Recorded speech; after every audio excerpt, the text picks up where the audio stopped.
back to the second day of our conference. We have a very exciting day planned for you today. Before we start this plenary session, I want to highlight that we have 13 technical sessions that are scheduled today and 2 poster sessions during the morning and afternoon breaks. In addition, there will be a lunchtime side event in this room, and it's titled Women in Nuclear, Women as Game Changers. And as a special note, there will be lunch available. It will actually be staged out in the hall. It'll be a bag lunch, and it will be on a first-come, first-served basis. And last, tonight we have Industry Night, where over 20 SMR developers will present their technology in an interactive format where the audience can contribute to the discussion on various topics relating to a particular design.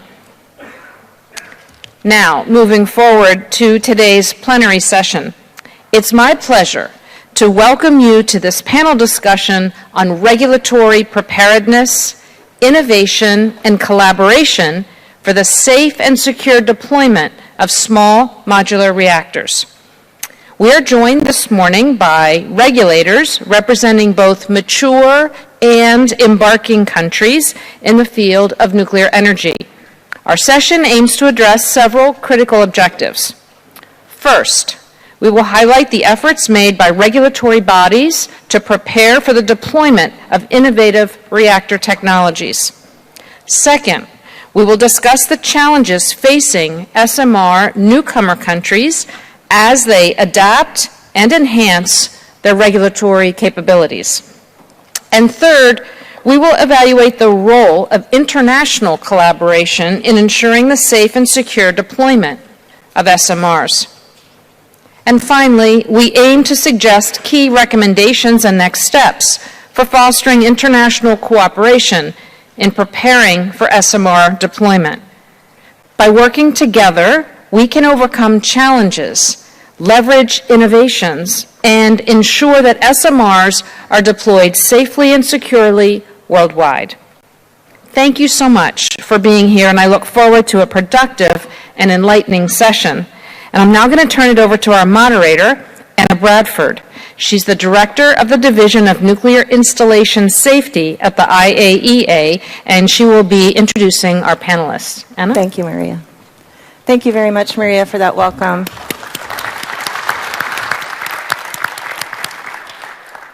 So as mentioned, I will be the moderator today for this plenary on regulatory preparedness, innovation, and collaboration for the safe and secure deployment of SMRs.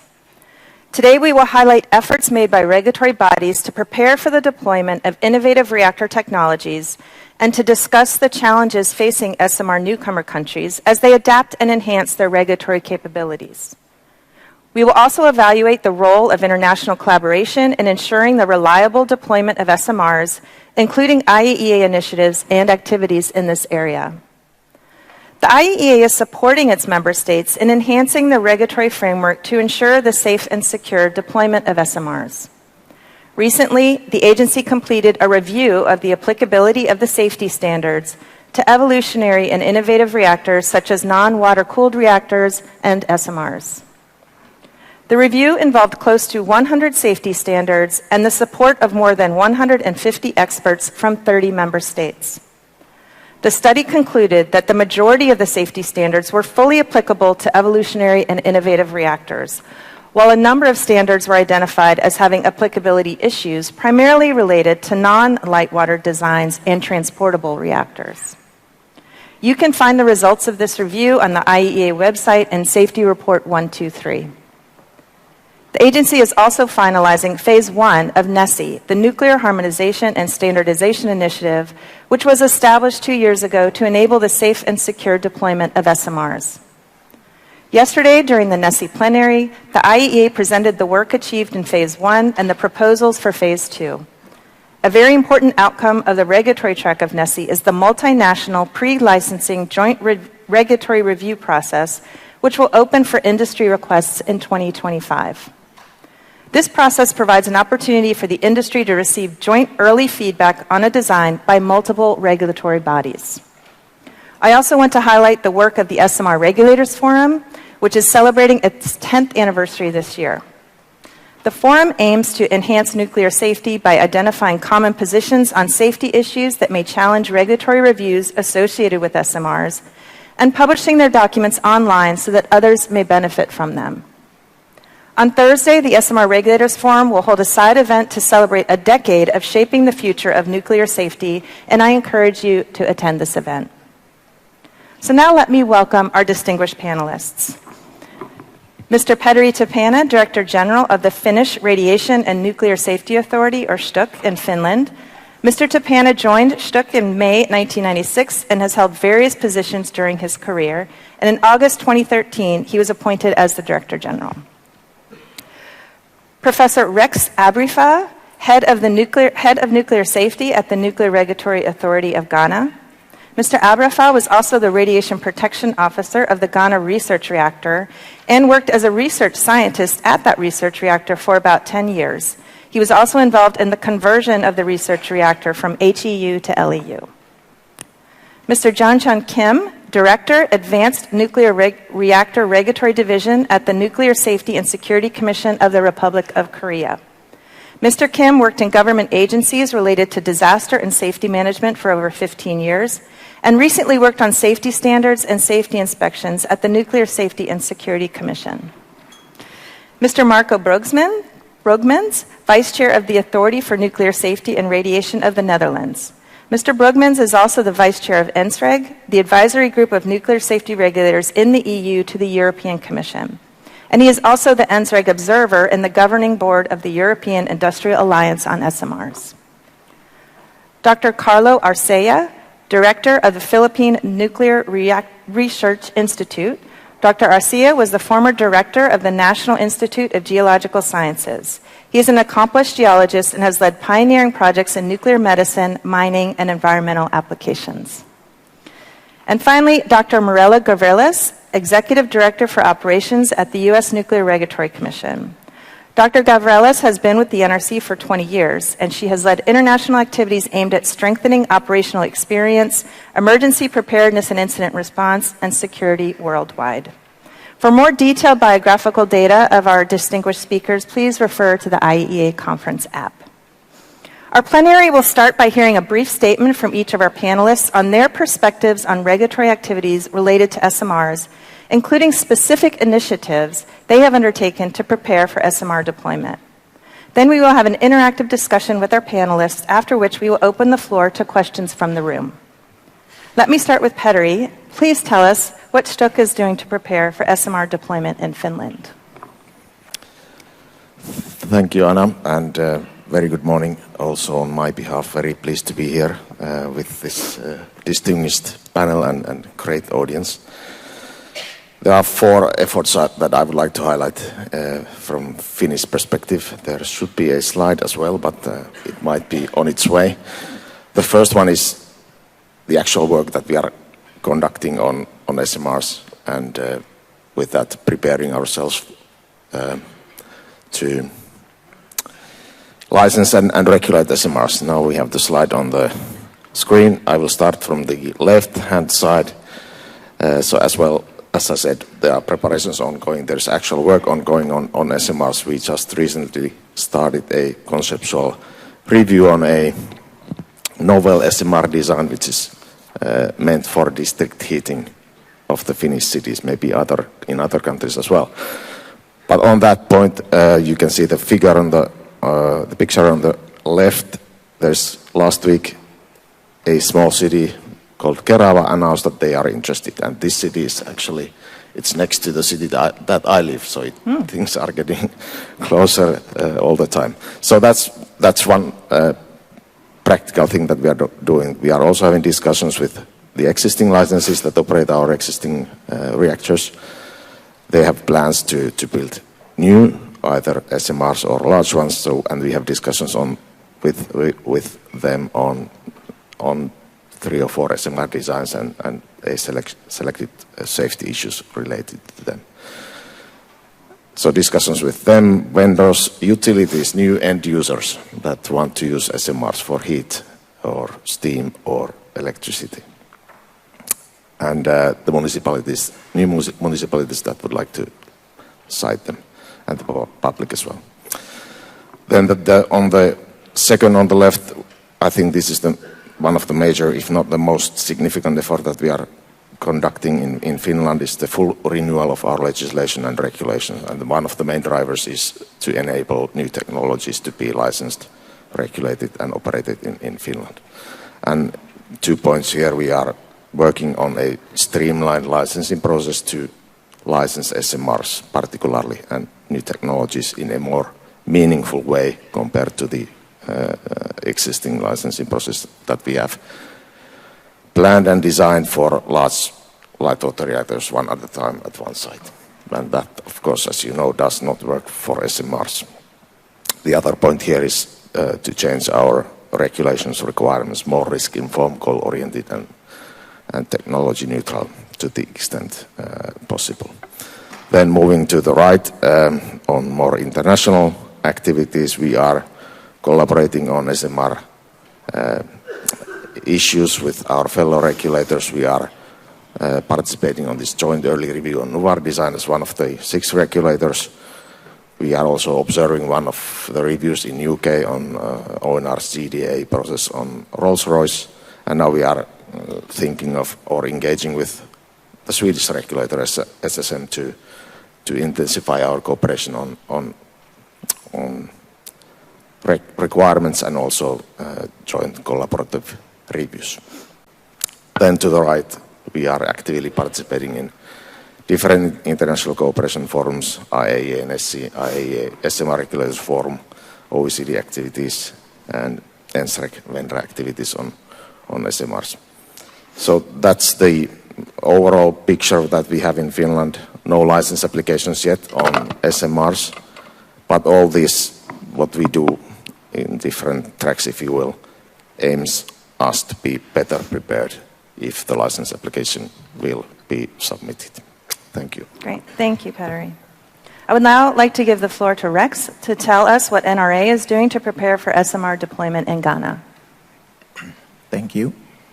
I'd like to say good morning to everyone, and I'm happy to be here. I'd like to say that Ghana is very committed to adding nuclear power to its energy mix. For us, both major political parties in the country have committed to this goal, and from that, we've been able to set aside and put in place certain things that would help benefit the nuclear drive. Now, based on that, there has been a school set up for human resource development. They've also set up Nuclear Power Ghana as the owner-operator, and this also led to the formation of the NRA in 2015. Our operation started in 2016. However, initially our nuclear our regulatory infrastructure was based on the needs of a light water reactor, because at the time it was that was the only technology that was being looked at. And so in 2017 we became recipients of RCF, and so they helped us with all our regulatory infrastructure. Also, we were able to take part in the global discourse on SMRs through programs like this from the IAEA and other partners. However, in recent times, we've realized that the need for SMRs are inevitable, and so our owner-operator are more and more engaging with vendor owners from SMR on SMR technologies. So what we did initially was let me take you back. Because in my country, to get a regulation passed, it has to go to Parliament. And so we were at an advanced stage of passing those regulations, which was at the Attorney General's Department. But with the recent information we had to call them back and try to do a review with our various projects on regulatory work. And so we called them back and decided to do a review to incorporate and look at the peculiarities with SMRs to be part of our regulations. That's one of the steps we've taken. And so we've done that, and we've sent it back to the Attorney General's Department.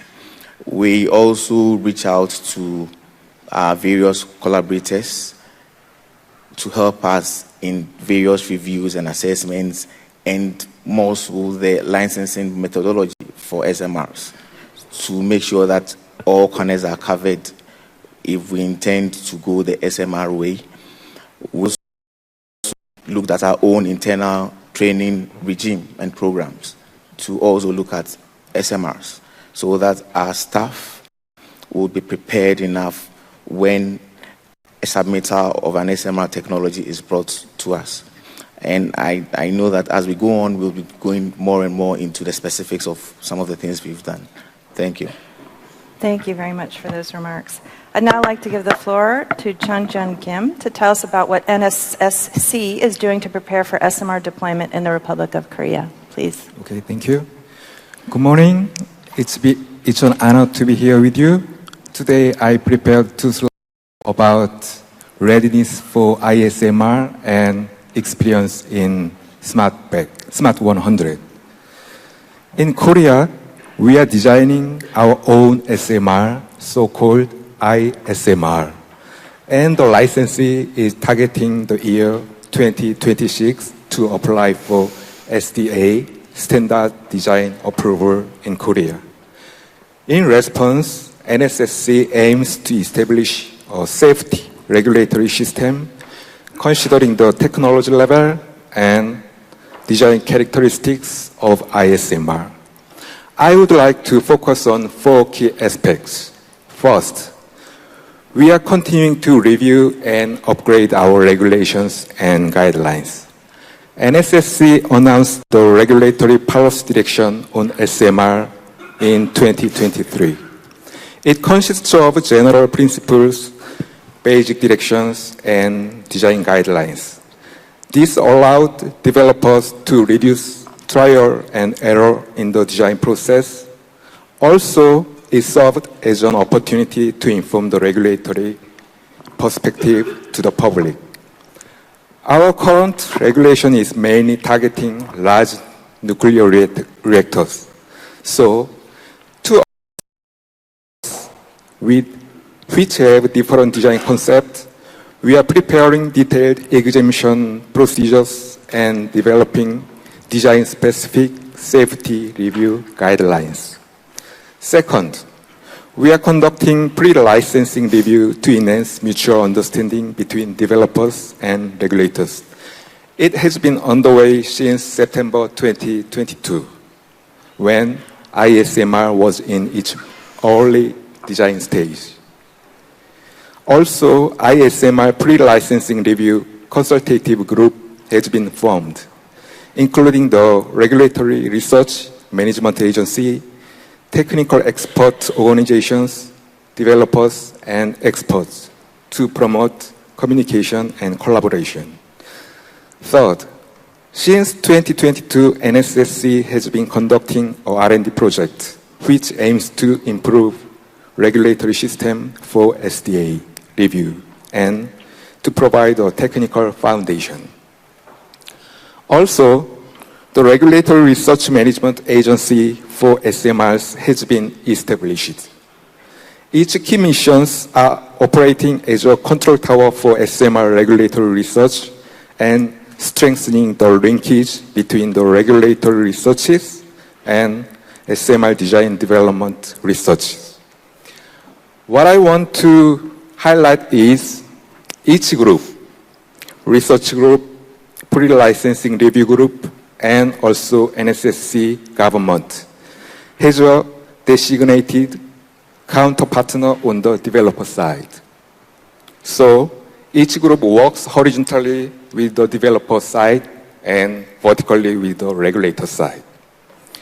For the last, NSSC is actively preparing in IAEA-led multilateral cooperation and bilateral cooperation with other countries. Next slide, please.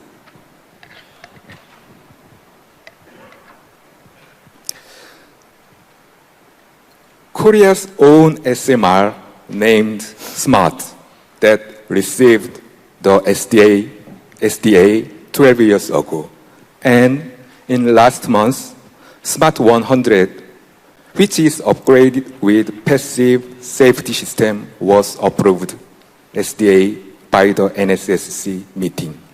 Even though there were many difficulties in the process, it was possible to achieve it because of public-private partnerships and consistent R&D support. Thank you. Thank you, Kim, for your remarks. I would now like to give the floor to Marco to tell us about how the European regulators are preparing for SMR deployment.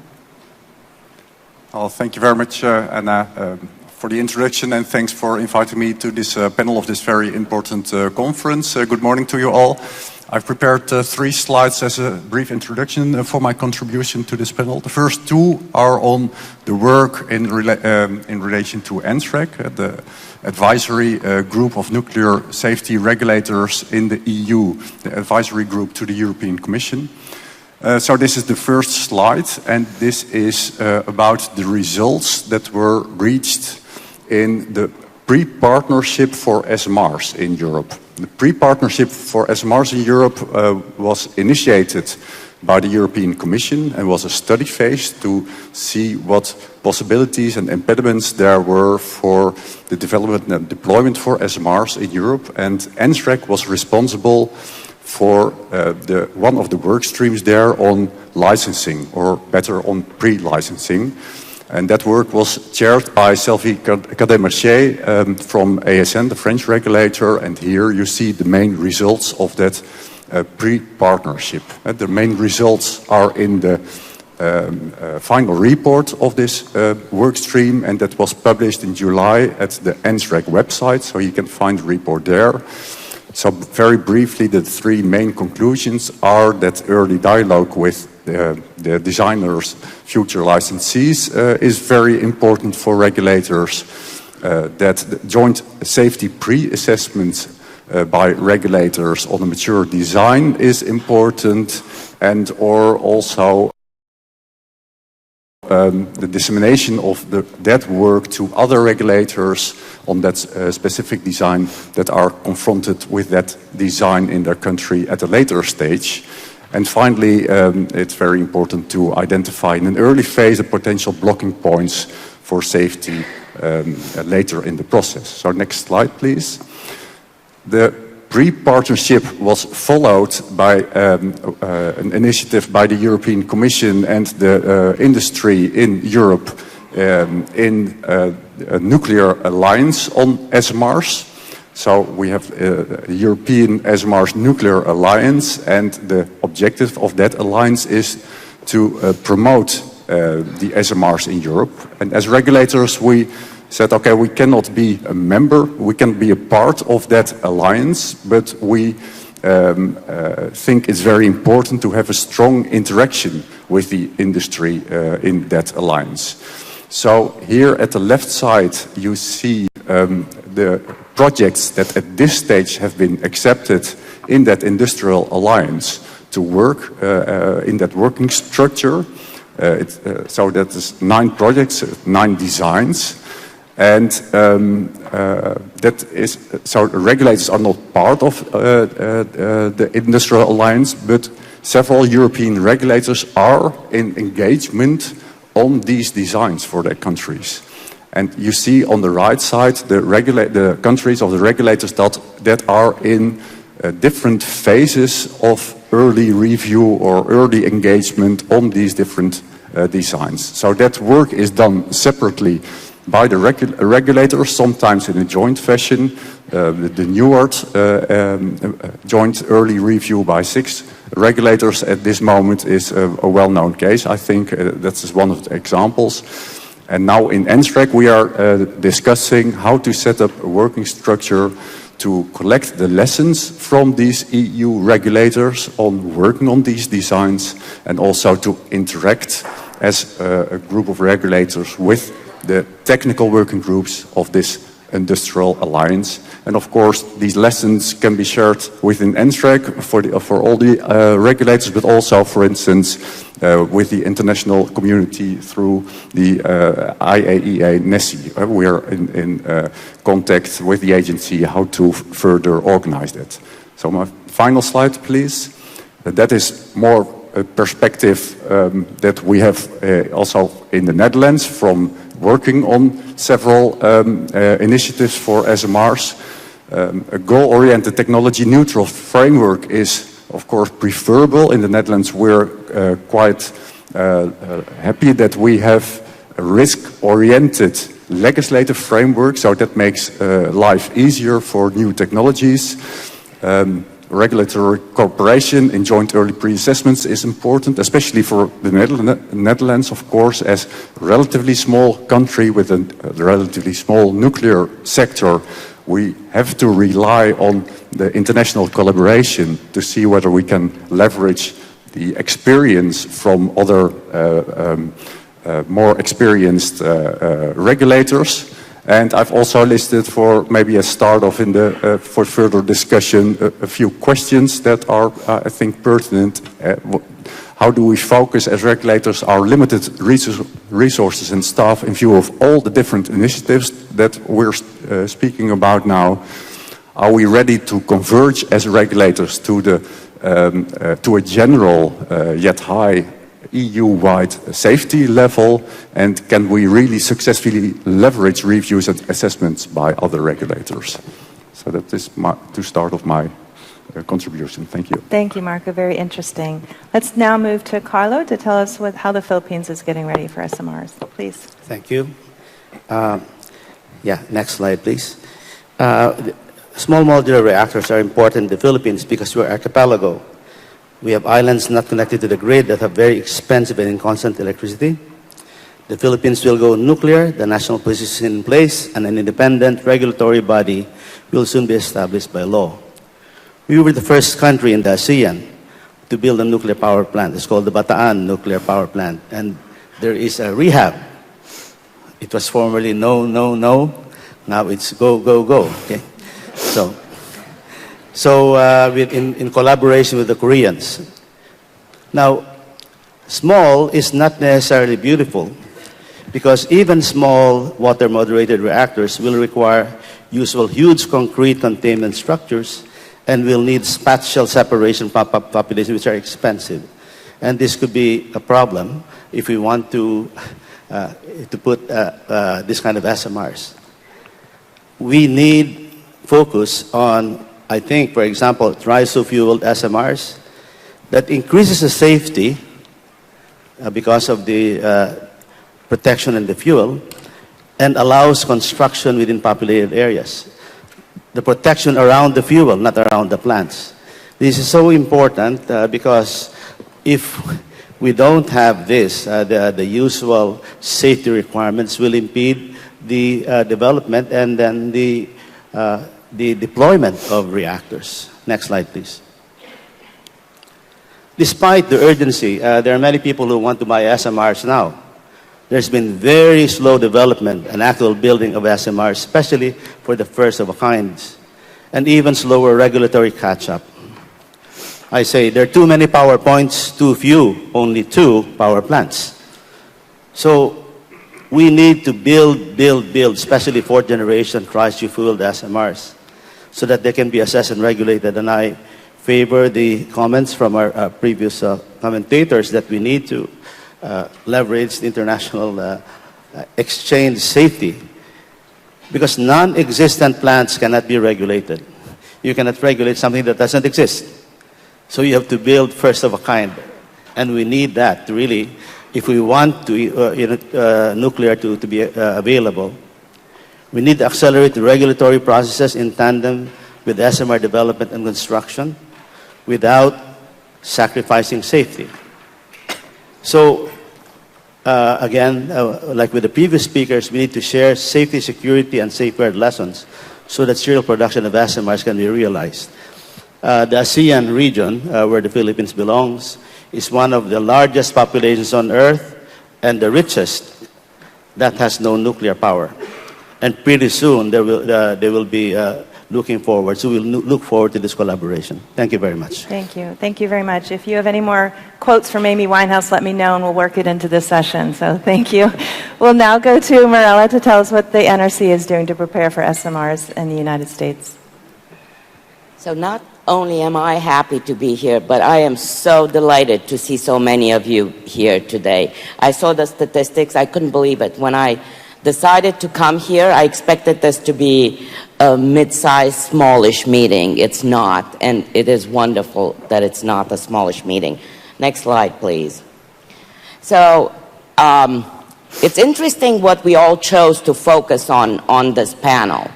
From my perspective, one of the hardest things that we all will have to do is establish an infrastructure that is what I call the Goldilocks regulatory infrastructure. Not too much, not too little, just right. So what I put on the slide here are the rules that the NRC is working on to enable licensing small modular reactors and other nuclear technologies. And I'm going to start with the rule that has already been promulgated and implemented, and it's an important one. It's our emergency preparedness for small modular reactors. The topic of emergency preparedness is going to be important for all the reactors that are going to be deployed. This rule enables us to size the emergency preparedness zone to fit the risk profile of the facility. And most importantly, it reminds us all that it's not all about the evacuation zones. It's about emergency preparedness. Let me move to the next rule. For some of you who are familiar with the NRC infrastructure, you know that our light water reactor regulatory infrastructure is quite prescriptive. It's also, we have two approaches. One, where we come in with a rudimentary design with approximate dimension. It's called construction permit, and then the refined design is licensed in the subsequent stage, the operating license stage.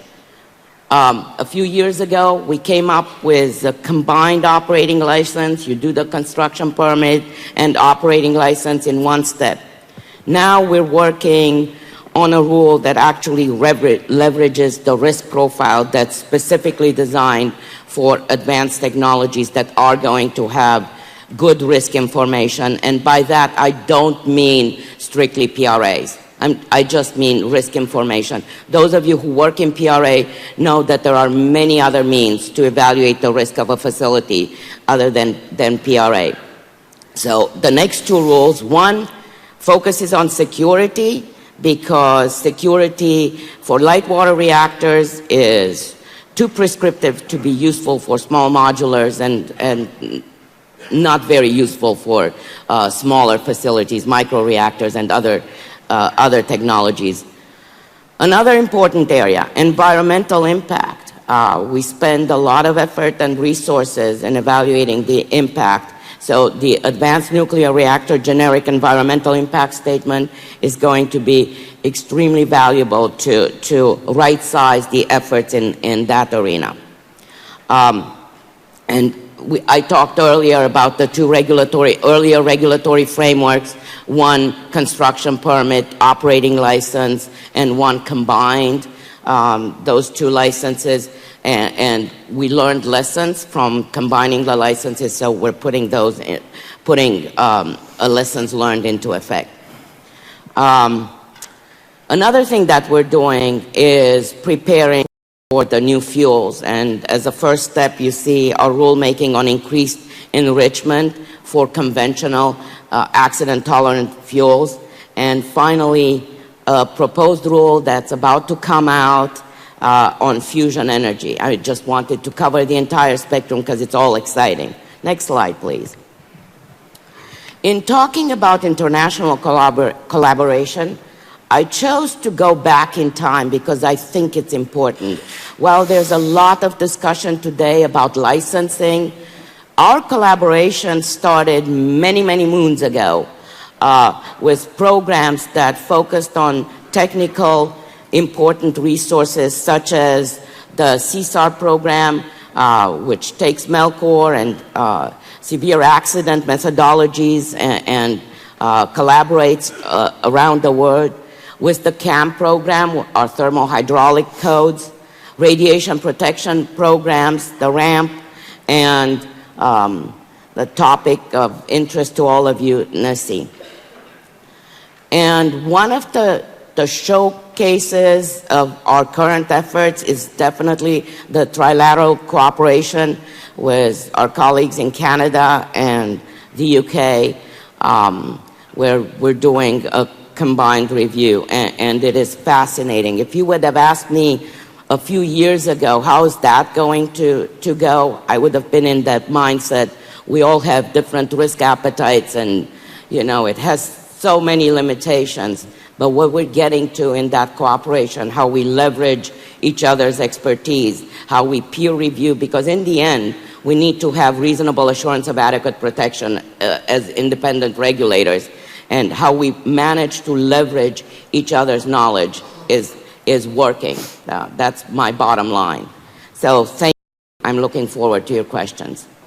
Thank you, Mirella. Thanks to all of our panelists again. Maybe we can dig a little deeper into some of what we heard, and I would like to start with the Philippines and with Ghana. You talked about the challenges in getting ready for SMRs, or even just considering SMRs, but what do you think is the most difficult challenge? What is the main challenge that has been the hardest to address, or that you think will be the hardest to address?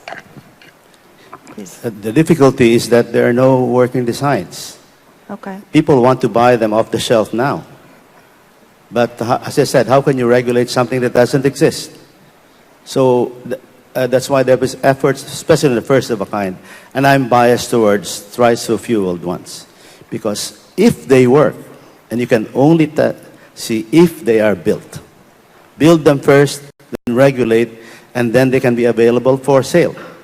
That's the biggest challenge. Water-based reactors are well proven, but this is the issue, really. Thank you. Rex, would you like to add to that? Yeah, for us, the challenges, there are a lot of challenges for us. For example, in emerging countries like ours, the infrastructure for the deployment of SMRs is still under review. And so, for example, where there is an assurance that there's an operational history where both regulator and operators can learn side by side with the more advanced or the technology owners country, and have that hands-on experience to be able to, for example, issue a shift supervisor license. In the case of SMRs, it's not available, and so when it comes to taking a regulatory decision, it's quite difficult for us. And so we are looking at how other countries have gone around that. We also look at licensing. When you consider the models, most likely not all the models are going to be installed at the same time. So in issuing the license, are we going to issue the licenses for all, say, 12 models, or for the 4 or 2 that are going to be installed at a particular time? Then when we go for decommissioning, when we look at decommissioning as well, in our country, our law says that we should set up a mechanism for the decommissioning fund. When it comes to SMRs, how are we going to look at such a mechanism? Are we going to use the formula method? Are we going to use the unit, look at it per unit or per site? How are we going to go about that? Then there's a challenge with safeguard issues. How are we going to go about that? Then also we look at review and assessment. How do we assess the peculiar areas in the SMRs to help us take regulatory decisions? So there are quite a number of challenges that we are working very hard to get around. Thank you very much. And for those of you that are coming from regulators that are already overseeing NPPs, so maybe you have more experience and you're assisting embarking countries, what strategies do you find the most useful in terms of assisting those embarking countries? And I would also ask, is there a mutual benefit? When you're assisting embarking countries and sharing your knowledge, is there also some learning that's going on your end? Petteri, would you like to start with that? Yes, thank you. Yes. I believe in hard work. And I think what Carlos said about not having a real design on the table, that's, I think, a challenge for a more mature regulator, not to mention for a newcomer country. So I think the best way to learn together is to work together on a practical, concrete design. But that is sort of missing, at least not available for everyone.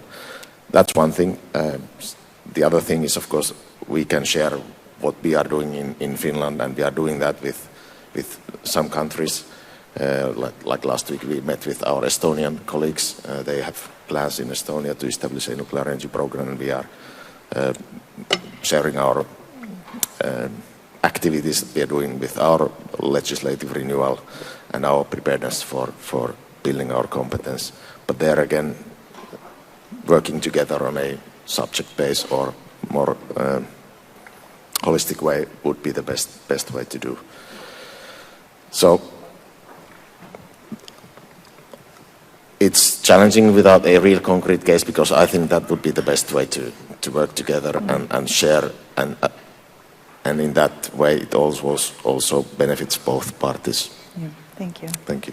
Marella, how about the NRC in terms of, you mentioned the cooperation with Canada and the UK, but what about the NRC's cooperation with embarking countries, like I believe you have some work ongoing with Poland? What are the strategies that you find effective in those types of interactions? So I think that what we are learning is to respond to somebody's needs, to not assume that we know what people need, to actually take in, to be good listeners and take in information. What we're learning is that coming and having them as colleagues when they either visit our facilities or come for a while and work within the NRC side by side with us is probably the most effective way to share knowledge, in addition to giving them the tomes that are our regulations and our guidance and everything else that we've produced over the years. And there is definitely a benefit to us. There is the benefit of having people ask you why you're doing it this way on things that we never thought about. You know, we've just been doing it that way without just accepting that that's the best way to do it.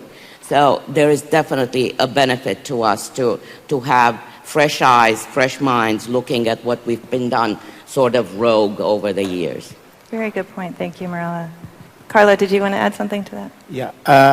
Yesterday, I heard from the NuScale representative that it took about $1.2 billion for the the regulatory process is expensive.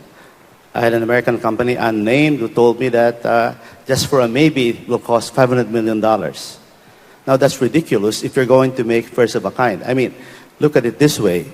The safest reactors, twice the fuel, need to be built. But if it's going to cost that much money, and if it's first of a kind, the funding will be limited. So we have a conundrum here. You know, you want them, they're safe, but the regulatory process is expensive. That's why maybe something can come up, can come out of this collaborations to lower the costs, because the American companies are venture capital supported. They are no match for those that are state supported in terms of the regulatory development. Thank you. Thank you. Kim, would you like to say something about assisting embarking countries and what you think works best? Okay, thank you. Korea has an experience of exporting the APR 1400 model to the UAE. As the UAE had limited understanding of the APR 1400 model design characteristics and operating experience, so based on the strong partnership, including MOU and agreement, supporting a whole regulatory package, including regulatory experience and regulatory framework, was very important. Those can support newcomer countries to minimize trial and error, while experienced countries can upgrade and check their regulatory systems by reflection, those kind of supporting experience. Thank you. Thank you. So maybe we can discuss for a moment how specifically international collaboration, we all agree it's very useful, it has benefits for both sides, but how in practical terms does it really benefit safety and security? And maybe Mirella touched on it a little bit by saying it makes you, perhaps, the country wonder, why am I doing it this way? Maybe there's a better way to do this, including for safety and security. But what are the other how does this collaboration actually help with increasing safety and security for these designs? Marco, would you like to talk about that? Well, yes, thank you. I think but it has already been expressed, I think, by several colleagues. It's very important to have these discussions on specific designs so that you can, together with colleagues, go into the details and have the interactions on the details and see which safety issues arise that you want to highlight as a regulator, that further proof is needed on these specific issues. Right, so it's very good if we can do that in a collaborative way, so that we can assist each other to avoid blind spots, etc. But also have the focus on a risk-based pre-assessment approach on that, to make sure that our experts, who are very good experts at a very particular subject, are also confronted and challenged by, okay, but what is exactly the importance for the risk here, so that we can really focus on a risk-based process to go further. I think that is extremely important in the international collaboration, and that's what we see happening. If, for instance, for us working together on the newer design, this really learns a lot about also how we approach certain safety issues compared to other regulators, and that's beneficial for safety, but also for advancing and adapting the way how we approach these developments, and we have to adapt to these developments. Thank you. Rex, what about Ghana? Do you have thoughts on how the international collaboration tangibly could assist in improving safety and security? Yeah. For example, let's take reviews. So, for example, during review and assessment, the reviews done in such collaborations by other countries could help in your decisions. So, for example, you can decide on which reviews to do all over again, which reviews to do partially, and which reviews to have exemptions to based on these collaborations. It also helps you become more efficient, because it sort of helps you pool resources. When work is done elsewhere, you sort of develop upon that work and make the work richer in your case. I think that international collaboration is key for regulatory decisions, and more and more we should be able to extend our hands to more technology owners, the regulators from technology owners, to sort of collaborate with them more to enhance safety and security, because it is key for first of a kind technology. For embarking countries, it is quite difficult to be able to get some of these expertise. And so with the expertise out there, collaborations with such regulators would help a lot to go a long way for our decisions that we take with respect to the SMRs that are coming on board. Thank you. Great, thank you. And Mirella, please. So, practical experience from the collaboration that we had with UK and Canada, we have with UK and Canada, In order to actually gain some efficiency, you have to split the review, the areas of review. You decide what's important to review, and you split it. And there's a smart way of splitting it. You know, if somebody has more experience and more expertise in a certain area, they get that area for review. And that increases the beneficiary of that review, the partner who doesn't have the lead in the review, is basically getting more confidence in the review because they had an expert as a lead reviewer. Thank you. So talking about both safety and security, is there a difference in collaborating on these two, safety versus collaborating on security? Can you do both at the same time? Petteri, what are your thoughts on that? Thank you. Yes, there is a difference. Clearly, I've been on this business for many years, and I've been mostly working on safety, not so much, if at all, on security. So it's different domains, different people, different places to cooperate. And for a good reason, of course. But I think to benefit or to meet the expectations that the societies have or the industry has to have similar technologies accepted and deployed in different countries, of course we should work on, to the extent possible, hand in hand between security and safety, because of course security impacts the design, whereas of safety as well. The best way, idealistically, would be that safety would take care of security aspect as well. But to meet that, we need to get these people working together. Good. Marilla, what do you think about that? So, over the past 3.5 years, I was the director of a security organization in the NRC. So I was safety regulator for many years, and then the past 3.5 years, I was the director of our Office of Nuclear Security and Incident Response. And what I learned was that the concept of risk that we apply in safety, what can go wrong, how likely is it, what are the consequences, also has a counterpart in security, which is threat, vulnerabilities, consequences. It's an exact counterpart.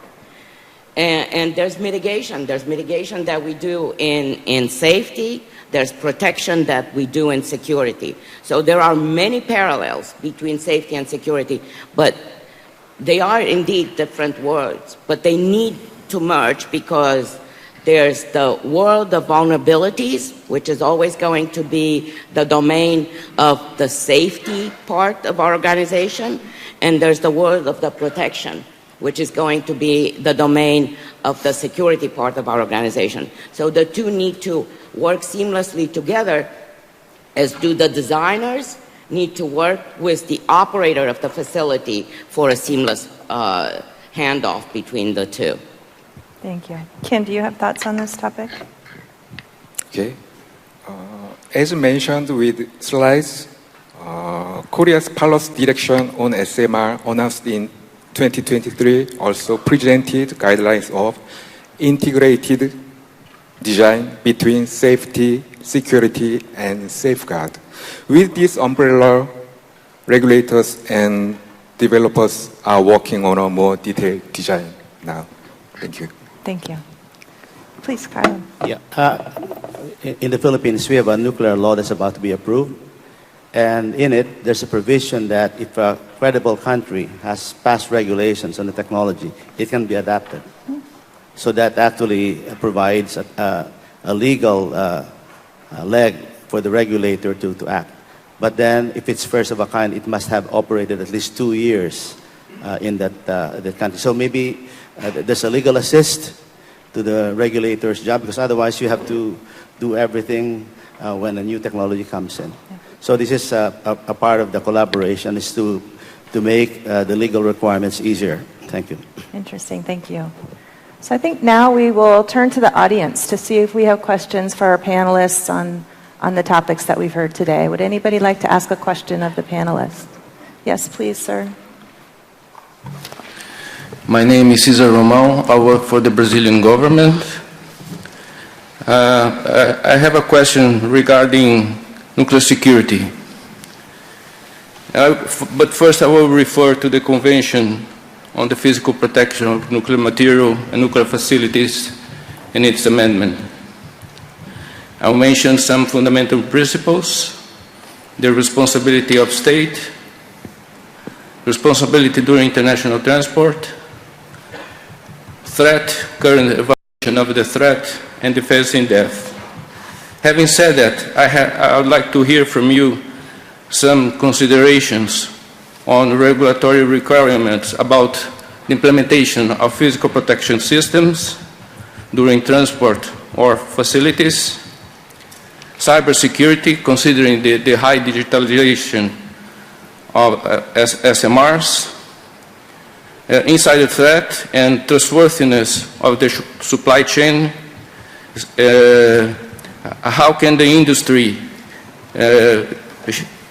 share confidential information to embed security systems, and the industry reputation if there is an incident regarding physical security? Thank you. So that was a lot of topics there based on security. Thank you. I will say, I know some of them are consistent with things that need to be thought about for large nuclear power plants too. So I will ask the panel specifically if you see differences that you need to be prepared for to regulate when it comes to these various security aspects specific for SMRs, or as mentioned, like transportable SMRs. Marilla, do you want to take a shot at that? So I can start. I think we're thinking about microreactors, SMRs as being different entities. So we're definitely giving a lot of thought about how we're going to regulate microreactors, where you put basically the entire reactor on the back of a truck and take it to where it needs to go. So that's a different thing. When it comes to security of small modular that are much more like conventional reactors, we need to scale it down. I mean, it needs to be commensurate with the risk posed by the facility. But we also need to pick it up in areas like our conventional reactors right now have analog instrumentation and control systems. We know that the next generation of reactors are all going to come with digital instrumentation and control systems. So do we have an answer? Partially. Is there a lot more work to be done? Absolutely. In getting it right for the appropriate risk profile of the facility. Thank you. Marco?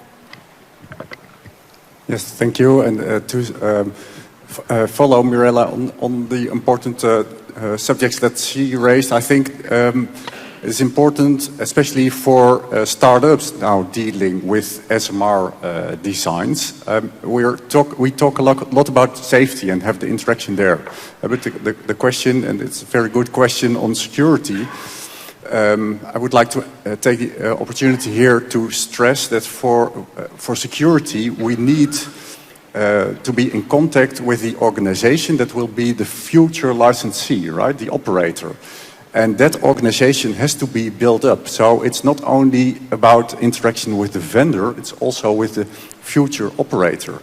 And for security, that future operator has to be able to take security into account by looking at the design basis threat. And the design basis threat, both for physical security and computer security, you only get it when your own organization is ready and is secure. And that is something early in the process to arrange for these organizations. So that is very important not to forget, otherwise security becomes, in the end, really problematic. So it's a good point, I think, to take that into account at an early stage by the future licensee and the operator. Yeah. Good, thank you. Henry? Thank you. Just to add 2, maybe 3 points. First of all, if we start having microreactors here and there, in general, I think it will be if not a nightmare for a regulator, security-wise and safeguards-wise, it will be something really something that we need to think carefully of. Well, in Finland, we are not going to, at least to the knowledge that we have time being, we are not going to have transportable reactors. So it's mostly going to be a more traditional land-based SMRs. But what is going to be new is that they are going to be located close to the population, closer to the industry. And then the other thing that we have been discussing is remote operations. What does it mean for safety and what does it mean for security? And this is now being discussed within the regulations renewal process. Not yet answers, but it's the novel features that come with SMRs being located closer to the population and the other novel features of remote operations that has to be really thought security and safety-wise. Thank you. Thank you. Any other questions? Yes, please. Thank you, moderator.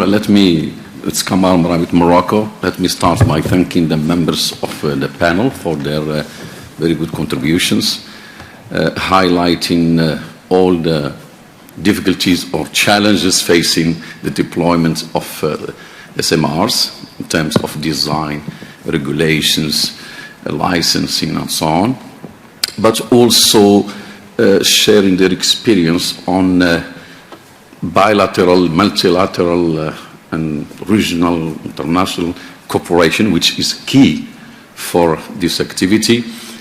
And all of us here, recognize what the IAEA has been doing a great job in terms of promoting nuclear energy, establishing safety standards and security guidance, and also promoting for their application. And one example is to put us together here, more than 1,000 experts from industry, from policymakers, from governments, regulators, and so on. This is great.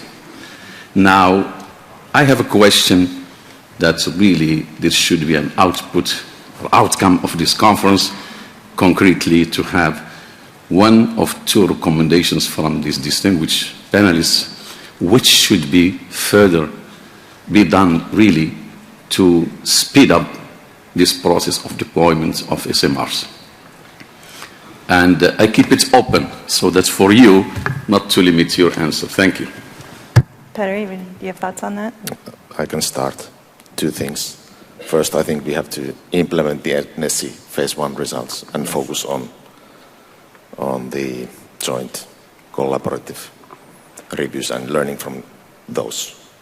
That's one thing. Then I will raise the level a bit. If societies and global framework wants us to meet those expectations on safe and similar designs, there needs to be more political will on that. There is discussion, but not really a political push for regulators and the industry, I think, as well, to work towards that goal. Thank you. Any other thoughts on work maybe that regulators can do to help accelerate deployment? Marilla? So I have two thoughts. One for us as regulator, but it's going to be an echo of what I already said, and one for industry. So for us as regulator, it behooves us to have those Goldilocks regulations that I talked about. Not too much, not too little.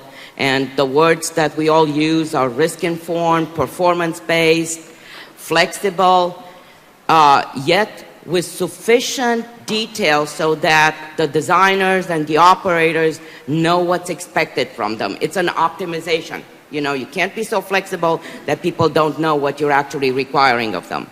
So that's for the regulator. That's on us. And actually on everybody who interacts with us and advises us, because we take a lot of public input in the process of drafting regulations. So, but that's our responsibility. For industry is, and I'm surprised that none of us said it, it's the quality of application. Good, high quality applications that learn from the applications that came before them, and good interaction with the regulator, early engagement. If you have a design that has some features that you think we need to be trained on, bring it in, come and talk to us about those features. So it's going to be the coordination between us to meet the objectives. Thank you. Carlo. There's a lot of interest in the big private companies on SMRs.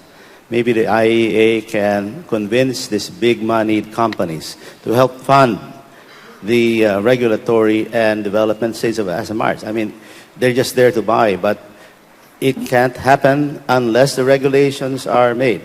So it will not be, I mean, they don't know much about nuclear, but if they are told, like, you will have to help fund some first of a kind regulations for you to be able to get the first reactors coming out of the pipeline.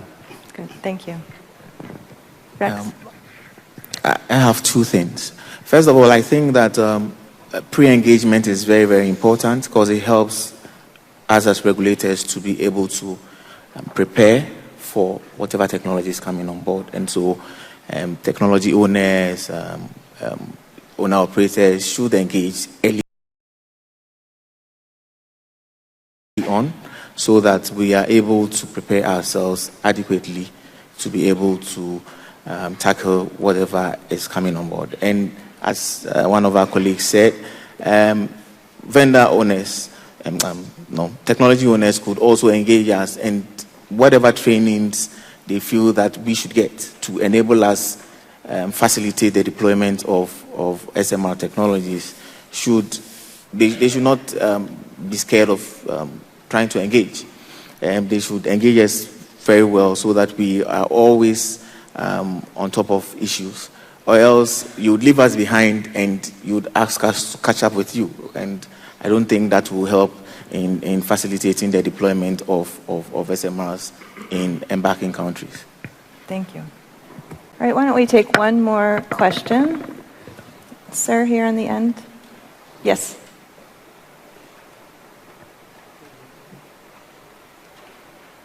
It's a very short question for... Thank you, first of all, for the organization. It's a very short question. For those who don't have yet nuclear power in your country, so of the panelists, when do you foresee the introduction of nuclear power from SMR or other systems in your country, in your member state? So, thank you. Rex, would you like to go first on that, on your predictions? We are prepared.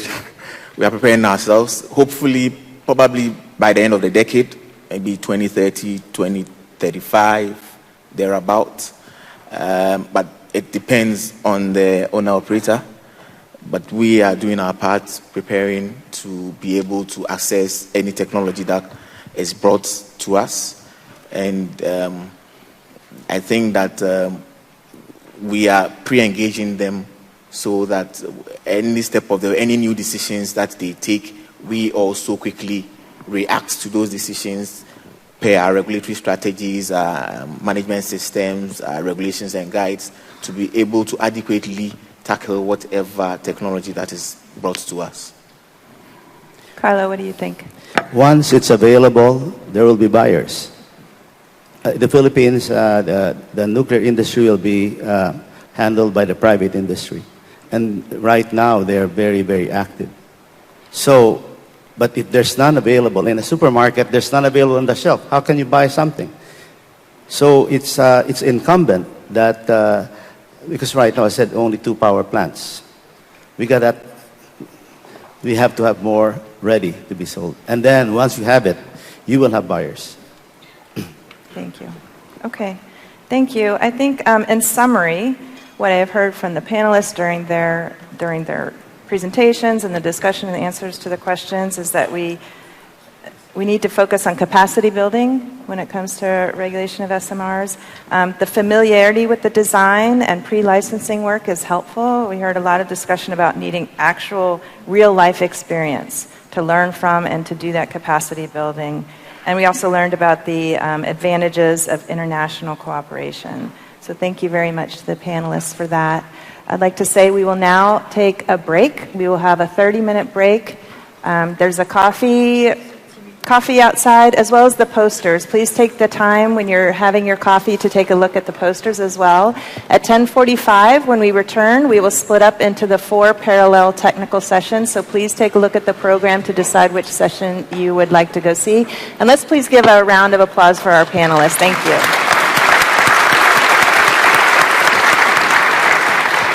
Thank you. Thank you.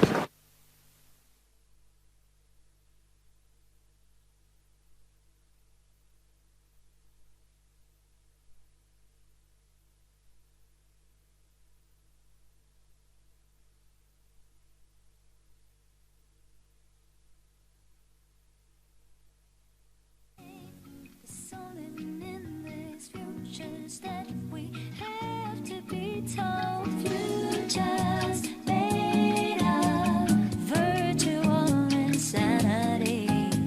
Always seem to covered by this love we have for useless, our new technology. Yeah, there is no sound, for we all live underground. Yeah, futures made of virtual insanity. Whoa, governed by this love we had for our new technology. There ain't no sound, for we all live underground. Ooh.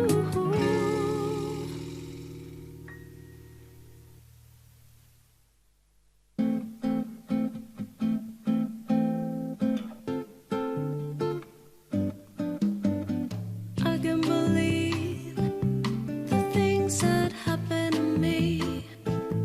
I guess that I should have seen a long, long time ago.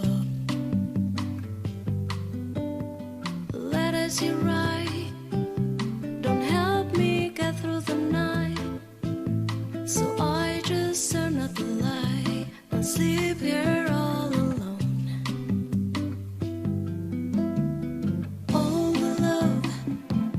the love in the world, I'll be sending you, girl. All the love in the world. Time after time, I put my life on the line, but ain't committed no crime, so take what you can find. Forget what I say, 'cause I keep running away. I only live for today, but I'm one day behind. All the love in the world, I'll be sending you, girl. All the love in the world. I can believe the things that happened to me. I guess that I should have seen a long, long time ago. Letters you write don't help me get through the night, so I just turn out the light and sleep here all alone. All the love in the world, I'll be sending you, girl. All the love in the world. All the love in the world, I'll be sending you, girl. All the love in the world.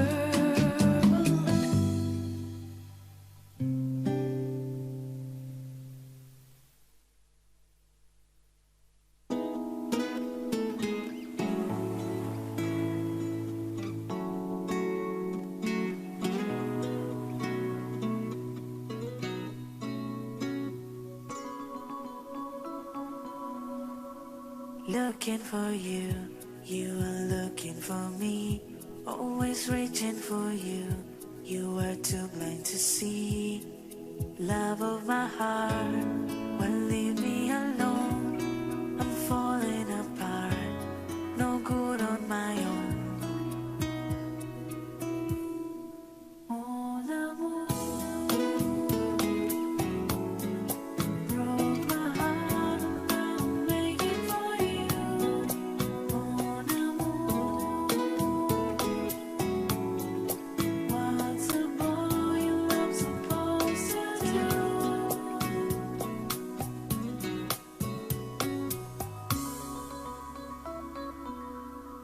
Why throw it away? Why walk out on me? I just live for the day, for the way it should be. There once was a time, have you here by my side? You say I wasn't your kind, only here for the ride. Mon amour broke my heart, and I'm making for you. Mon amour, what's a boy in love supposed to do?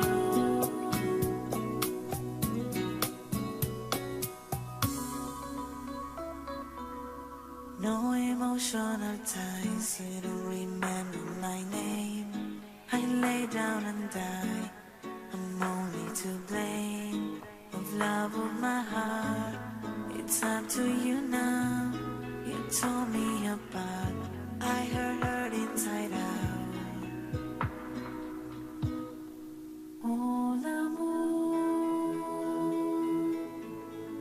broke my heart, and now I'm making for you. Mon amour, what's a boy in love supposed to do? Mon amour broke my heart, and now I'm making for you. Mon amour, what's a boy in love supposed to do?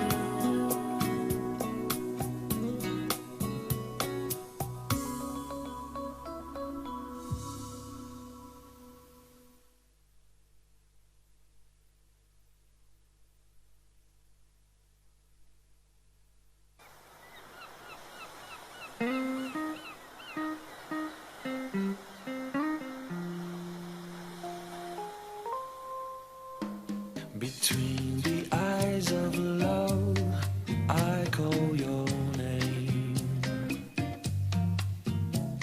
Behind those guarded walls, I used to go. Upon a summer wind, there's a certain melody takes me back to the place that I know, on the beach.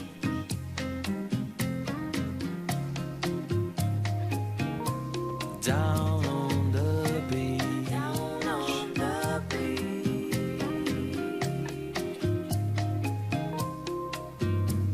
The secrets of the summer I will keep. The sun of time will blow a mystery. No one but you and I, underneath that moonlit sky. Take me back to the place that I know, on the beach. Yeah, yeah, yeah. Down on the beach. Yeah, yeah, yeah.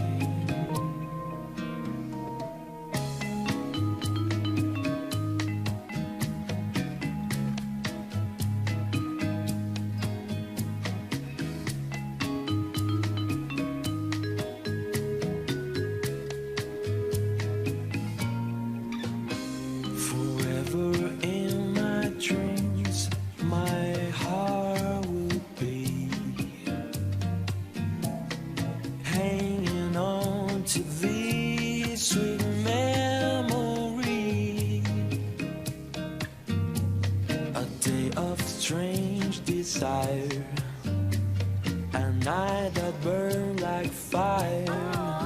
Take me back to the place that I know, on the beach.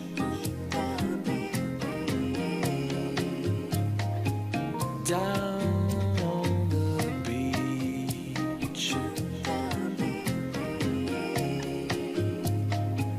Down on the beach. Yeah, yeah, yeah. On the beach.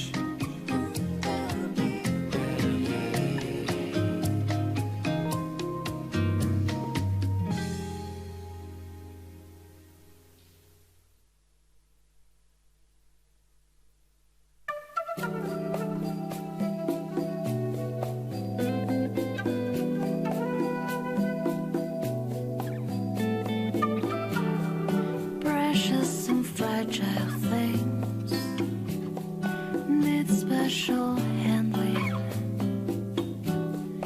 My God, what have we done to you?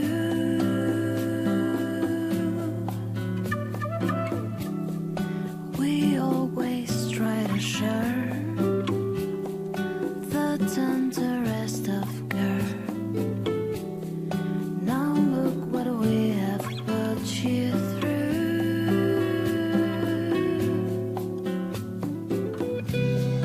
Things get damaged, things get broken. I thought we would manage, but what's left unspoken left us so bitter. There was so little left to give.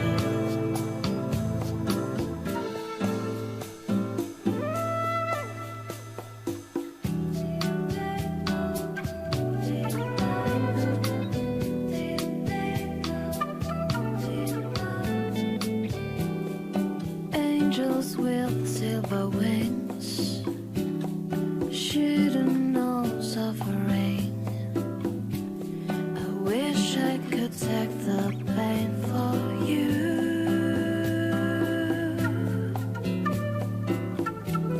If God has a master plan that only He understands, I hope it's your eyes He's seeing through.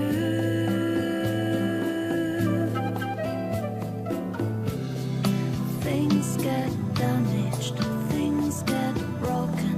I thought we would manage, but what's left unspoken left us so bitter. There was so little left to give.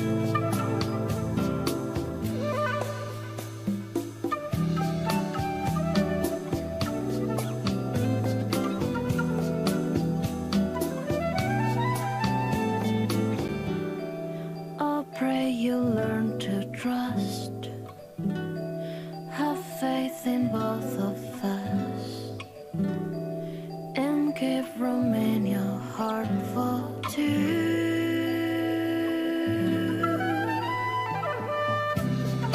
Things get damaged, things get broken. I thought we would manage, but what's left unspoken left us so bitter. There was so little left to give.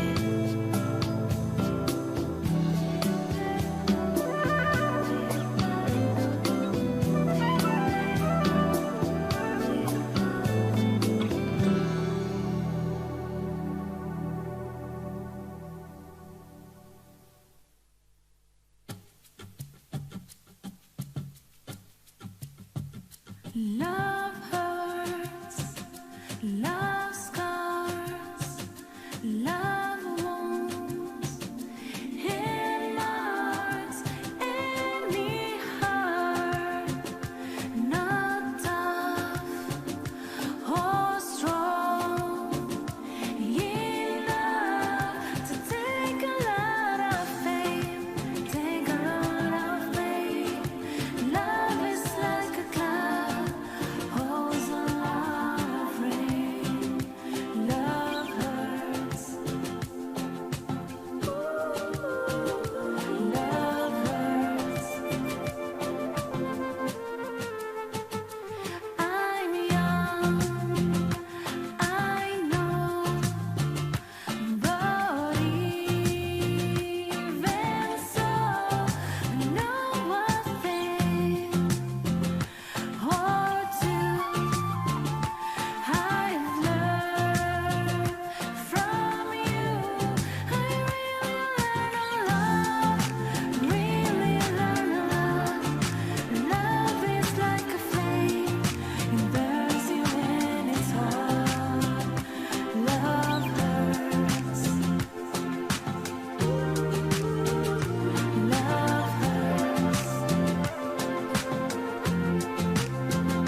nights,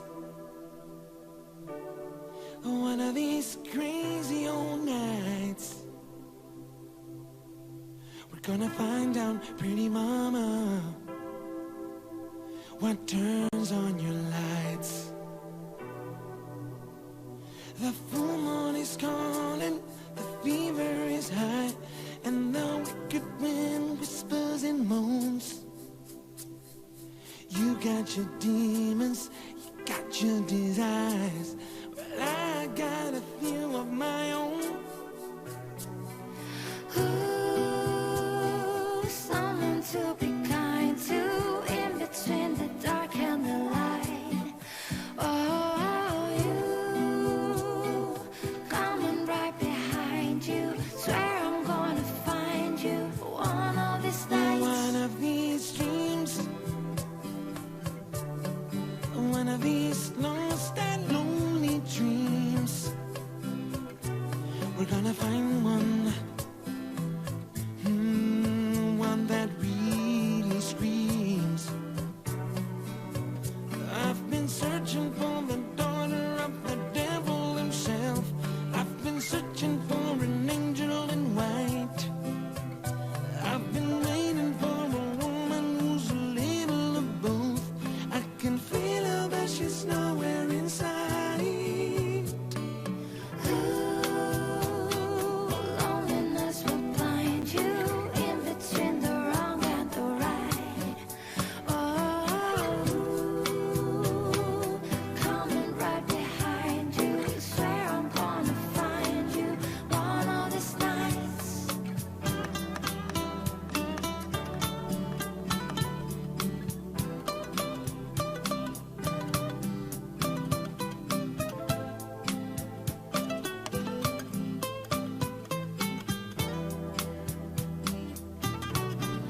One of these nights, in between the dark and the light. Coming right behind you. Swear I'm gonna find you one of these nights. One of these nights. Oh, oh, oh.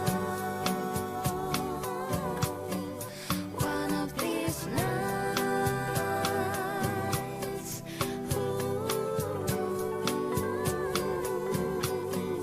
One of these nights. Oh, oh, oh. One of these nights.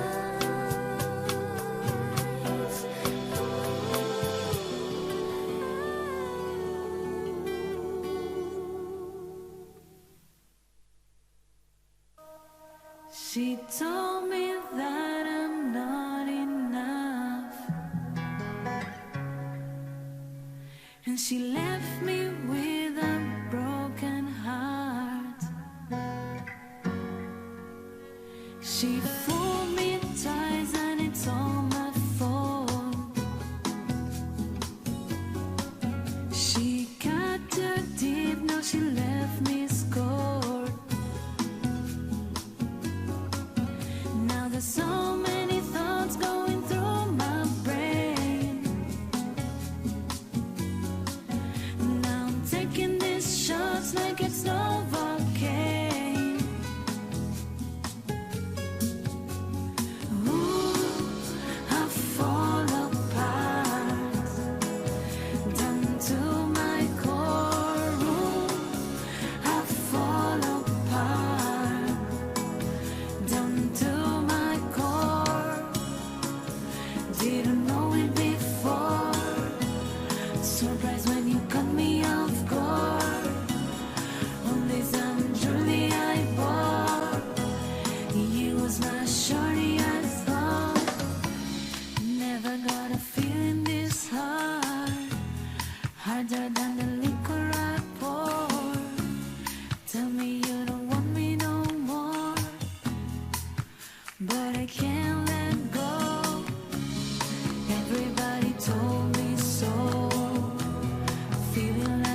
one loop PWR in the past. This is not the first.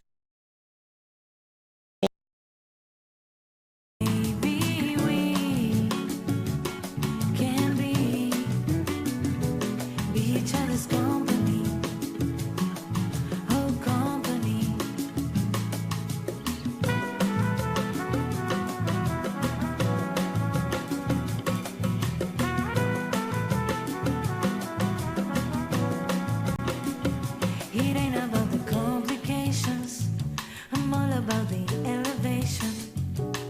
We can keep it going up, oh don't miss out on us. Just wanna have a conversation, forget about the obligations. Maybe we can stay in touch.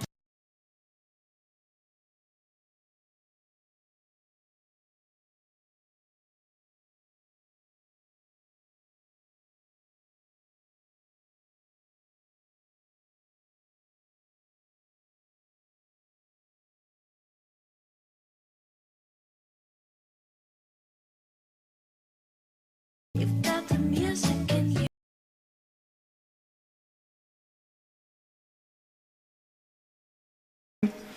And I think this momentum is ongoing as we join now the technical presentations. My name is Frederik Reitsma. I'm a section head of nuclear power technology development here at the agency. And in the session, this is the first track in the session of design and technology development of SMRs. And want to introduce my co-chair. Good morning. I'm Allison Hahn. I'm with the United States Department of Energy. Thank you all for coming today. Want to just kick off the first speaker? All right, so to kick off this session, we have Ms. Gorgemans, who is the Advanced Passive Technology Deployment Director for Westinghouse Global Engineering Services Division. Thank you.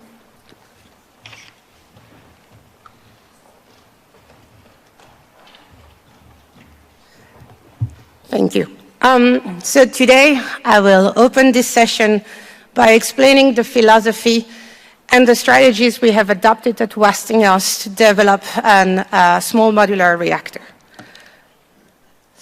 So in case you do not know about Westinghouse, so we've been around for about 140 years, and we've always been an innovation company. That innovation, of course, initially back then wasn't in the nuclear power arena, but was actually in a related field. And when nuclear power industry started developing in the United States, we were at the forefront of that development.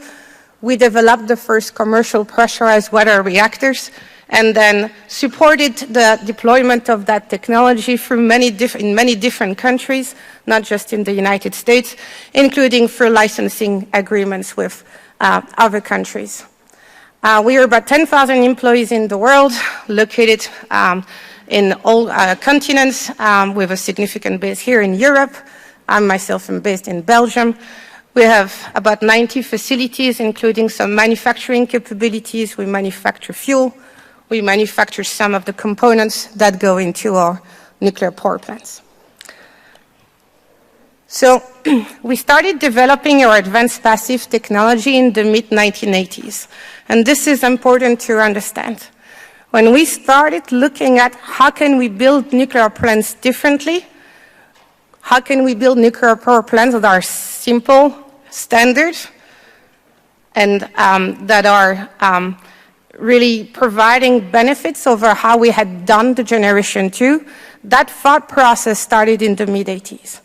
And that really resulted in decades of development on how to demonstrate passive safety systems, how to develop modular design and modular construction, and that led to the licensing of our AP1000, or large generation 3 reactors, in 2011 by the US NRC. We had 6 units being constructed in China and in the US, first one coming online in 2018 with commercial operation. As you will hear from some of my colleagues that are also participating to this conference, Westinghouse is also working on another solution, the Vinci microreactor.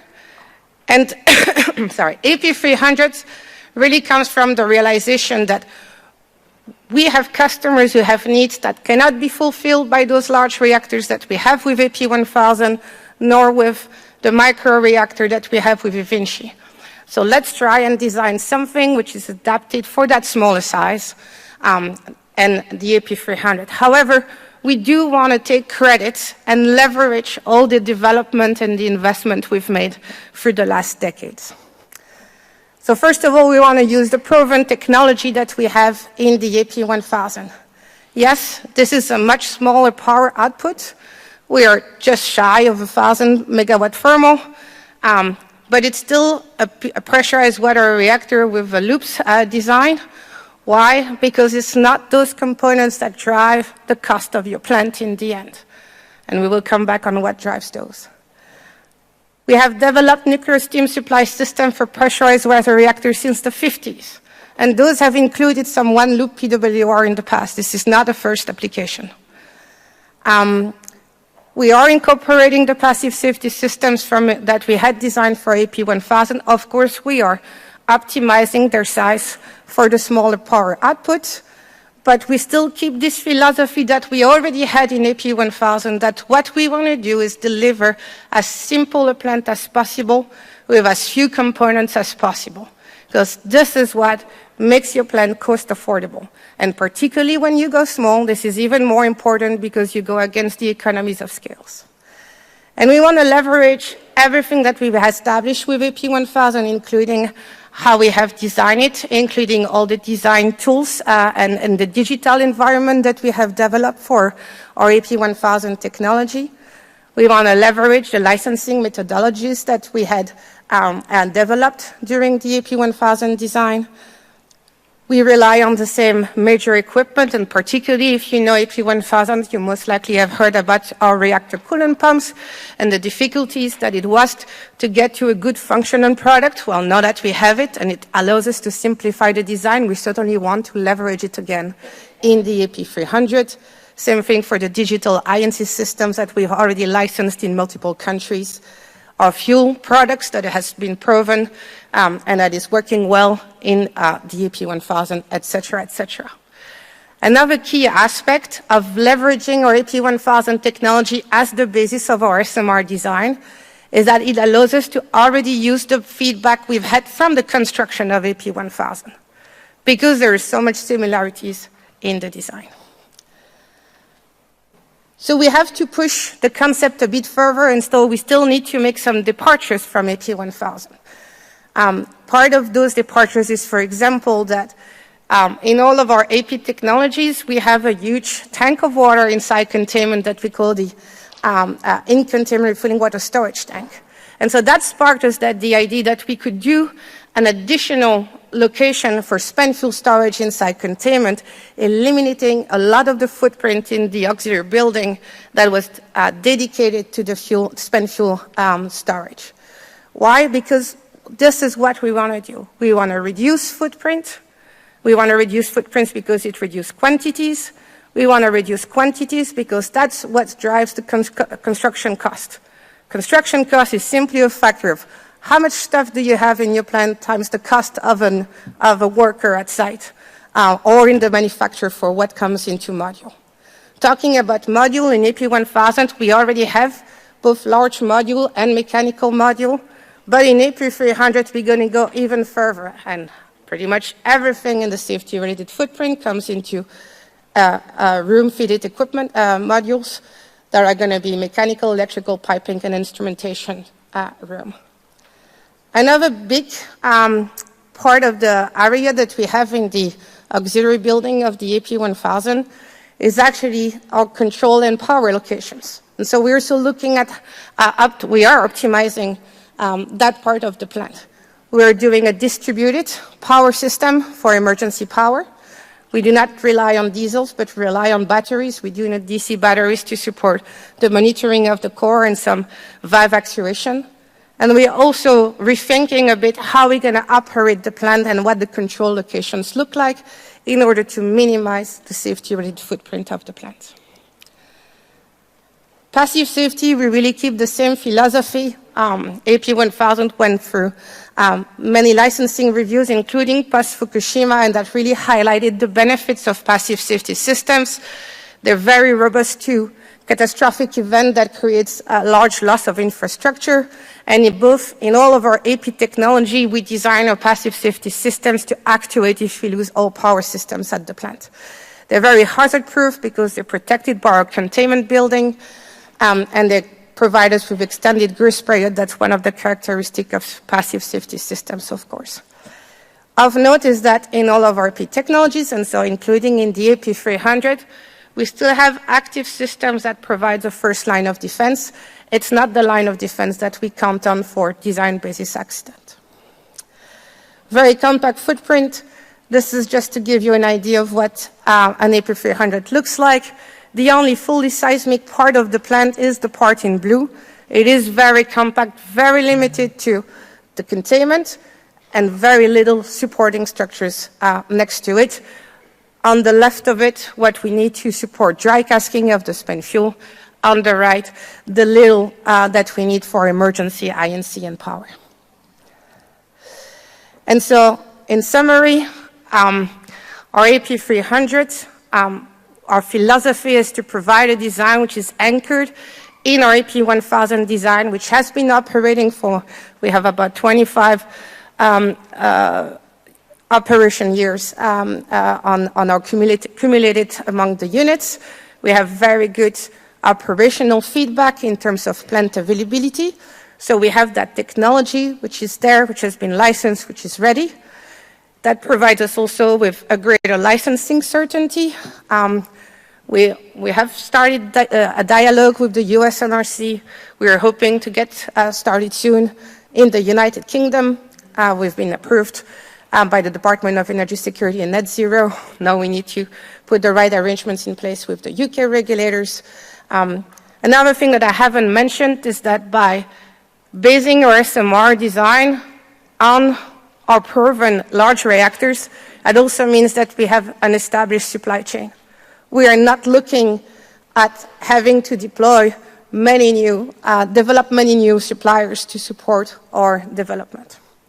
Modular construction, already done in AP1000, just pushed to a new higher content for AP300. And likewise, because this is a pressurized water reactor that will still look very much like the pressurized water reactors that we have, just designed in a more smart fashion and simplified so that it is affordable despite the smaller size, we have reliable operations and maintenance methodologies that can be used for that plant. And this will conclude my presentation.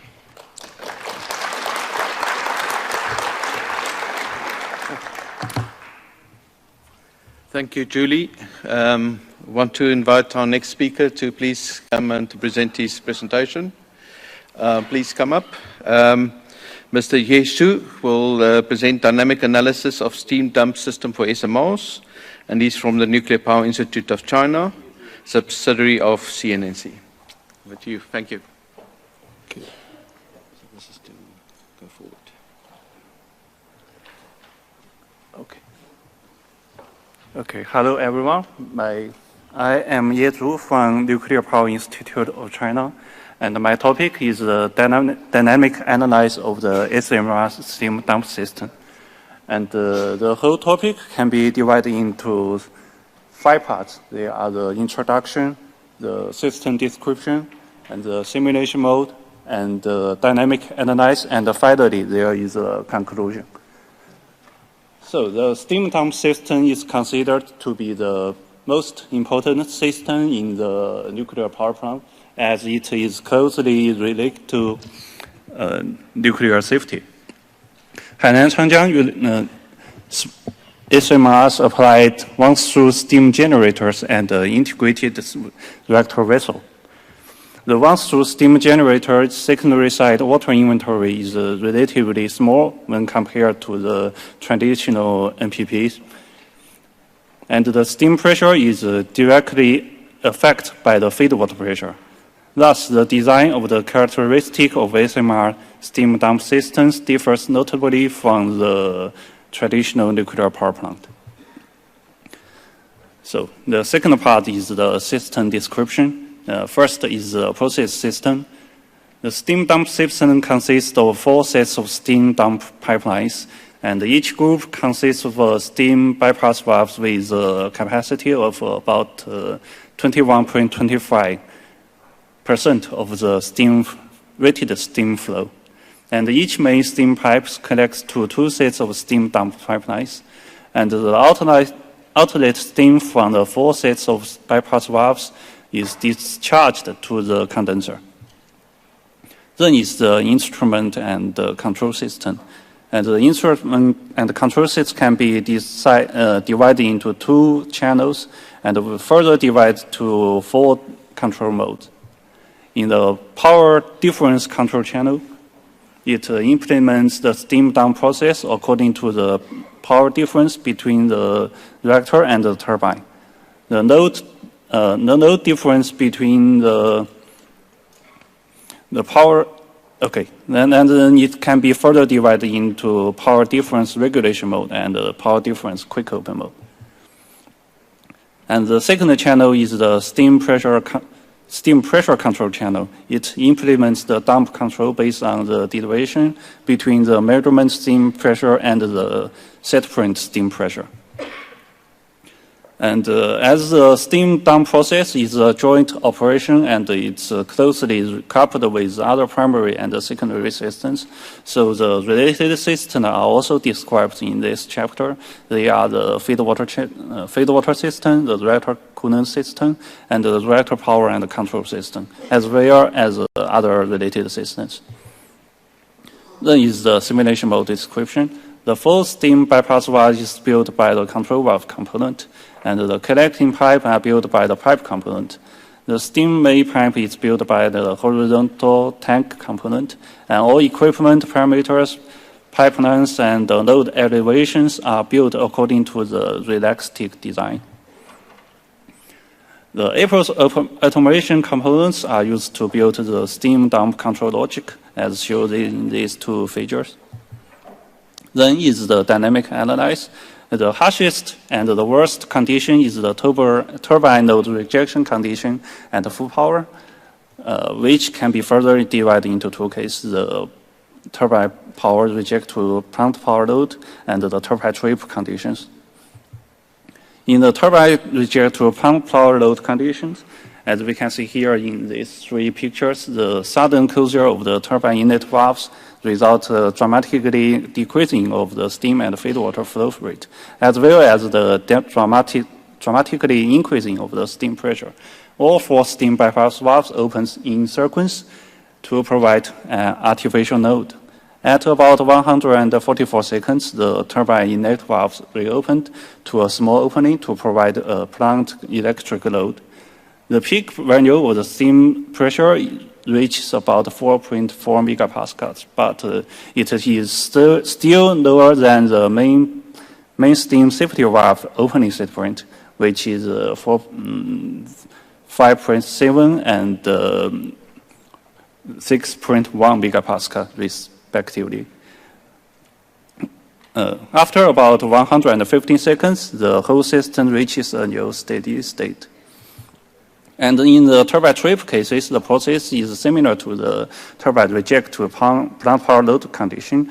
And the difference is the turbine load is set to 0 once the turbine trip signal is detected, resulting almost simultaneously opening of all steam bypass valves. Besides, the turbine load valves, the turbine inlet valves do not reopen. Finally, after about 150 seconds, the whole system reaches a new steady state. Finally, there is a conclusion. Generally, the steam dump system performs its function, provided an artificial node on the secondary side, and the joint operation of the steam dump system, reactor power control system, and the feed water system can enable the plant to implement the turbine load rejection and the turbine trip operation successfully and safely without initializing the reactor trip or steam safety valve opens. And during the steam dump process, the oscillation can be observed on the third steam bypass valves.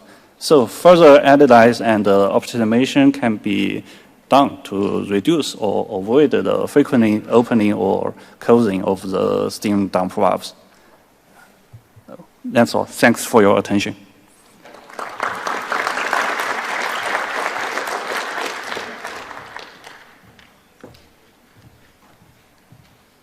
Thank you. And for our next presenter, we have Dr. Ho, Director of Systems Integration at Korea's Innovative SMR Development Agency.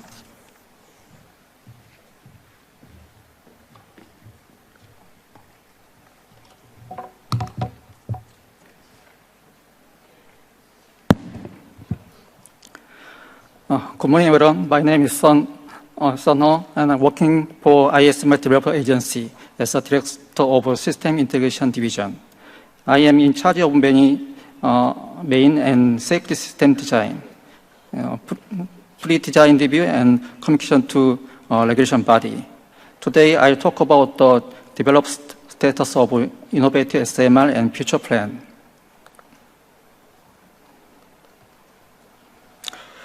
In Korea, there are 24 reactors in operation and 4 reactors in construction. KHNP and KEPCO ENC developed OPR 1000 and APR 1400.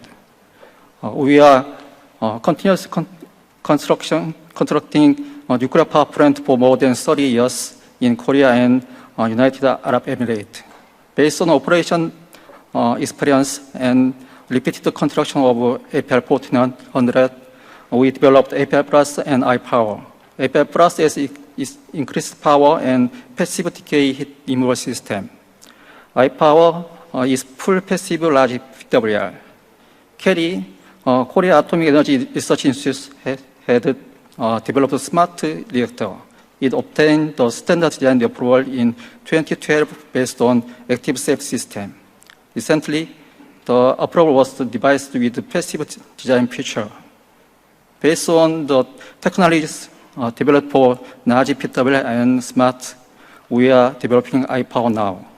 It will be more safe, more economical, and more flexible than smart and others. In next slides, I will explain development goal of ISMR regarding safety and economics. The safety goal of ISMR is that the accident possibility is very low to negligible. And even if accident occurs, the influence is very small.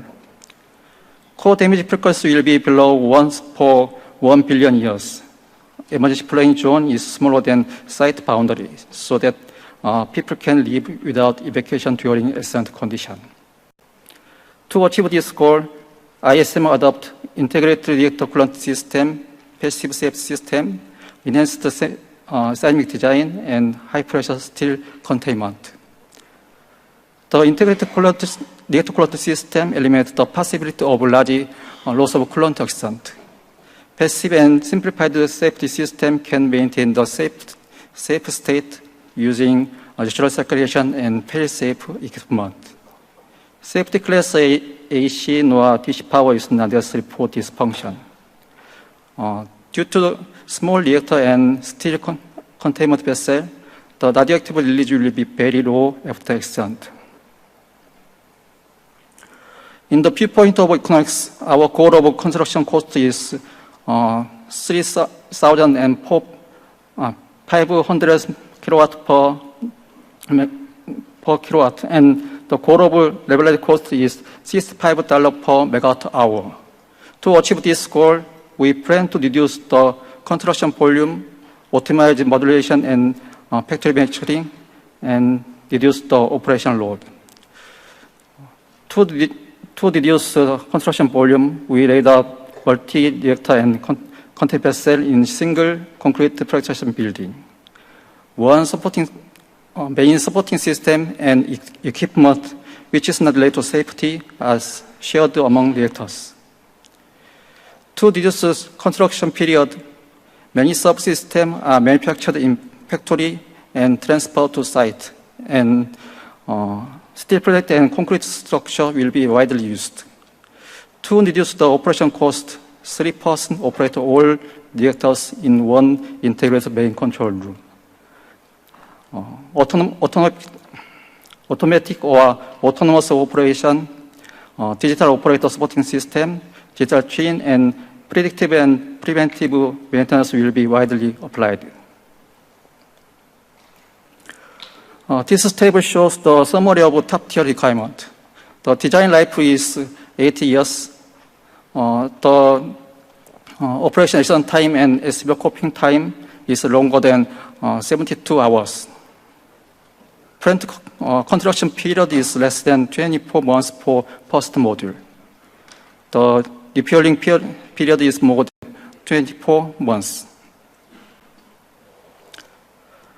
This figure shows one integrated nuclear steam supply module of ISMR. The module includes all reactor coolant system, emergency core cooling system, and containment vessel.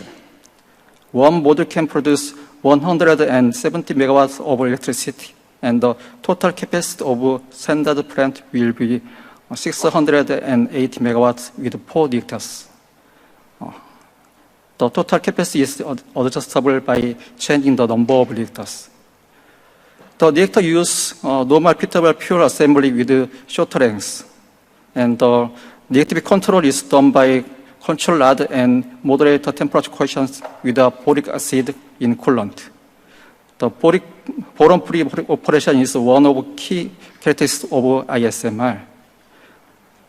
It reduced radiation waste, and there is no possibility of criticality caused by boron dilution during natural circulation cooling following extant.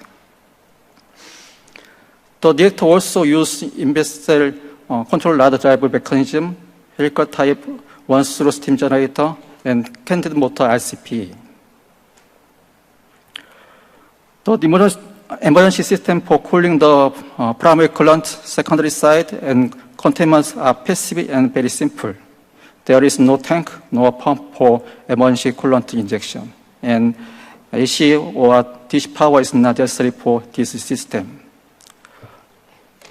Ultimate sink for safety system are 2 large water pools, which are located on the outside of container vessel. Each tank contains water for cooling a module for more than 3 days. Reactor protection building envelope multiple modules, each safe system, and a spent fuel storage pool. Advanced design feature often cause many challenges, especially induce many regulatory issues. We have some design features which cannot apply current regulatory guide and rules. It includes modular design, safety and fully passive safety system, boron-free operation, and common control room. Now, pre-design review by Korean regulatory body is ongoing. The regulatory will prepare the regulation guide for SMR, and developer will prepare verification for each safety before we issue a standard safety analysis report. ISMR developed agency managing entire development project, and all key nuclear organizations in Korea are actively participating in the project. In our project, the agency is collaborating with KHNP for project managing and operation, KEPCO ENC for nuclear steam supply system and balance of plant design, KEPCO NF for core design and fuel manufacturing, KERI for R&D for innovative technology, Dusan Enability for major equipment supply, and many construction company and university in Korea. Also, there are more than 500 nuclear part supply in Korea.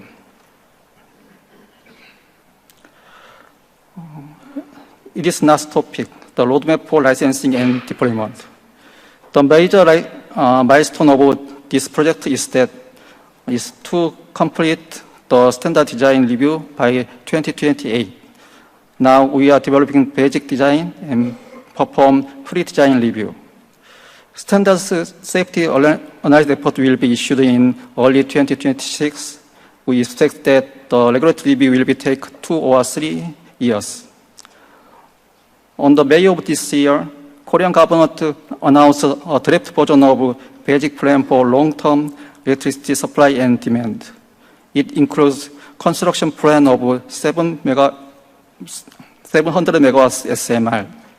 According to plan, the first module will be operated in 2034, and the poker plant will fully operated by 2035. It's all I prepare, and thank you for your attention.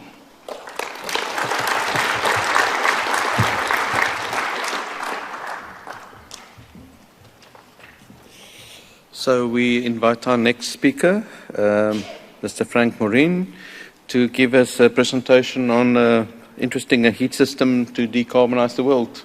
So over to you. Thank you. I put my chronometer up. Thank you, ladies and gentlemen. I'm pleased and honored to be here in IAEA conference to present the latest evolution of the French R&D program. So I have maybe to click. Yes, the French R&D program at CEA about what we call non-electrical application, cogeneration, hydrogen production, with the main vector, of course, by nuclear. And Archeos is the fruit, I would say, on the logical evolution of a non-electrical, pure heat application. To address the heat market, in fact. And what is important is that you know from several years with many economic studies and many market economic study that it's quite difficult to create a competitive solution because, of course, electricity has a better economic value than heat. And we have to put some large difference in design, in safety demonstration, to ease, to facilitate the licensing and to avoid many years of development of experimental facilities and validation of system code and CFD code and so on. So we have here the high level needs and limit the time to market because, of course, people want to have a solution quite quickly. And we design a light water SMR because, in fact, in France, it's our specialty, pressurized water reactor. But as we will see, it's different from other colleagues that present SMR dedicated to produce the first steam and, of course, electricity.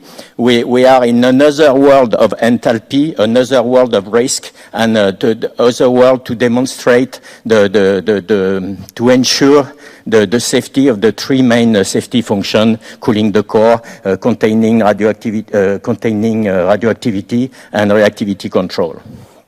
And you see here that the main application with hundreds of installation sites notified in Europe is mainly for food industry, paper industry, chemistry, of course district heat, but not only, because you understand that it's better to work full-time a year, and other developing markets for carbon capture with from cement industry, desalination, and so on. I already talked about it. What we call what is inherent safety is safety by conception design, and you will understand easily how we worked from all initiating events that can happen in life, incidents or accident. And what is important is to have a very easy safety demonstration to prove that there will be very little impact to such an initiating event. This is the best way to ease, to facilitate the acceptance, because you know that it doesn't transport as easily than electricity.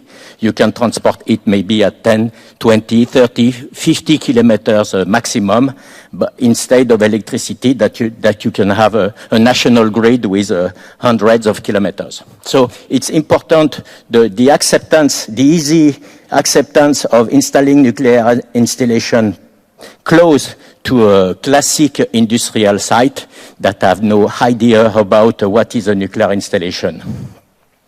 No heat sink, of course, because we have an efficiency of about 95 or 96% of heat production with very low thermal leak. 150 degrees because it's the main difference between classic SMR electricity process and our design that can give a lot of simplification and be ready as soon. And what is important, of course, is to be implemented easily in the supply of classic fuel and to be implemented too in the classic delivery for fuel cycle retreatment. No Cormel scenario, I will talk later because I say it's not a word to give it simply like that. So, of course, I have only a few minutes to present. So you have here the main temperature and pressure. What is important is, of course, primary circuit in natural circulation. It's not exotic. You will see everywhere. You have natural circulation with a driven force driven by the difference elevation. And you have primary circuit and secondary circuit in equilibrium. It's very good to maintain a very low stress for all the primary circuit. But secondary circuit is much more exotic because you have a natural circulation too. In fact, it's like a huge water heater, like in your bathroom, but with a nuclear reactor instead of the electric resistance. So you can see that primary circuit is completely surrounded by huge secondary volume. And with this configuration, you avoid any cold shock, hot shock, LOCA doesn't exist. And if you can prove too that you don't have any reactivity insertion problematic, it's more easy to go to the practical elimination of any realistic event that could go to the severe accident entrance phase. And of course, you have in parallel a second force convection to supply heat, to give the heat that you produce in the core to the client, and to freeze the thermocline position. In fact, you have the upper liquid, the cold lower liquid with a thermocline separation, and the second force circuit take and replace the cold water to maintain this thermocline position. All this has to be proved with our system code with Qatar for the nuclear startup and the load following. And what is important with regulation valve, of course, and the correct regulation of the nuclear core, that you have a continuity of customer temperature supply if you are at full power or half power and so on. Of course, secondary volume is more complex than classic pipe. It's a 3D volume, and we have studied with a CFD, but CFD one phase. It's not so complicated than CFD two phase. And the best in the future is to have a complete model with a Qatar for the primary circuit and a CFD for the secondary volume. The most important slide is this. You know, with this configuration, in fact, you have main anticipated operational occurrence events have little or zero impact due to the very large secondary volume thermal inertia. Of course, with the pool in the upper volume that is in direct connection with this hot secondary, you have almost infinite period of grace for loss of offsite power.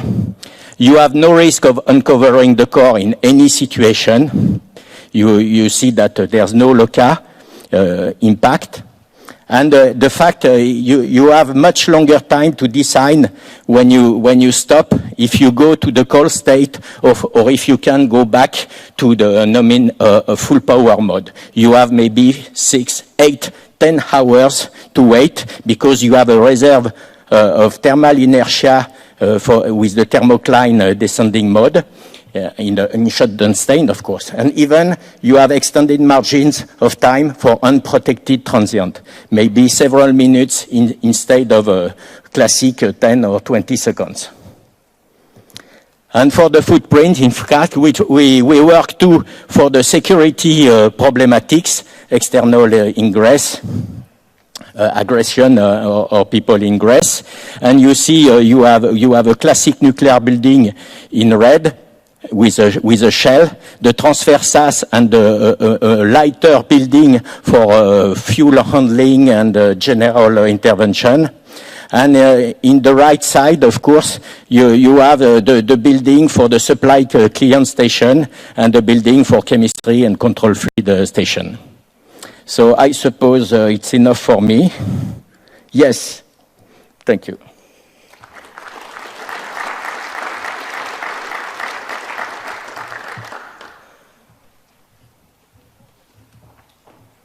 Thank you. We have our next speaker, Dr. Guido Lavache, who is the president of Argentina's National Atomic Energy Commission.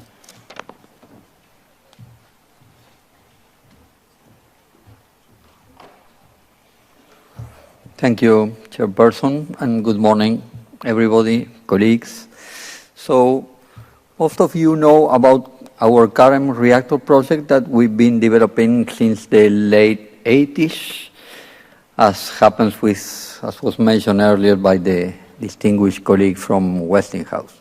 So it's a long time of deployment, but today I would like to share with you some more general thoughts about what's going on and the lessons we've learned in the design and deployment of such a reactor.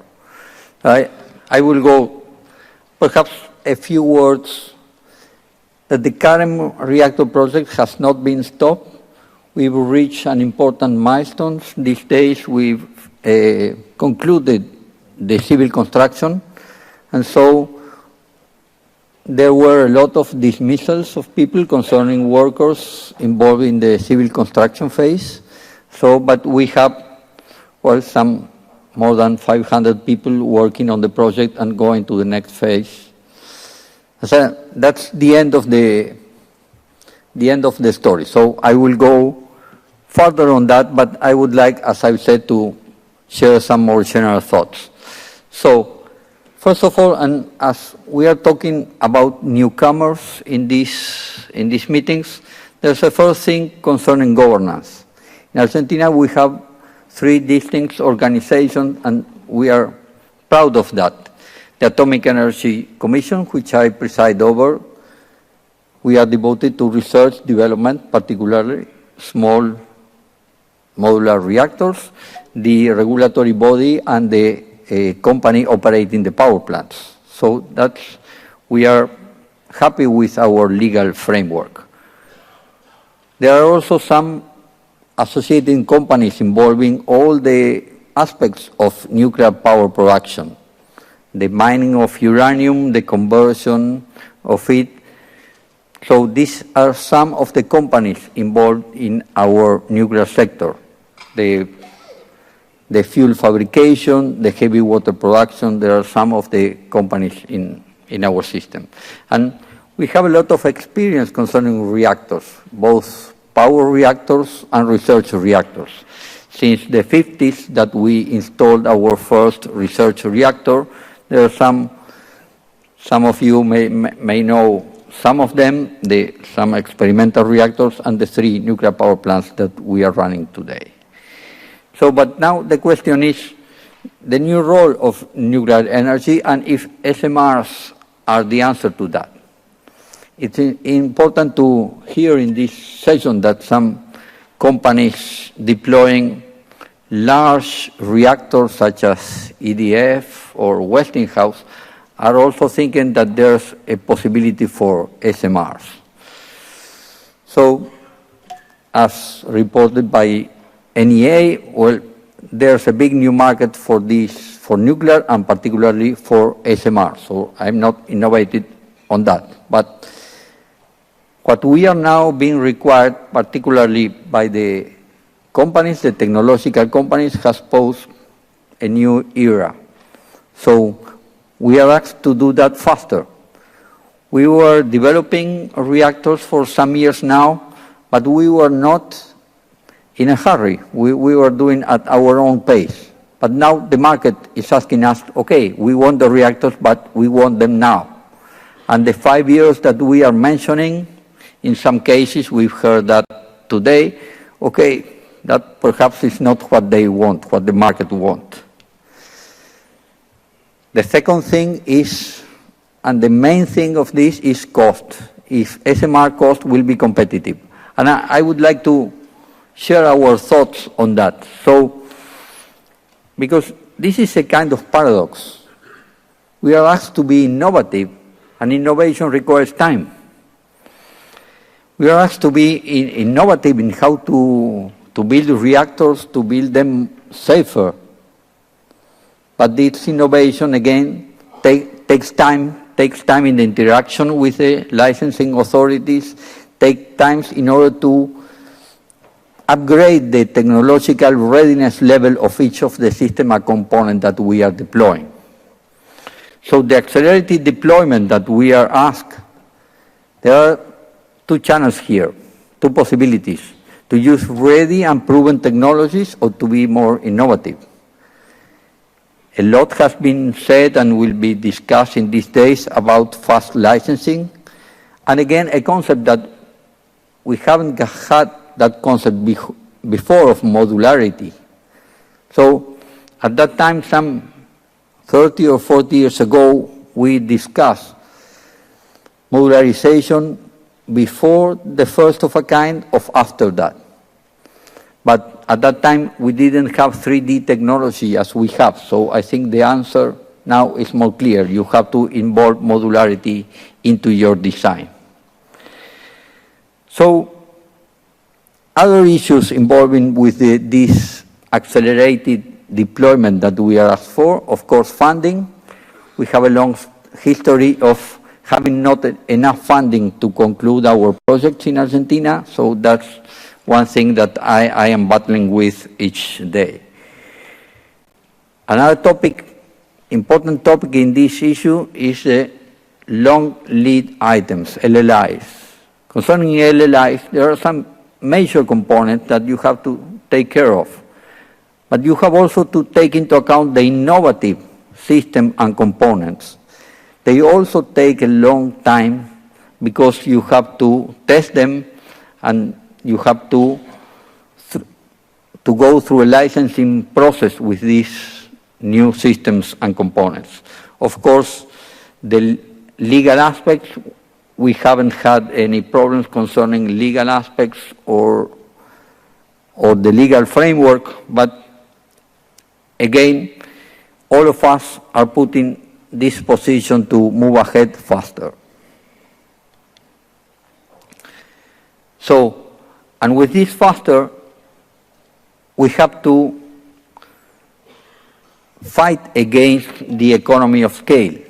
Of course, we are telling everybody, okay, the economy of scale is there. That's why we've been building larger reactors in the past. But now, okay, what's against that? Again, the answer is faster. If you do that faster, funding is easier and you do not have to pay so much for the funding, and also you have the market willing to have that reactor. So this is another work posted at IAEA that shows how modularization may do this fight against economy of scale. And of course, the learning curve, so we are building our first of a kind in order to learn, and that's a bit of what I am sharing today. So let me skip to and go to say a few words about our current project. So we have a supply chain of many producers in the country and abroad, many vendors, and that's an important thing, particularly to new designs, particularly to newcomers in this industry. Well, I will skip that also to have a few minutes to discuss again about our project, about how to make things faster.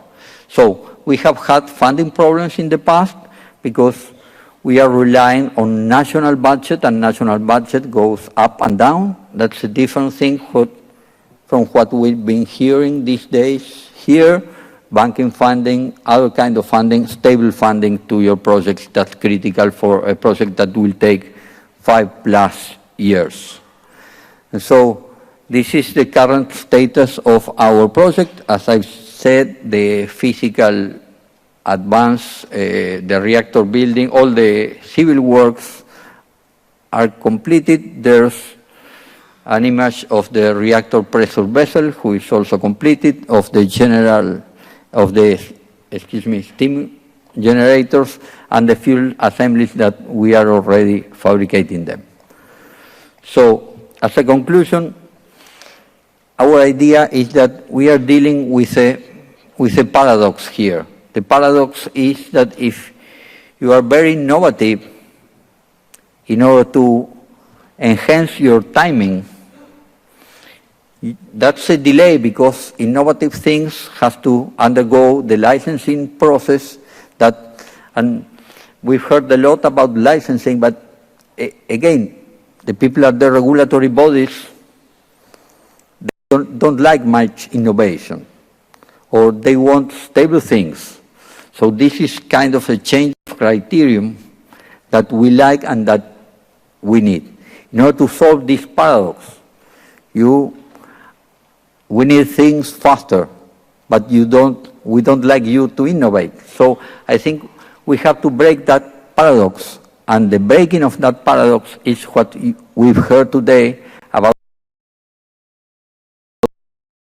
the different licensing projects, and we, designers and the ones responsible for the deployment, have to take into account the things that I mentioned. Modularity from the very beginning. And other things that all of us have to work on how to deliver faster to the market. That is what they are asking for. Thank you.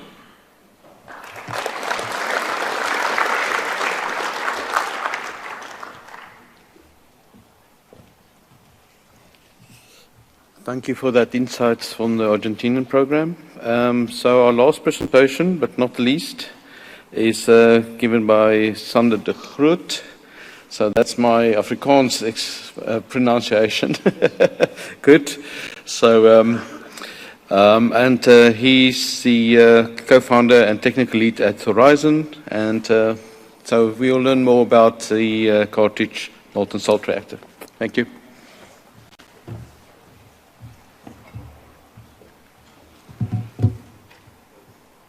Thank you, Frederick.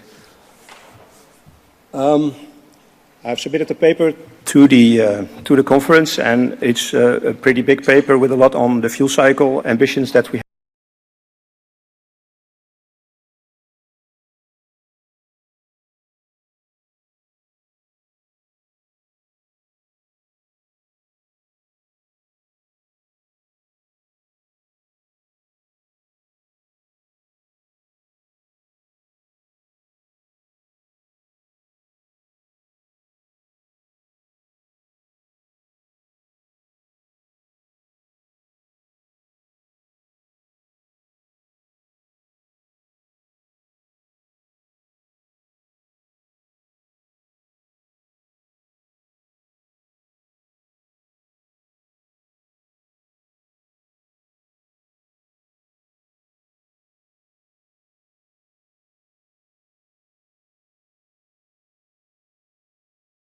have.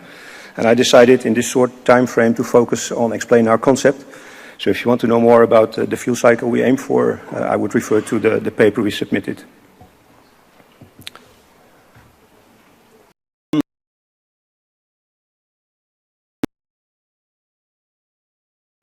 The Horizon concept is a molten salt reactor concept, fast spectrum, chloride salt based.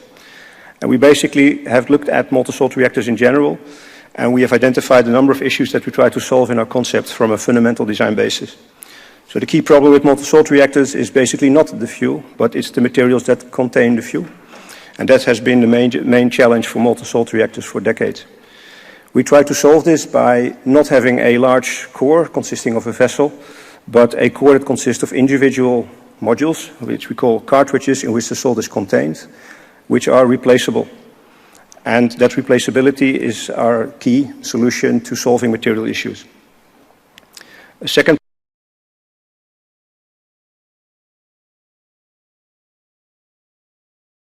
problem with molten salt reactors is that the fuel is a liquid, And you need to manage it, you need to be able to transport it in a proper way. And also there, a module that is closed, nothing goes in and nothing goes out, we think is the proper solution to solving that issue, and also mitigated proliferation concerns related to molten salt reactors. On the right, you can see a module. It's a bit hidden because we do not want to disclose everything, but it's a module which is closed, connected to a secondary cycle. And each of these modules basically contain the heat exchanger and the pump. And I have quite a simplistic simulation to show how we think it will work. So a module is closed. It has two containments. What you can see here is only one containment for each cartridge. It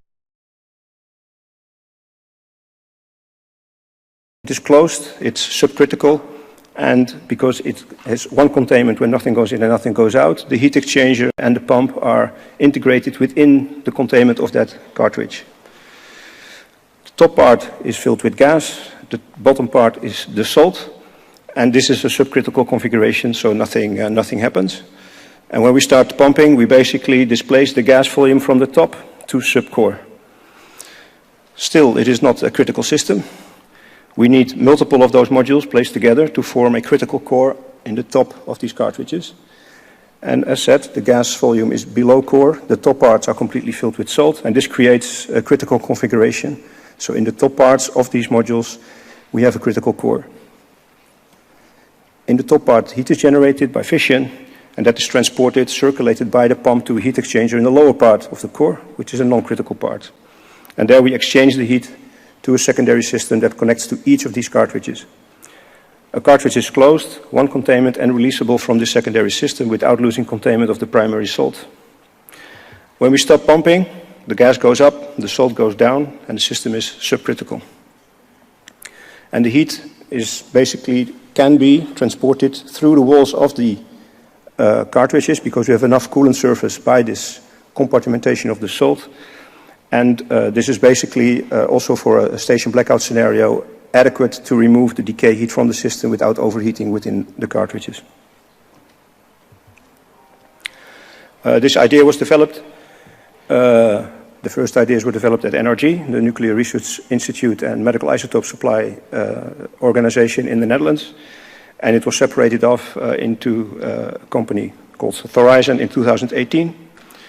And we developed the concept, shown the value of it, and patented the concept in a general way.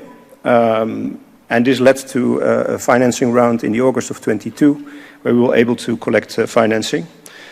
We also submitted an application to the France 2030 program, and were granted as one of the companies, one of the startup companies that applied for that funding in 2023, and started that project in 24. And some recent news is that in basically just a few weeks ago, we were selected in the SMR Alliance in Europe as one of the 9 concepts that we pushed forward for European funding. And also, we had a successful pre-screening at the beginning of the year, and we will continue to talk with the regulators both in France and in the Netherlands to develop a licensing process. The organization since August 22 has grown into approximately 40 people, and we have 2 offices, one in Amsterdam and one in Lyon, both about 20 people. And of course, we are continuously growing because this organization is not big enough to get this done, and we're aiming for growth continuously. So what do we aim to achieve? Our system is a 250 megawatt thermal, 100 megawatt electric system. And we also exploit the fact that we have a tertiary system with salt, which we can use to store energy and provide electricity flexibly. So we keep the reactor operating at 100 megawatt electric or 250 megawatt thermal continuously, and we store the heat in our tertiary circuit where we can move up and down in our turbine island to provide up to 300 megawatt electric or bring it down to 50, depending on need. We aim for a partnership to develop this. We do not think our organization can grow very, very quickly into an operating organization, so we team up with nuclear operators and make use of their experience to get the plant up and running. And we focus mostly on the design aspects of our system and the IP related to the cartridge concept. We currently calculate an LCOE of 60 megawatt per megawatt hour, and we think we can achieve it because our concept is pressure-less, so the pressure is very low, and we also do not and can exclude pressurization scenarios in our system. That means that we can exclude a pressurized dome around the whole system and make use of the robustness of the radiation shield around the core as our main external impact barrier as well. And of course, the cartridges, we have no primary system when you build the plant. The primary system is entirely built out of cartridges that are built off-site under controlled conditions, which is a major cost reduction. So there are many advantages to this cartridge. The safety, so if the pump is not operating, there is no criticality. And it's a closed system where we have two barriers around our cartridge. And the control rod systems, which we have, although molten salt reactors have a very strong temperature feedback and can be used for control as well, we have control rods, of course, to both for control and for shutdown, but these are not placed in the salt environment, but in between the cartridges. We can achieve a very rapid time to market because we use existing technology where we can. So we are not aiming for the ideal material for a molten salt reactor. We use the materials that are there and for which the data is available. And we aim for our first system for a 5-year lifetime, which is achievable. We have additional flexibility in our system because our core is heterogeneous, so we have multiple locations where we could do different things. We can also adjust the spectrum even. We originally started off with a moderated system with graphite inside cartridges and around it, but we moved away from that because we think a fast spectrum system is more easy and also complies better to future perspectives. And also with each new core load, we can introduce new cartridges and basically replace the entire primary system with the improvements that we have identified so far and also take into account the operational feedback of previous systems. I think we have a lot of cost benefit by the series production. So we have a major cost reduction of what we build on site. There's no primary circuit there. So we produce series, in series off site. And of course, with the transportability, because the containment is maintained, we can easily handle and transport the molten salt volumes to wherever we want. We are currently developing an extensive internal and external development and prototyping program, and we connect to the supply chain already now. So we look at potential operators of our plant, and we're also looking at potential suppliers and collaborate with them intensively. And one of the key partners that we have currently is Orano, who also shares the ambition that molten salt could close the nuclear fuel cycle. So we are collaborating with them, and they will also provide the salt fuel for our cartridges. So many advantages to this concept. First of all, there are already generic advantages of a molten salt reactor system. It has a very large fuel flexibility. There are many reactor design options and very robust inherent safety features. Largely, the fuel can be qualified in a non-nuclear way because fuel properties in a molten salt reactor relate to the chemistry of it, the composition, and how this evolves over time and the impact it has on the behavior of the salt. That is a chemistry-related question, not a nuclear-related question. We also think that molten salt, as compared to solid fuel, has very large benefits in connecting to reprocessing. And the repetitive reprocessing and remanufacture of fuel, which is an essential part of closing a nuclear fuel cycle, can be accommodated, we think, with less hazard and much more economically favorable than with solid fuel. And there's more information about this in our paper. And then we combine these molten salt reactor benefits with the benefits of a cartridge core approach. So the material challenges of a molten salt resolved by timely replacement, handling and transportation facilitated, proliferation issues managed by having a close containment where no salt goes in and no salt goes out, compartmented salt volumes. We have a forced and guided flow in each of these cartridges. This means that there are limited degrees of freedom of flow. And it also decouples to a large extent the neutronics from the film hydraulics, which facilitates using existing codes for licensing processes and not having to rely on very complicated and difficult to validate 3D codes. And we can demonstrate our concept by a single cartridge prototype, to a large extent non-nuclear, And of course, we have the benefit of off-site production of our primary system via this cartridge approach. So we think that molten salt reactors in general, and our concept specifically, offers a real opportunity to achieve competitive nuclear circularity, reducing long-lived waste, and making the best of the nuclear material resources we have. Of course, technology is one thing, but the team is everything. So thank you for your attention.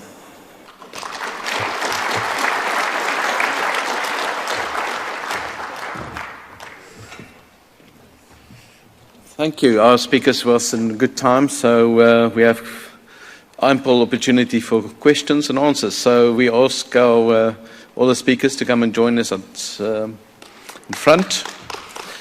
Yeah, and you can thank them in the meantime for for their presentations.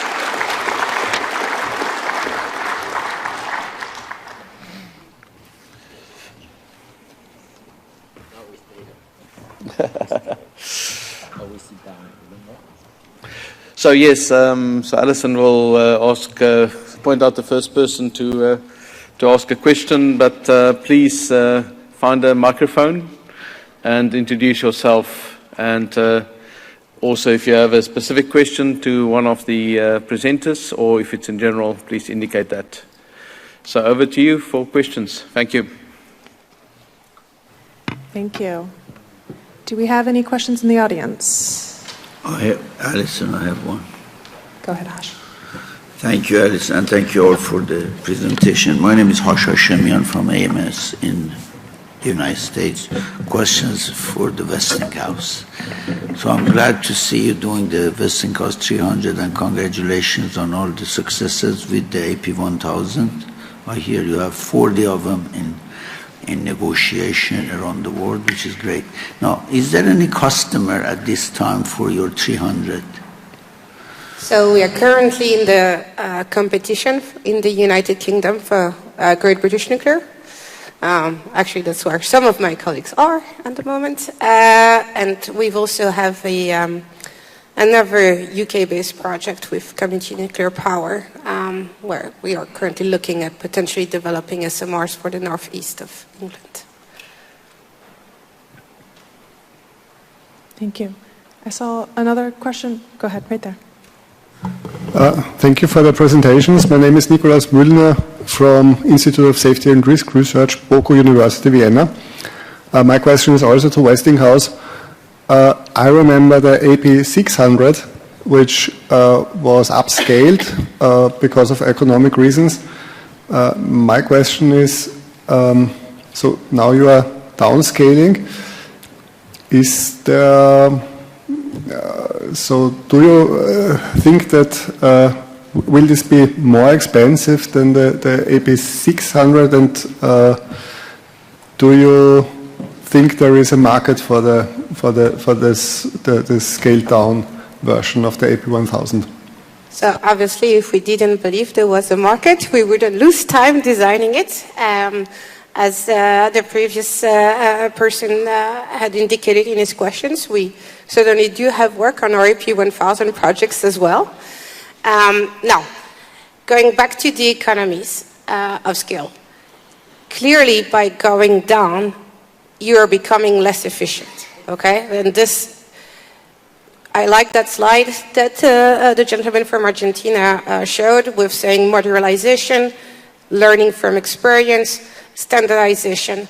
If you look at the AP1000, we've already have a very strong standardization policy between our different projects.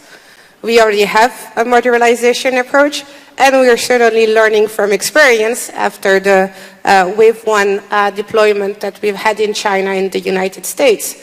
So will an AP300 be comparable on a per megawatt electrical basis as an AP1000? No. Will it be competitive, and can it address specific needs of customers that are not interested in building large reactors?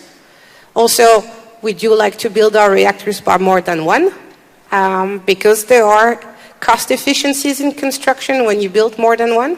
So we're not talking about, we are between 1100 and 1200 with AP1000, we're more at 2400 megawatt electrical. So between this and 600 megawatt electrical that we can offer for AP300, there are customers that's what they're looking for. Not just because of size of the grid, but because of a risk appetite in terms of launching, in terms of capital investment that they're ready to take on their balance sheet.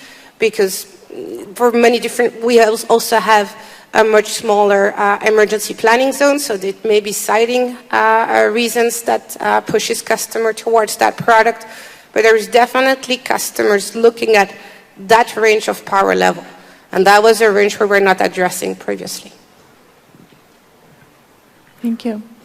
Are there any questions on this side? Yes, sir. Go ahead. Thank you very much. My name is Camilo Prieto. I'm from Colombia. I have a general question.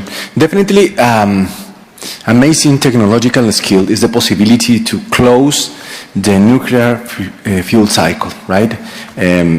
I don't know if maybe you have a theoretical approach to the diminish of the price when you closed the cycle. Because always we speak that this is a very good idea to close the cycle for reactors to SMRs too, but when you talk about the numbers, maybe you have a numbers about that?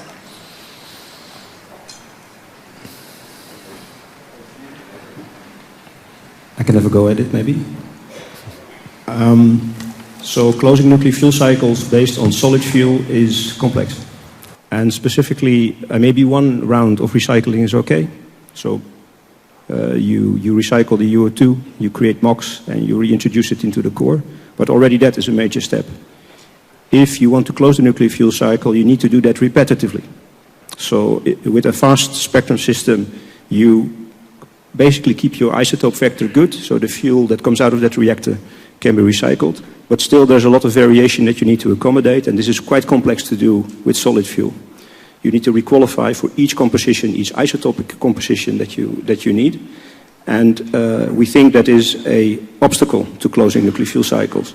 We think with molten salt reactors, this is much more easy. The fuel itself is more flexible, and also the manufacturing of this fuel.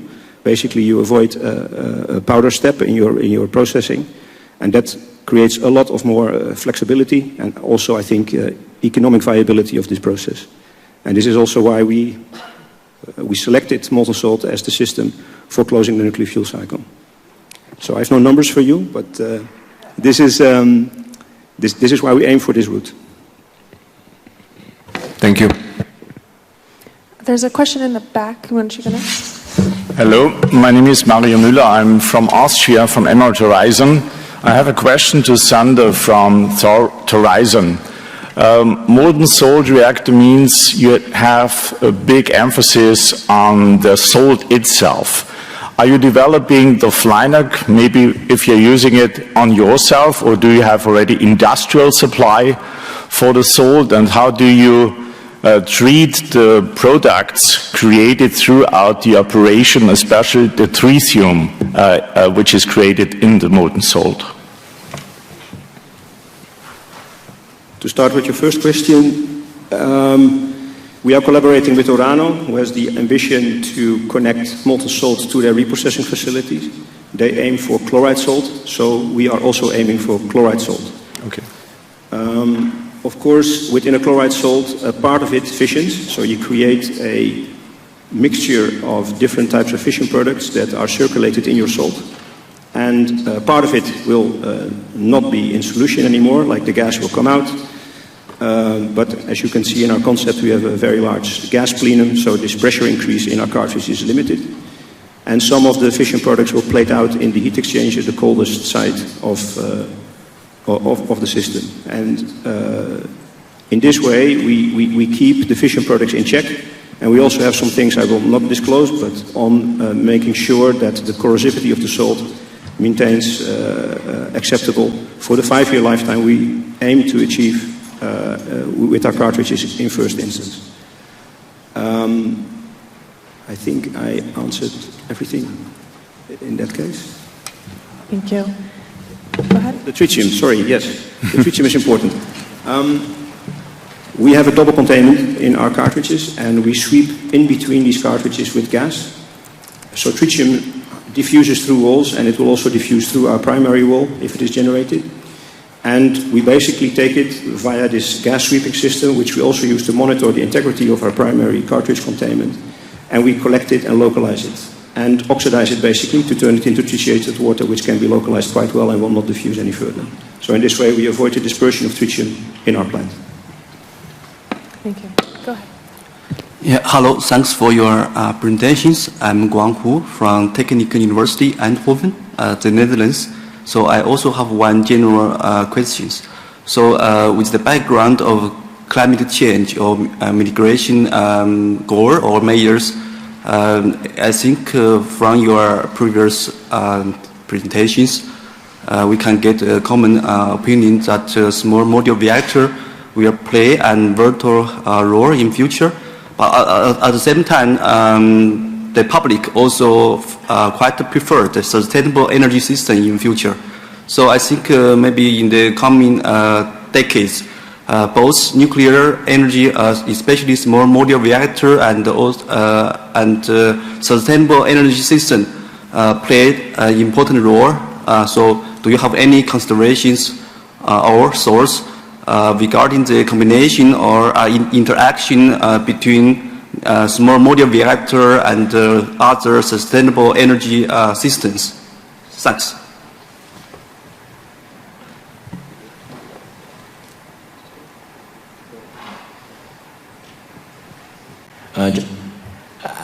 I'm not a specialist, but I would say that in France with the IDNS program, we have specific studies about the best integration, what we call a smart grid, between classic SMR plants with solar, with wind, and how to mix with the best effort to have benefit for all this mix. And it exists, this kind of studies, of course, and we are not integrist nuclear men. We accept, of course, all effort from everybody to fight against global warming and to have a better efficiency in nuclear production. But I would add that we have definitely a much stronger emphasis in this generation of nuclear power plants, because I don't think it's specific to SMRs, on being able to load follow, on being able to supply to different type of end users than electricity production in order to integrate in a greener and more sustainable energy systems and not just on the electrical grid. So if you think about an AP technology, it can vary its power output at 5% per minute. For an AP1000, that's 1 megawatt per second. So it's actually faster than a combined cycle plant. So I think we are designing our plant so that it can be the only thing on the grid with renewables, and then the power out, and if you want to use the power output to do other things, obviously, on a pressurized water reactor, we don't have very high temperatures, so we're a bit more limited, but we can definitely support district heating, desalination, used electricity and steam combined supply to, for example, on hydrogen production plants. There's many things that you can do with the power outputs of nuclear power plants. Okay, I will add that from the technical point of view, I think that is important for the nuclear power plant to adjust its power. It's like said before, the load following. That is important because the wind and the solar energy, they cannot be adjusted as you want, but nuclear power, it can be, but still it needs some technology. That's all. Thank you. Go ahead. Thank you, Kamal Mohamed, Morocco. We thank you for the presenters, and we heard in this session and earlier the importance of safety, security, and safeguards for promoting nuclear energy, and this, of course, of paramount importance. But another element that many stakeholders are interested in is the cost per kilowatt hour. And we heard from the colleague from South Korea that he gave some numbers about the construction and so on. and would be happy, to hear more clarifications on the cost per kilowatt hour from the others. Thank you.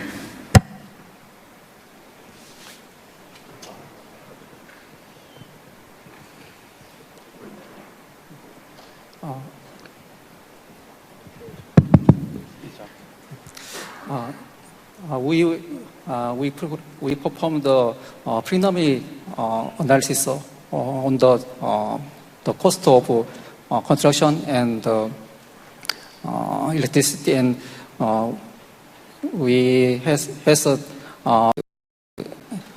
range of the overall cost. So but we also need the compete with large plants. So SMR must have a compatible cost for other energy source. So now that value is just a goal for our project, but we thought that we hope we can reach that goal before end sprint, I think. So maybe I can add something. The cost per megawatt electric installed that you're going to have is going to depend on many different factors. As I mentioned before, the largest cost at all is going to be construction cost. Construction cost is mostly cost of humans, and humans have different salaries in different geographies. It will also depend on how many units do you order in one go. It doesn't have to be just one utility, but how much of a series effect do you have in your production? So what kind of different countries are we going to look at? So for all those reasons, in our design process, what we use to drive or our design to value process. So we want to ensure that what we design is a product that is optimized for our customers also in terms of cost. We look at quantities. So how much concrete do we have? How much kilometers of cables we have in the plant? How much kilometers of pipe we have in the plant, and so on, as the driving factor. And we compare this with previous generations of plants, including our large reactors on a per megawatt electrical. And this is what helps us drive a cost competitiveness in the design. But talking in absolute terms in dollars, it doesn't have, for me, a lot of sense. If you want data on REP 300, there is a very good MIT report on it that I encourage you to read, but it's going to be very anchored in a US context, for example. So. Thank you. I would like to add a thing that sometimes we call hidden costs, that are the delays. The delays in construction, that they come from lack of funding, from regulation, from natural events. They add a lot of cost to what you are trying to deploy in a faster and more efficient in cost way. Thank you. Are there any other questions? Go ahead. Hermes Llanes from Colombia. Since the point of view of manufacturers, what are your efforts to get the general public acceptance if you select a place to deploy an SMR? What is your job about that? Because it's one of the main concerns about the neighborhood where will be an SMR.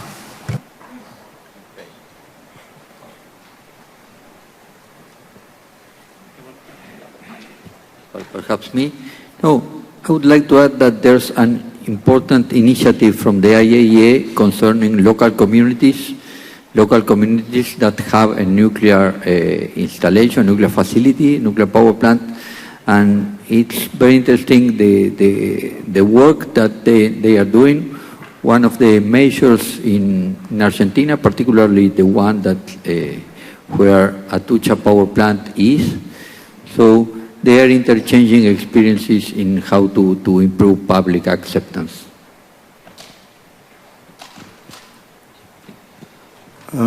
We have noticed that basically our story on Horizon side, where we aim to close the nuclear fuel cycle and reduce waste is creating a lot of public acceptance for the technology. But I would like to maybe look at it in another way, because that is also a risk. In case the public favors a molten salt reactor over current day off-the-shelf light water reactors, we create a very large problem. And that is not what we want. So what we aim to do, and what we are also effectively doing, is promoting ourselves as a complementary reactor to light water reactors, which needs to be deployed as soon as possible for all the issues that we have with our energy system. So we definitely are not promoting ourselves as an alternative for light water reactors. We're promoting ourselves as a complementary additional benefit and promote light water reactor establishment as soon as possible as well. And that is also a risk, I think, for innovative systems, that being too optimistic about what they provide, providing themselves as an alternative for light water reactors, I think that should be avoided. And we try to avoid that definitely. And that means that we use our story to make light water reactors at a higher level of public acceptance as well. Thank you. Are there any other questions? Go ahead. Hi, I'm Gareth Stradom from Idaho National Lab. I have a question here on one of the elements we hear often in the US from non-technical audiences when, cost is the big one, but then the back end, waste, spent fuel, used fuel. Advanced reactors have quite different setups than water and standard fuel. So in terms of, TRISO fuel, molten salt fuels, what attention is given right now? I understand you're still designing, you want to sell this, but already thoughts need to be given to the back end of the cycle, and it's certainly in the public's mind. So any remarks on what you plan to do at the end of life?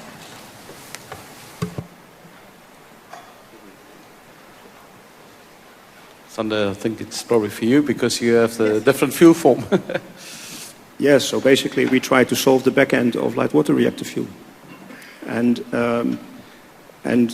we are very happy to partner with Orano, who is already doing the reprocessing of light water reactor fuel, which allows us to basically clean up the waste. And I think that's a favorable development, helps public acceptance.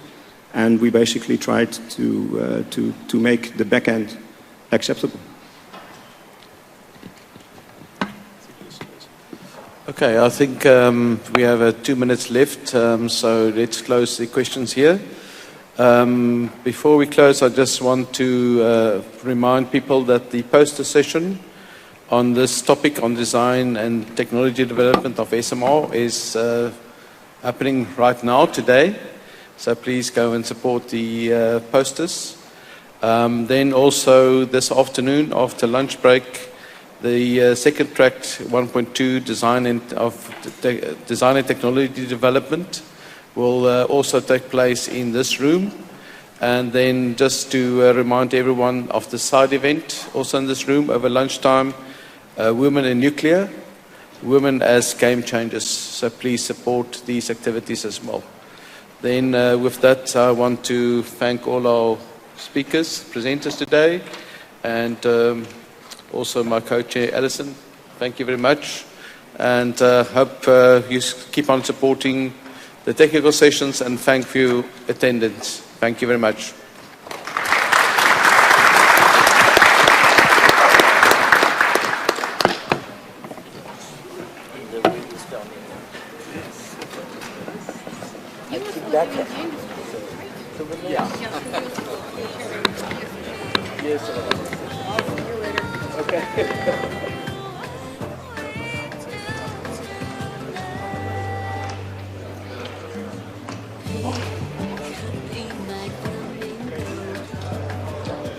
There's no picture.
Yeah. 6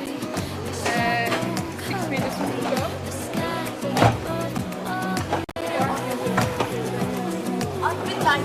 Do you need help? Yeah, I do have.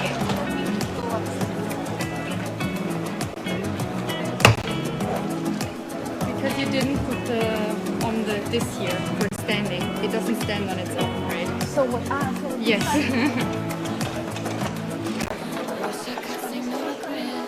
Just, yeah, exactly. But I'd rather it like this. And the other side maybe. It's already. But it's not. It's good.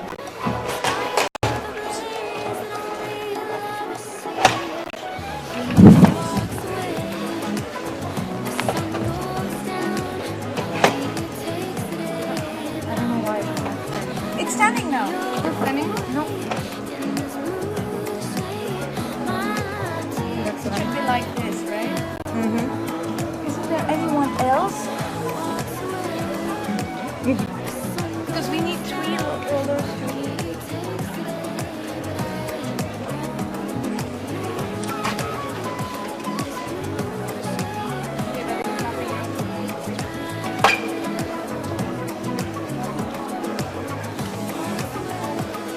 Standing now? Yeah, perfect.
Come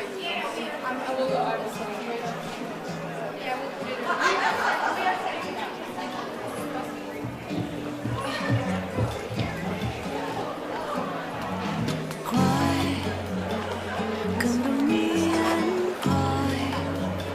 I know it's not easy. You're the same, but so is mine.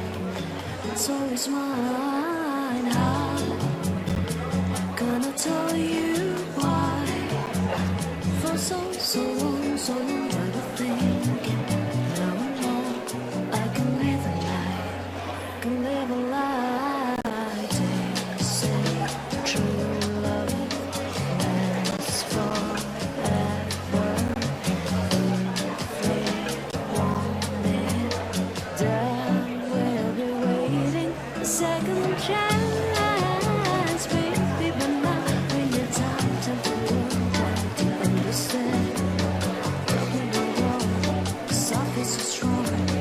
Cruising my baby, a second chance, baby. But now we need time to understand. We were wrong, soft is so strong. Cruising, go. I'ma let you go. Don't stop, 'cause it's better now. I still love you. Don't say goodbye. Don't say goodbye.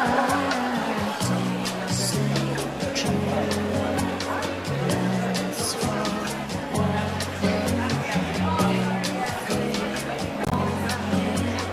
Then we'll be waiting a second chance, baby. But now we need time to understand. Soft is so strong. Cruising my baby, a second chance, baby. But now we need time to understand.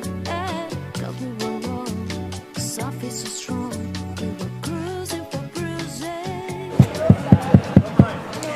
Please, yeah, you can. My panelists can come on stage, please. We'll start from here. And please, if you can sit down, I hope that you were able to have a lunch bag outside. Please. Thank you.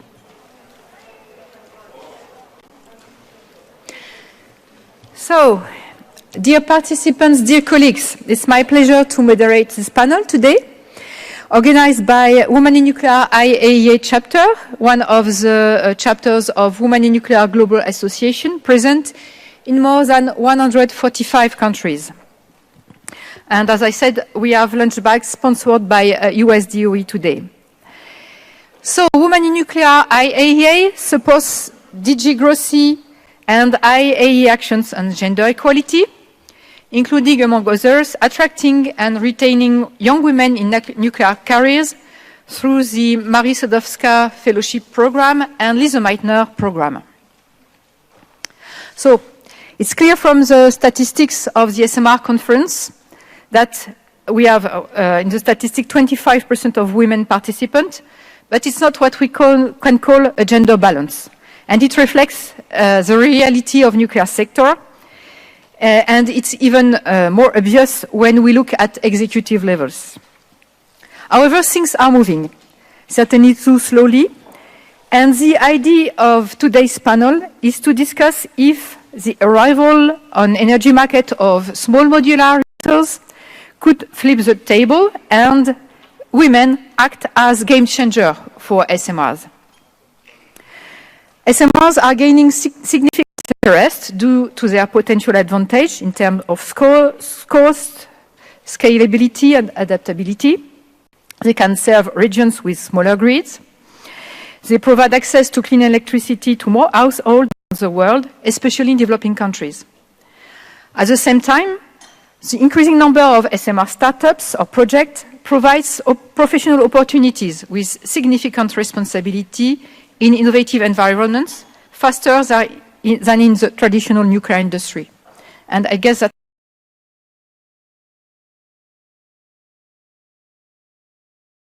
our panelists are very good.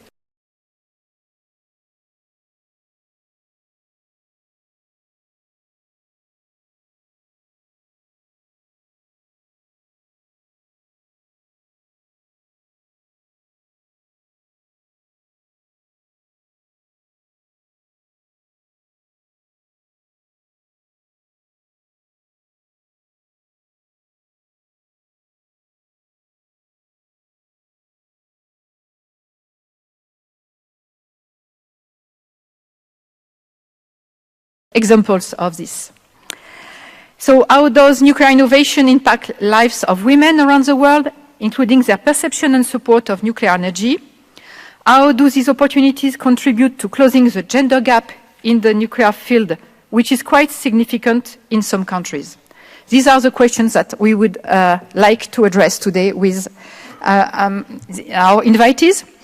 And for this, I have invited Alicia Duncan, Deputy Assistant Secretary for the Office of International Cooperation of US DOE. So Mrs. Duncan has worked in various capacities in international nuclear energy policy arena. She is chair of the International Framework for Nuclear Energy Cooperation, and she has been recently elected as Vice President of Women in Nuclear Global. Thank you, Alicia.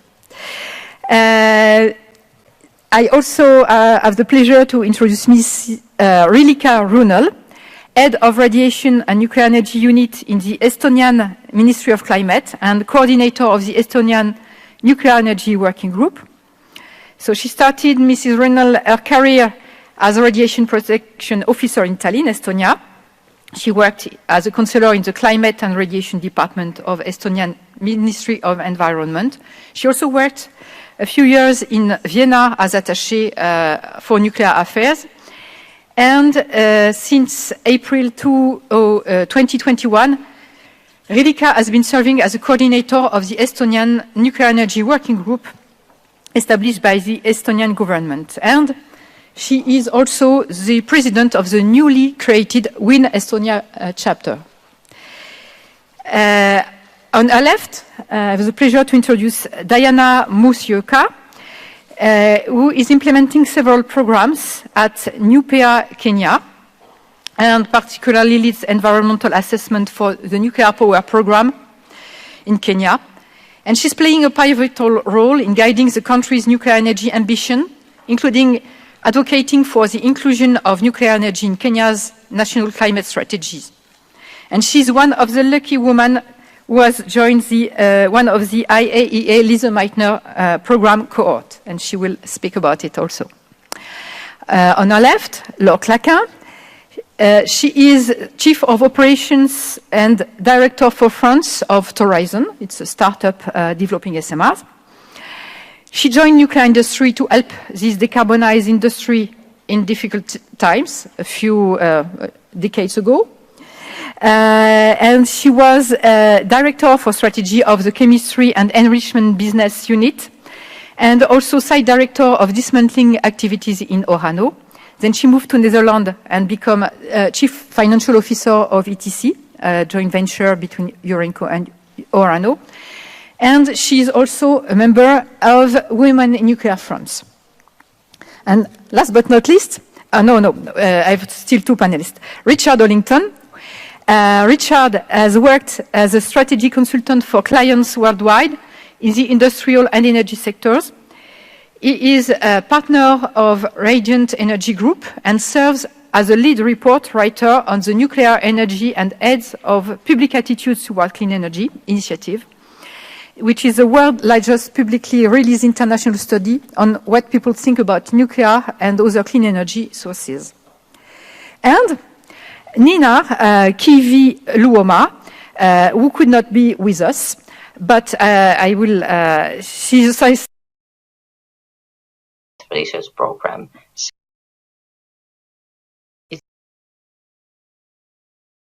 On stage, please. Advocating for the inclusion and IAEA actions on gender equality. Chapter.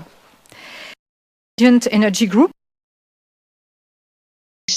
who works as a project researcher here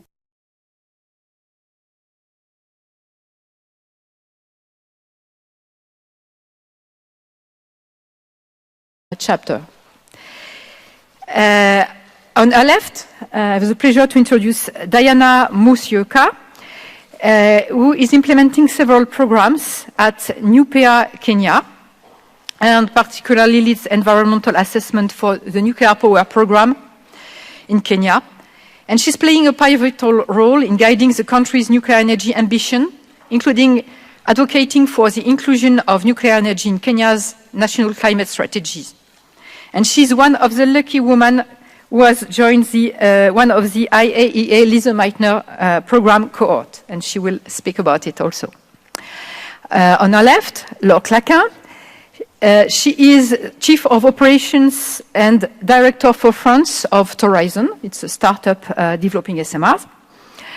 She joined nuclear industry to help this decarbonized industry in difficult times a few decades ago. Developing SMRs. Planning to apply for a position of doctoral student at the LUT University.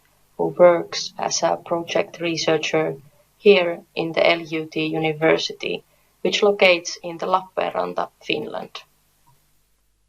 Our research on SMR attitudes is based on 2 resident surveys that were conducted in 2021 and 2022 in the Helsinki metropolitan area. Helsinki metropolitan area is the most densely populated area in Finland. There is 1.6 million people living there. Currently, large-scale nuclear power plants in Finland are mostly located in more remote areas.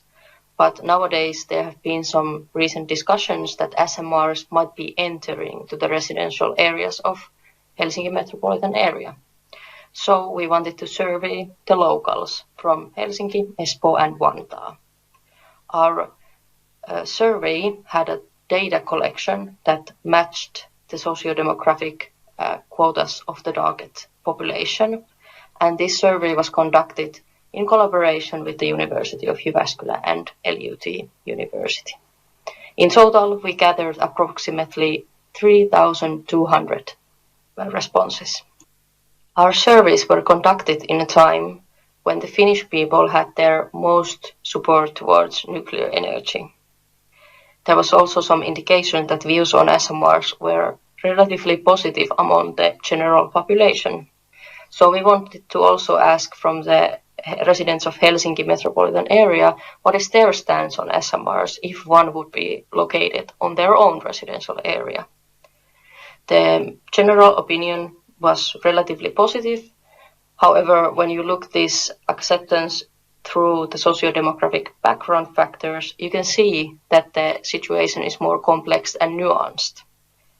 For example, people who voted for the right-leaning parties, such as the National Coalition Party and the Finns Party, have relatively more positive views on SMRs than the people voting for the left-leaning party's research program, SAFER 2028.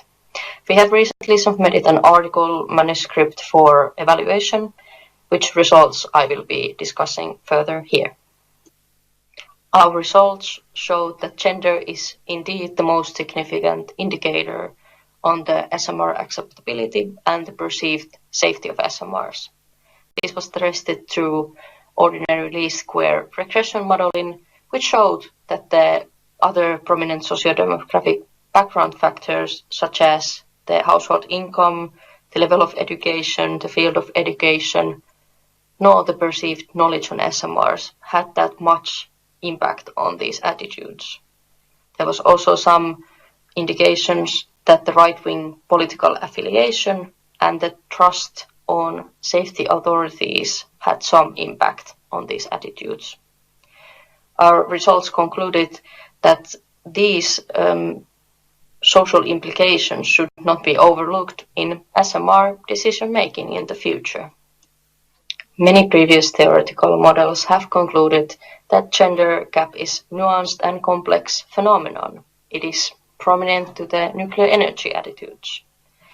There is no definitive answer to the existence of the gap, and addressing this gender-specific gap should not seek simplistic or one-dimensional answers.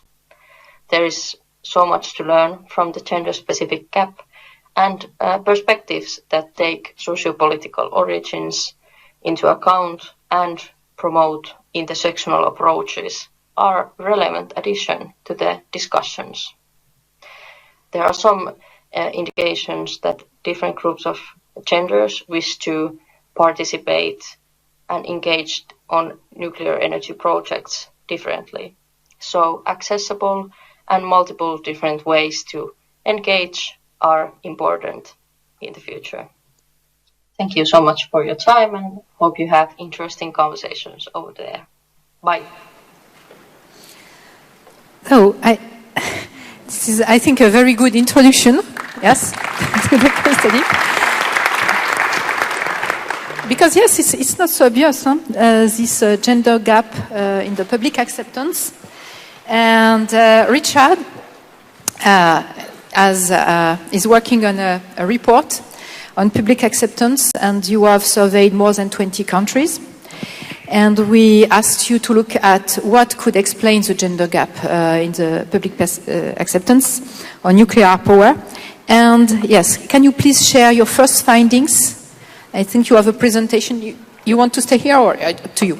Yes, please. Yeah.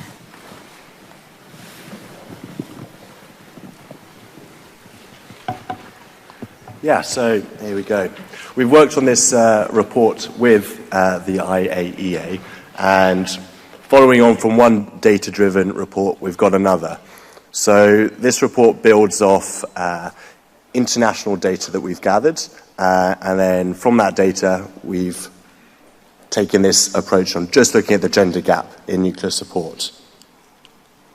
Which button do I press? There we go. So, first off, to set the stage, why does the gap in gender support matter to the nuclear industry? So, we thought of three answers. First off, it's important for social license. The more women that support nuclear, the greater overall support, and therefore the easier. Secondly, policy stability. What you don't want is for there to be small demographic in-groups with strong opposition that rise up and sort of a Jane Fonda anti-nuclear movement gets created. So the lower that volatility in supports, the more policy stability. And finally, of course, the more women support nuclear, the more likely they are to work in nuclear, and it helps the nuclear industry improve its workforce. So as mentioned, the data that I'm presenting today comes from our international report on public attitudes to clean energy. We've got a few hundred reports in some boxes over there. Hopefully they'll be handed out for you all to gather and take. But what we're doing is we're comparing the public opinion in 20 different countries against each other, and we're comparing the public opinion on nuclear versus other clean energies. So onshore wind, large-scale solar, gas with carbon capture, and biomass from trees. Today we're at a SMR conference. We at Radiant like to joke that this is our version of SMR. It's small modular research, copying the same set of questions in different countries for those different energies. And what this allows us to do is a lot of benchmarking. You can see which countries are doing the best job of gaining that public acceptance and seeing where the biggest improvements are, and therefore learning from who those world leaders are to bring back those learnings back home. So let's jump into the main slide. So here we see that gender gap in public support. On the right are the green dots, and you can see in all 20 countries surveyed, men have higher levels of net support for nuclear than women. So to explain the numbers more fully, in Norway, you see the green dot around where 50% is. What that means is 65% of people in Norway, men in Norway, support nuclear, 15% oppose. 65 minus 15 gets you that green dot on 50%. Women, on the other hand, in Norway, have much lower levels of support. Actually, there's more opposers to nuclear energy in Norway amongst women than supporters. And that's a large gap. There's a large range in that net support between men and women of 55 percentage points. What we found interesting is it's generally more Western countries at the top of the table with a large gender gap, whereas at the bottom we see the Philippines, the UAE, Brazil, India with very small gender gaps. One thing that I think is worth pointing out is Russia. So there is a large gender gap, but crucially it might not be as much of an issue in the countries on the table. In Russia, women are less supportive of nuclear than men, but they're still as supportive of nuclear as men in other countries. By contrast, if you look one up in the UK, where I'm from, there are more women opposing nuclear than supporting it, which poses an obvious problem to when you want to build a new build program and you're not representing the views of women in your country. So how does that gender gap compare to other energies? Is it that women are always less supportive of energy technologies than men? Well, in part that is the case. What we do see is that women are much more likely to answer public opinion surveys with don't know or neither support or oppose. And a way to explain that is men are more likely to be confident in their decision of incomplete information, whereas women more likely to wait till they have all the facts before they make their opinion. But what we see here is, so again, if we take Norway as an example, just because it's at the top, there's that large gender gap in nuclear support, the pink bar. There's also a gender gap in public support for solar and then the other clean energy options, but in nuclear, that gender gap is much bigger. The gender gap is a nuclear issue, it's not a general energy issue. Closer to the bottom of this list, we see, again, those more new to nuclear countries where there's a smaller gender gap. And what's interesting there is the gender gap seems within the tolerance of acceptability. The gender gap for nuclear is similar to the gender gap of wind and solar. So I guess the takeaway here is, while it'd be great to have no gender gap, it is understandable to have a small amount of gender gap, just because of the nature of the way that men and women answer public opinion surveys. So in the copies of our report, which I see are being picked up as we speak, we go into the detail of all the different metrics that we've got data on, that we're able to analyse and understand why there's that, how they drive that gender gap. In particular, we dig into political beliefs and how those differ between men and women and how that impacts public support for nuclear, but also safety. What's interesting with safety is, while the perception of safety is bad in pretty much all countries, amongst those that are worried about safety, there's still more support than opposition to nuclear. And what that tells us is maybe it's not the most important driver of public perception. So we dig into that more in the report. And then finally, what we look to do is we're looking to propose some solutions. So what should the nuclear industry be saying when it speaks about nuclear to help narrow that gender gap, but also improve general public support? You know, what are the key criteria? Is it safety, or is it emissions, reliability, the cost of energy? And secondly, how do we say it? What social media platforms should we use? Is news better, etc.? And then finally, what can we do outside of communications to improve that public support and narrow that gender gap? So that's the end of my presentation, and feel free to pick up a report whenever you want.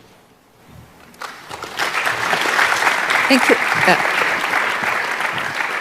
Thank you very much, Richard. And I must add that you are looking also for support to do deeper research into all these factors influencing women's perception of nuclear.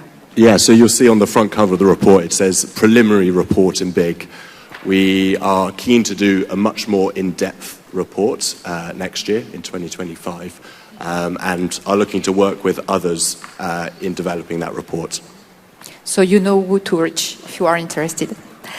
So my first question will be really about this perception of nuclear in the different countries, and I will address my first question to Rilika as coordinator of the working group of Estonia, because you have worked on this topic really with the local communities to achieve the result of the acceptance by the Parliament of a nuclear power program recently. And can you tell us what were your perception, your feeling, and also what could be done to increase confidence in nuclear power by women? Thank you. It's a pleasure and an honor to be in such a distinguished panel today. And I would like to thank the IAEA for providing this opportunity. In Estonia, actually, the picture is pretty much the same, like Richard presented. There is a huge gender gap in supporting nuclear energy. Our nuclear energy working group is taking a public service twice a year, and we are monitoring also the difference between the support rate among women and men to nuclear and towards different energy production means. In Estonia, only 32% of women support the use of nuclear energy in Estonia, while among men the support rate is 72%. And in Estonian case, it's also the same, like in a lot of Western countries, that they are more than they are in favor. And in Estonian case, it's like it's 36% of women find that nuclear energy is not suitable for Estonia. And the need for information is also different among men and women. We are asking in our surveys like what kind of information they would like to receive about nuclear energy. And men respond that they would like to receive information about the technology and its like additional features and its potential, while women ask for more information on potential risks and accidents, and they are more like risk aware, and they also find this technology to be too risky, not safe, and they tend to support more wind and solar energy solutions, while men are less supportive towards those energy production means. But what we did in our nuclear energy working group when we first started, we started to draft our communication strategy. And our communication partner also referred to that while they were performing target group interviews, that women implied that one of the reasons why they see that their concerns are not addressed or they are not so sure about nuclear is that the nuclear debate tends to have a face of a middle-aged white man wearing a nice suit and like providing this wise talk and in a lecturing manner. And there is a lack of diversity in spokespersons. And the recommendation from our partner was to find more female spokespersons that the women can relate to and can ask their questions without receiving a lecture about like how this is not a relevant question or that this is not an issue. And since women are more those risk averse and by our nature and by our training, we are told to avoid risks at all causes. And this implies in the nuclear case as well. If it seems too risky, it's better not to take that risk. But in our messaging, we will have to use this risk awareness and communicate in a different manner by providing maybe what kind of risks nuclear could alleviate and what risks we can avoid thanks to nuclear. So this is my message and our experience from Estonian Nuclear Energy Working Group's public service. Thank you very much. Thank you, Ulrika. Very interesting. Alicia, so I'm turning to you because you are traveling all around the world. And is it something that you have also witnessed in different countries, this difference in perception of nuclear power and also the need of communicating differently? Can I tell the truth? Yes, of course. All right. Well, first of all, let me thank WIN IAEA for having us. Jeanette, Aline, thank you so much. And to the WIN Global friends, the Lise Meitner and Marie Curie friends that are in the room, and all of the men who have joined us today. Y'all are the real MVPs because you are our allies and you are speaking on our behalf in rooms when we are not present. So thank you. So I want to not lose a very critical statement made by the only man on the panel. And if y'all didn't hear it, he said, and I am not quoting, but he said, the research shows men are more confident in making decisions about things they don't have the information for. Give it up for the men.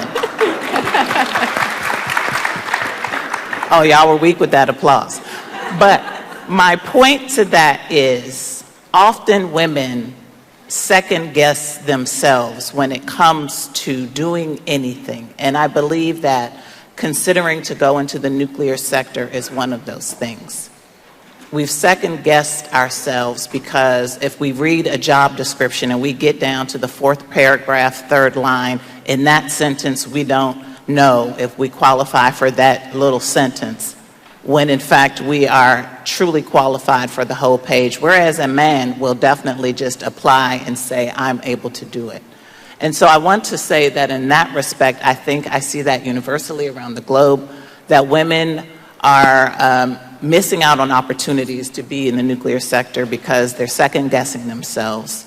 And even throughout their career, to be able to advance in their career, to grow, to be promoted, to be leaders, they often don't make sure that they advocate for themselves for those opportunities. So I also see that as a challenge.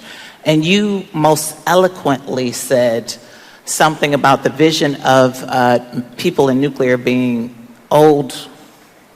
Did you call them white? Or yeah? Middle-aged men. I know that Ambassador Holgate's not in the room, but I will quote her, and she has called them pale and stale. I like that much better because it gives you a visual.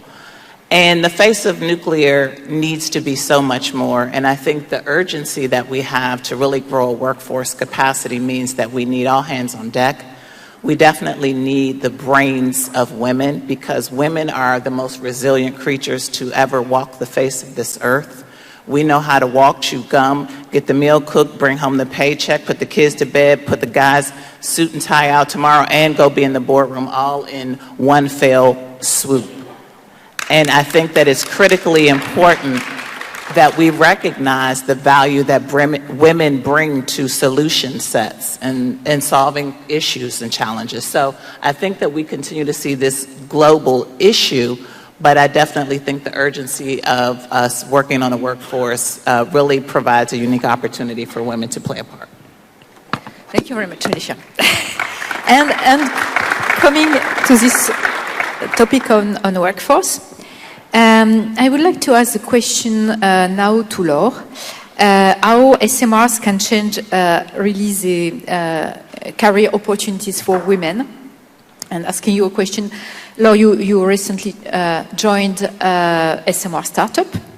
Did you read all the job description? Did you cross all the lines of the job description when you joined? No, and what is your opinion? Lady, Aline, you know very well.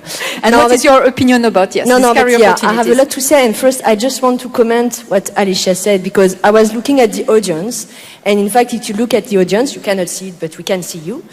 And in fact, I think we have more than half that are women. So that means that, in fact, what Richard explained is that the fact that women do not support nuclear should be an issue for everyone. And it should be an issue for all the nuclear utilities, because if you don't, I would say, convince people in terms of public acceptance, you would be nowhere, and especially on the SMR business. And so it should be, honestly, I'm a bit shocked by your statistic, because I really think that it should be an issue for everyone, and not just for women, to make sure that we make SMR happen. So that was my first comment. And then, as you said, I joined, so I'm coming from the French nuclear industry, so large corporate companies. And I took the decision nearly 1 year ago to join the SMR, an SMR startup. And when you think about SMR, you think also about startup. And I would say nuclear startup, that's two words that doesn't fit with women. Because you know that nuclear, we talked about it, but also if you look at all the statistics on startup, women often do not go to startup because they are more risk adverse, and also regarding everything, regarding funding, regarding entrepreneurship, they think that it's more difficult to go there and to say, yes, I want to raise hundreds of millions for my project. So on the paper, I would say, it's not so easy for a woman to join an SMR startup. But I did. I decided to go, and I really think, so at Horizon, so Sander explained the technology a bit earlier, but the CEO is a woman, Kiki Lowers, and over the 5 people at the ExCom, we are 3 women. So we have more women than men in the ExCom, and I think it works quite well. I'm looking at you, Sander. And on top of that, what I really like about an SMR startup is that you start from a clean sheet. And in fact, you can build the company you want, and you can build, I would say, the type of management you want, and you can build the team you want. And that's also what you said, Alicia, because we talk about gender equality, but you can also talk about all over type of diversity, because you talked about white versus non-white, or you can talk about other type of diversity. And I really think that in an SMR startup, we can build from scratch the company we want to be. And we see it from a funding perspective, from a commercialization perspective, from a connection with all the stakeholders. I think to come with a company that is more the mirror of the society is really a key and a path for success. So I'm really believing in the fact that SMR and SMR startup can really be, I would say, an accelerator of bringing women to nuclear. Thank you very much, Laura, for your testimony. And I think it's a brave decision, a courageous decision also to join startups and do, and have a new position and develop something. Now I would like also to ask a question to Diana, coming from Kenya, about how nuclear, but also SMRs in particular, are perceived, what could be their social climate impacts in newcomer countries, and how they're perceived by women, specifically. Diana, in your job, what did you find?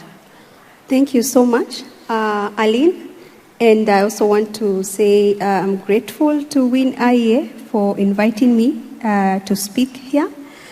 And it's a great opportunity for me. So I'm going to speak about the role of SMRs on the social aspects, specifically to Kenya. And I'm going to talk from the perspective of women who are living in rural areas. Currently, the women in rural areas still carry the burden of household roles, like taking care of their home and cooking and getting some water. So I'll speak about the role of SMRs from the point of grid-connected energy as well as non-grid energy. On grid, SMRs are going to provide modern energy. And when women have access, or households have access to modern energy, it's going to bring efficiency in these household roles. And so what is going to happen is that the women and the girls are going to have time to dedicate themselves to education and have more opportunities also in employment. And there are so many women who are also enterprising. They have small businesses. So access to modern energy is going to also help them develop in these enterprises. And now when you come to aspects of SMRs like desalination, Kenya conducted a study in collaboration with NICE Future Initiative.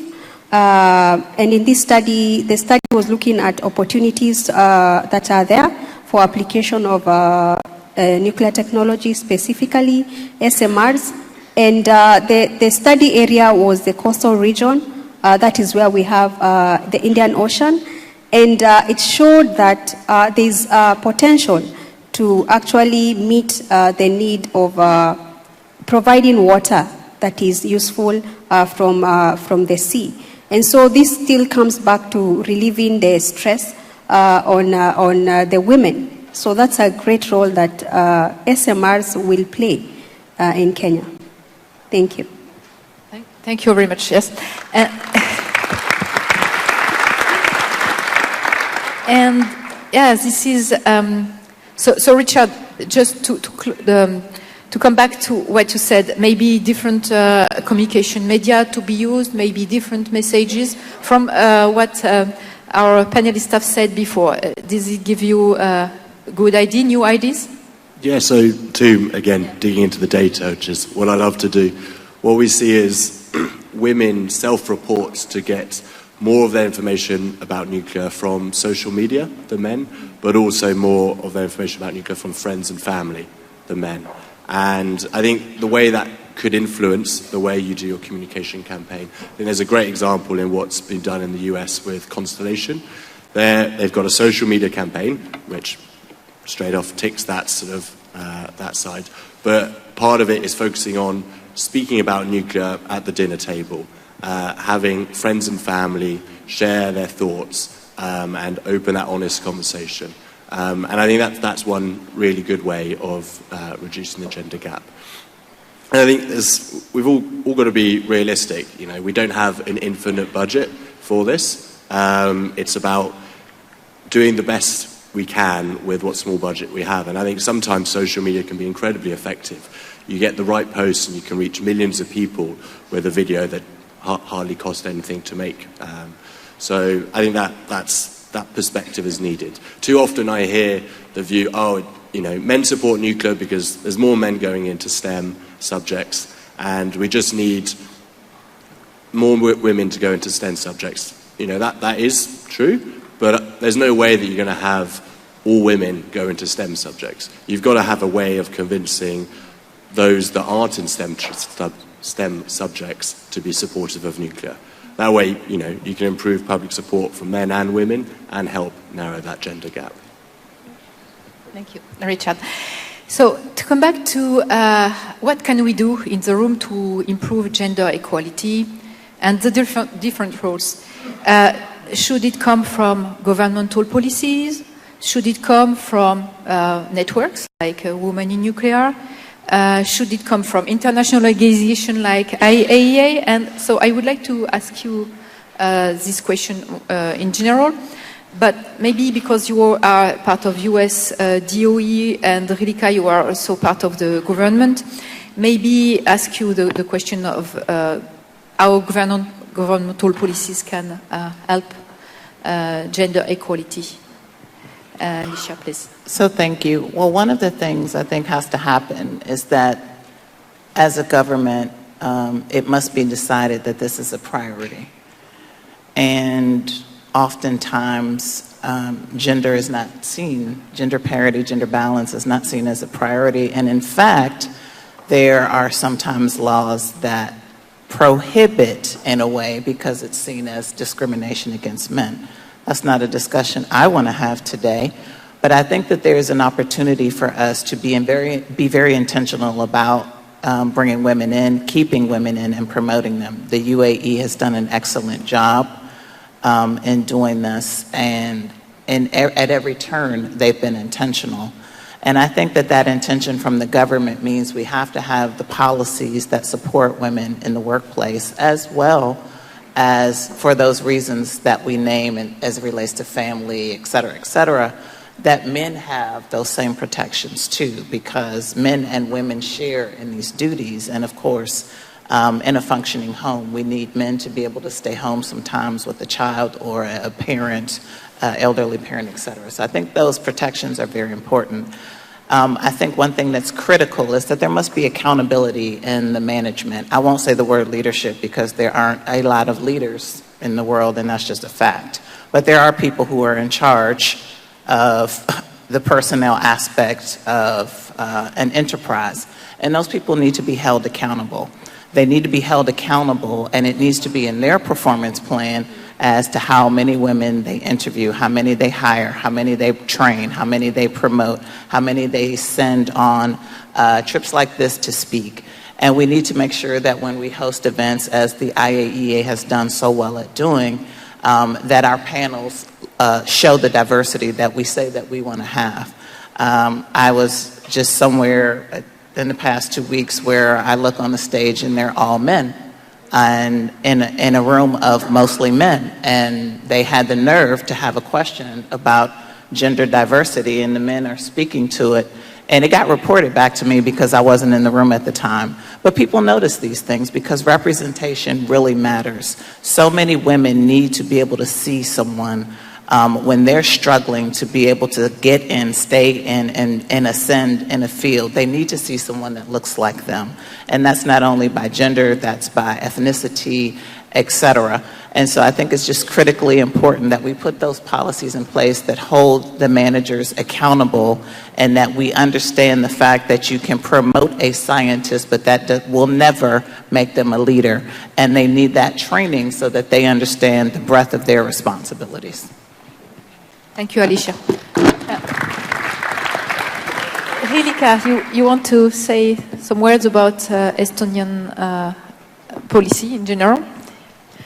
Yes, thank you. Well, unfortunately, Estonia does not have a specific gender inclusion policy for nuclear, but we, as most of the EU member states, are trying to encourage girls to go study and pursue their career in STEM areas. And actually, this fear for STEM subject starts from an early age. And in Estonia, we have a very good initiative. It's called the Unicorn Squad. It's a program that provides hobby education to girls aged 8 to 14. So there are specific robotics classes, technology classes only for girls in a very supporting environment. It started out as an initiative from one Estonian entrepreneur because of his daughter's needs, because her daughter wanted to join robotics class. But after a short while, she was excluded from the group for not being bold and active as the boys. She was the only girl in the group, and she was expelled from the group for not being bold enough. So her father decided to start this initiative, and now it has grown into a national network that provides this hobby education to girls in STEM areas. So initiatives like this encourage young girls, and if by the time they graduate high school and go to university, they have already this experience, and they have interest and in STEM areas, and they have more courage to take this role in their life and pursue careers in more technology-related areas.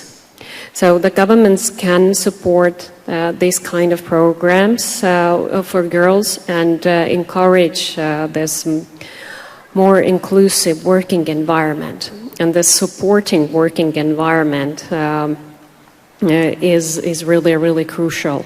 And in nuclear, actually, it's perceived like very, it's like industrial job. It's historically for men only. But if you take women into nuclear power plant, they see how clean it is, how nice it's, and there are multiple jobs that you can apply for. And it's nowadays it's so much more. And there are a lot of opportunities for women in pursuing a career in nuclear. So governments can show like leadership in this regard and encourage girls for different programs to pursuing career in nuclear. Thank you very much. Thank you, Relika. Diana, so coming back to your experience in one of the cohort of the Lise Meitner program, can you tell us about, well, the program itself, but also you were 2 weeks with 15, in a group of 15 young women with good career opportunities. And what are the expectations of those women? And, well, how did you find this IAEA program for yourself? Thank you so much, Aline. So last year I was privileged to be part of the Lise Meitner program, the second cohort. And it's a professional program whereby in a group of women we were able to visit national labs in the United States. And what is unique with the Lise Meitner program is that unlike other technical trainings that the IAEA conducts, and I have participated in the years that I have been in the nuclear industry, this one had an aspect of developing our soft skills, okay? So it was a great opportunity to, that the IAEA and the organizers invited women who are in the nuclear industry, and they were able to share their journeys, which was very encouraging for me, if I can speak for myself.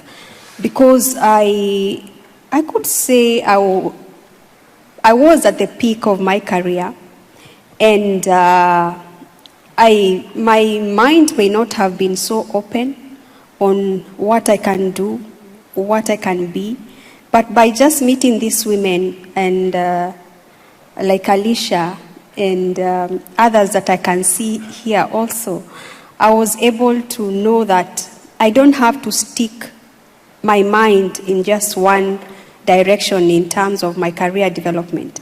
And so it helped me to open up my mind, and it also encouraged me to remain in the nuclear industry and not to give up, that I can still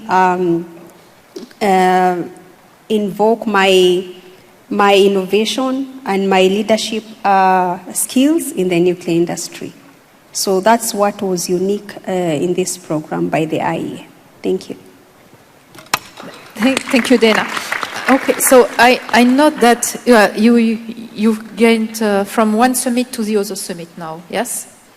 You are encouraged to continue your climbing through the LMP program of the career, okay. Next question will go to Laure. Yes, what is the role of, what can we do better in education, in, I don't know, promoting the role of women, role models, and so on? What would you recommend, Laure? Yeah, I would recommend a lot of things. I think a lot is already done, and I really like the comment about what the government policies can do. For example, in France, we had this law in 2017, I think, where I would say they were requested to have gender equality on all the board.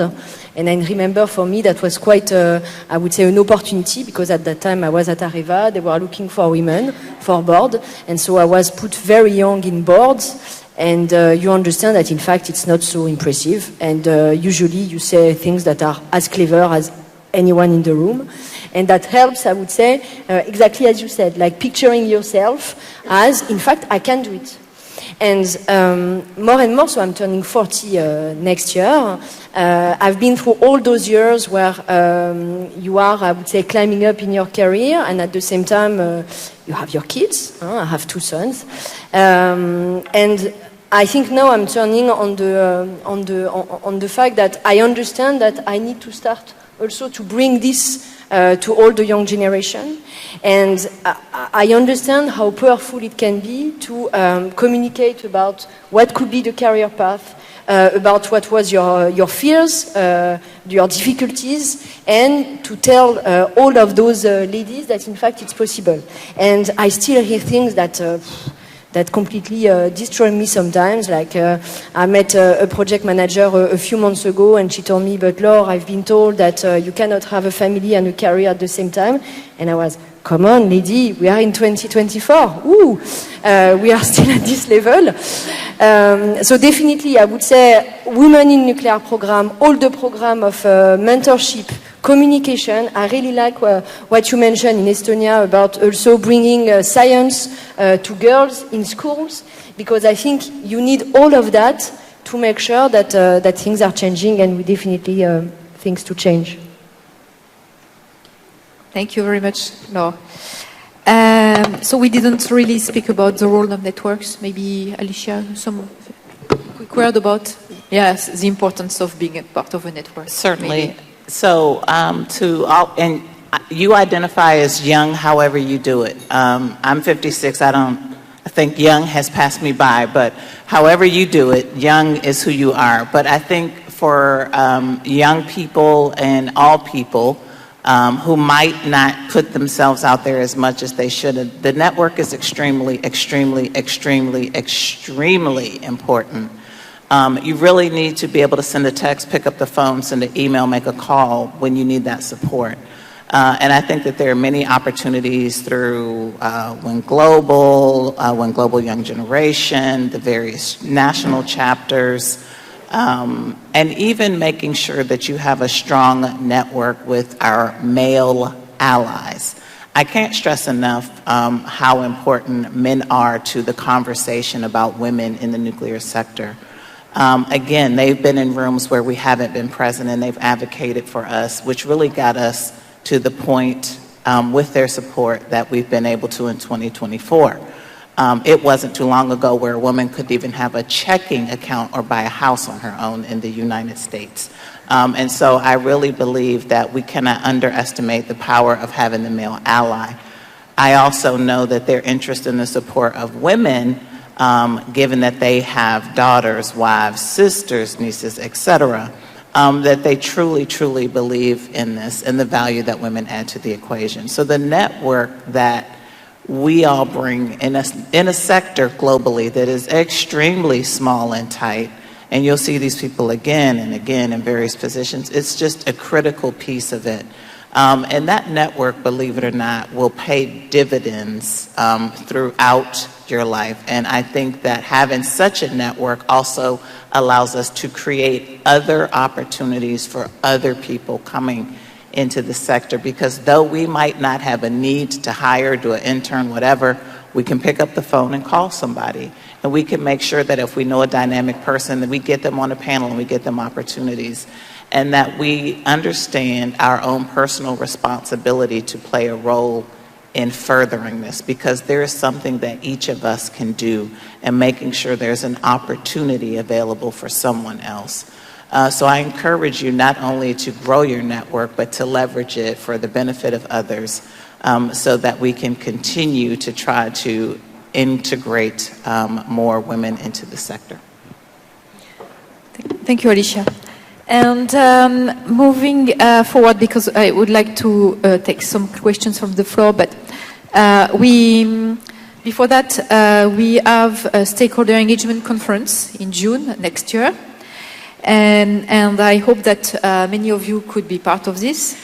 And in 6-7 months from now, one action that you would like to do on each of your side, or propose for the room, and that where we can see the effect during this conference. Richard, maybe coming here.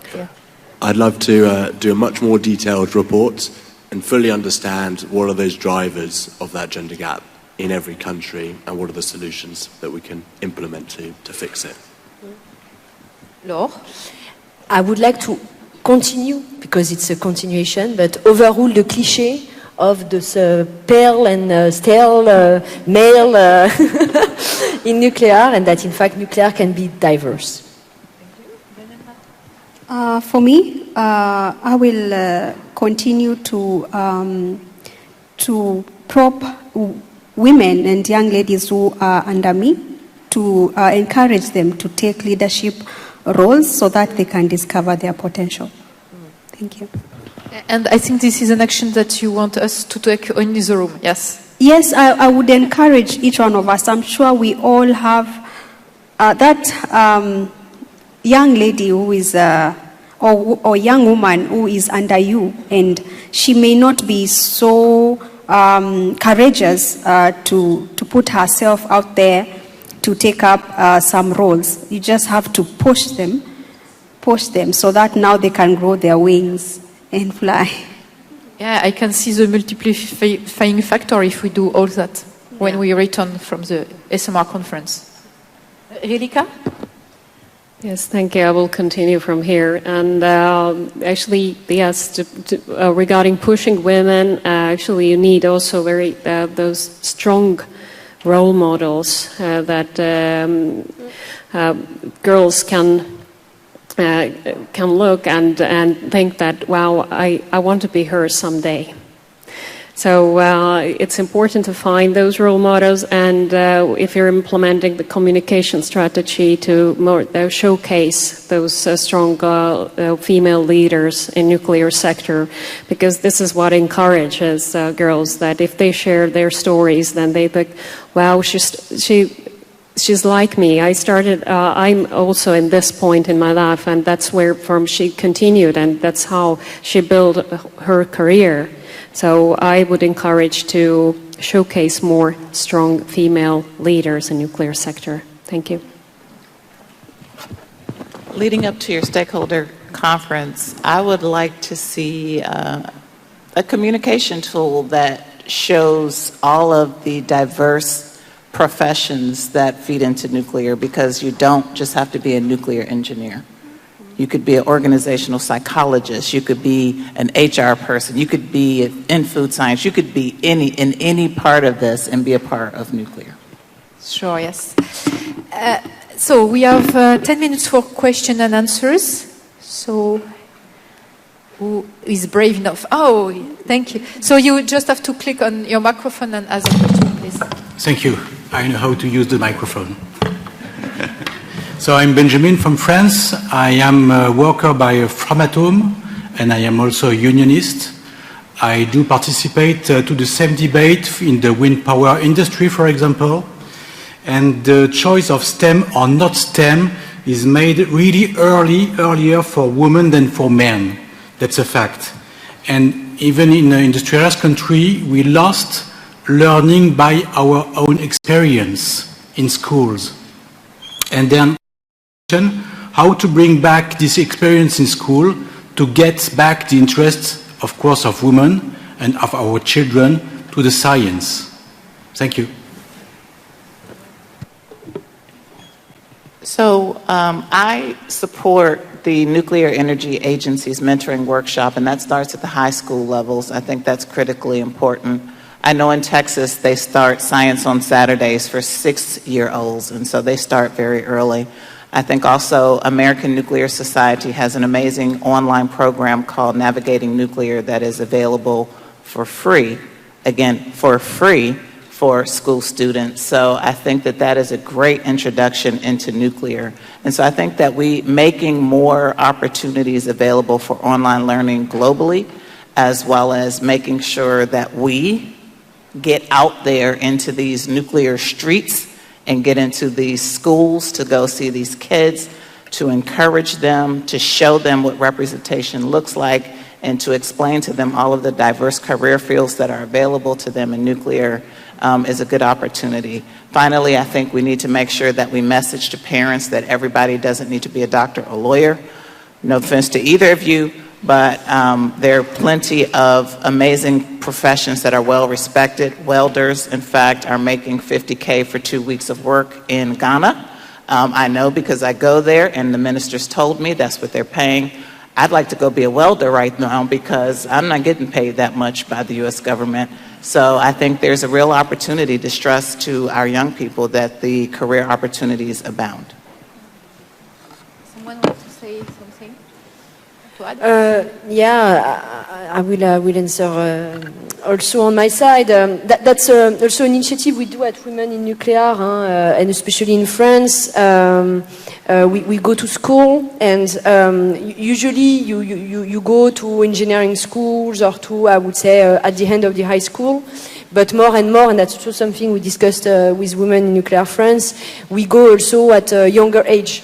Because, and that's exactly what you said, is that in fact, and I see that I have 2 sons, so I cannot see it for the girl part, but you can see very early when in fact the personality moves towards science, and that they have this science appetite.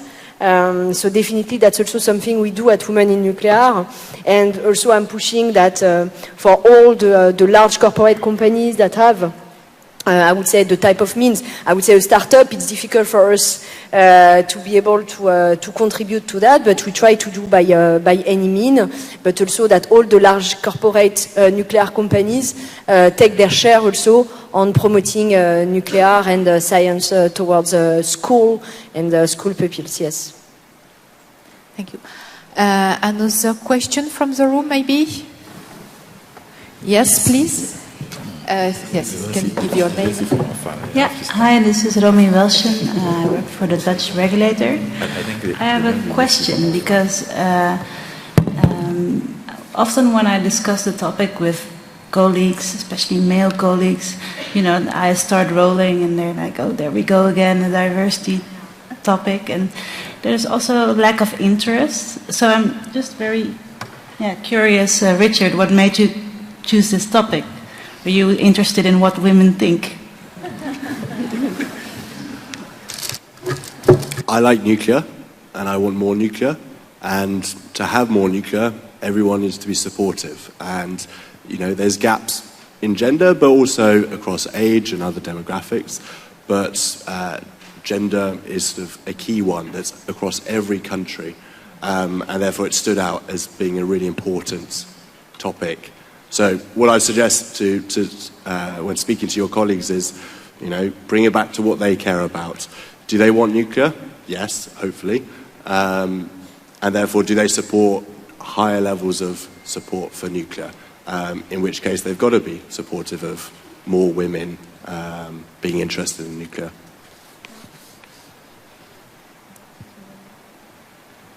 Another question, maybe? What time is it? Yes, question? I don't see you, but please. Okay, so I'm Festus Bukwansa. I work as financial analyst at the Ghana Atomic Energy Commission. I like the conversation we are having because I see the trend in Ghana in terms of the balance or the representation of men and women that we are not having in the science and tech sector. And in my mind, as I think about it, I'm thinking about the word incentivization.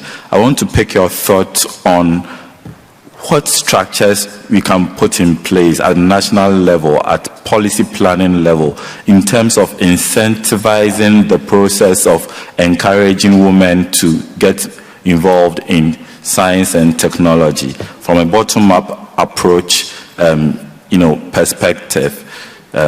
In order to have more women participate in the nuclear field later on in their lives. Thank you. Please, just a follow-up. I would like to use this opportunity to thank Madam Alicia. She's been a friend of Ghana, and we are really proud of her. We are energized anytime we see her in Ghana and with a project for our girl child in Ghana.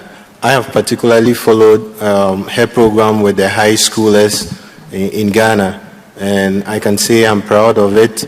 I've seen how you've affected most of my colleagues who who've taken up STEM programs, and today some have been pursuing their PhDs, and thank you very much for that. With respect to the high schoolers, I would like you to just say a little about what you've seen in terms of how far you've come and what you perceive would be the outlook in like 5 years from now. Thank you. Lord, I have 2 minutes. First, thank you. Let me just say quickly, Ghana has really been a leader on the continent, and working with the high school young ladies, we've done mentoring workshops for them. And when I visit Ghana, there are 2 in particular that I go and see because I can't travel everywhere in Ghana to go see them. And they want to study in the United States, and particularly one wants to go to Texas A&M. I think what's been critically important is, again, to really take the time to invest in our young people. It just makes a huge difference in showing somebody that you're there for them and that you care about them. And whether we want to tell the truth or not, there are moments in life that we all need that. I think in 5 years that we will definitely see more women pursuing careers in nuclear. I'm not going to say just STEM because nuclear is so much more than that. But STEM is definitely, those kids want to be astrophysicists and everything else. I think it's incredible that we have a government that cares about the young people, that supports these types of programs, and that these international organizations like the NEA and the IAEA are really investing in these programs to support young ladies all the way up through mid-career and beyond. So I think there's a huge opportunity, and Ghana is definitely going to lead the way on the continent. Thank you, Alicia. So we are running out of time, and I would like to ask Mrs. Maria Korsnik, President of the conference and one of the executive women in the nuclear sector, to come and give some closing remarks. Thank you. Yeah, please, Maria.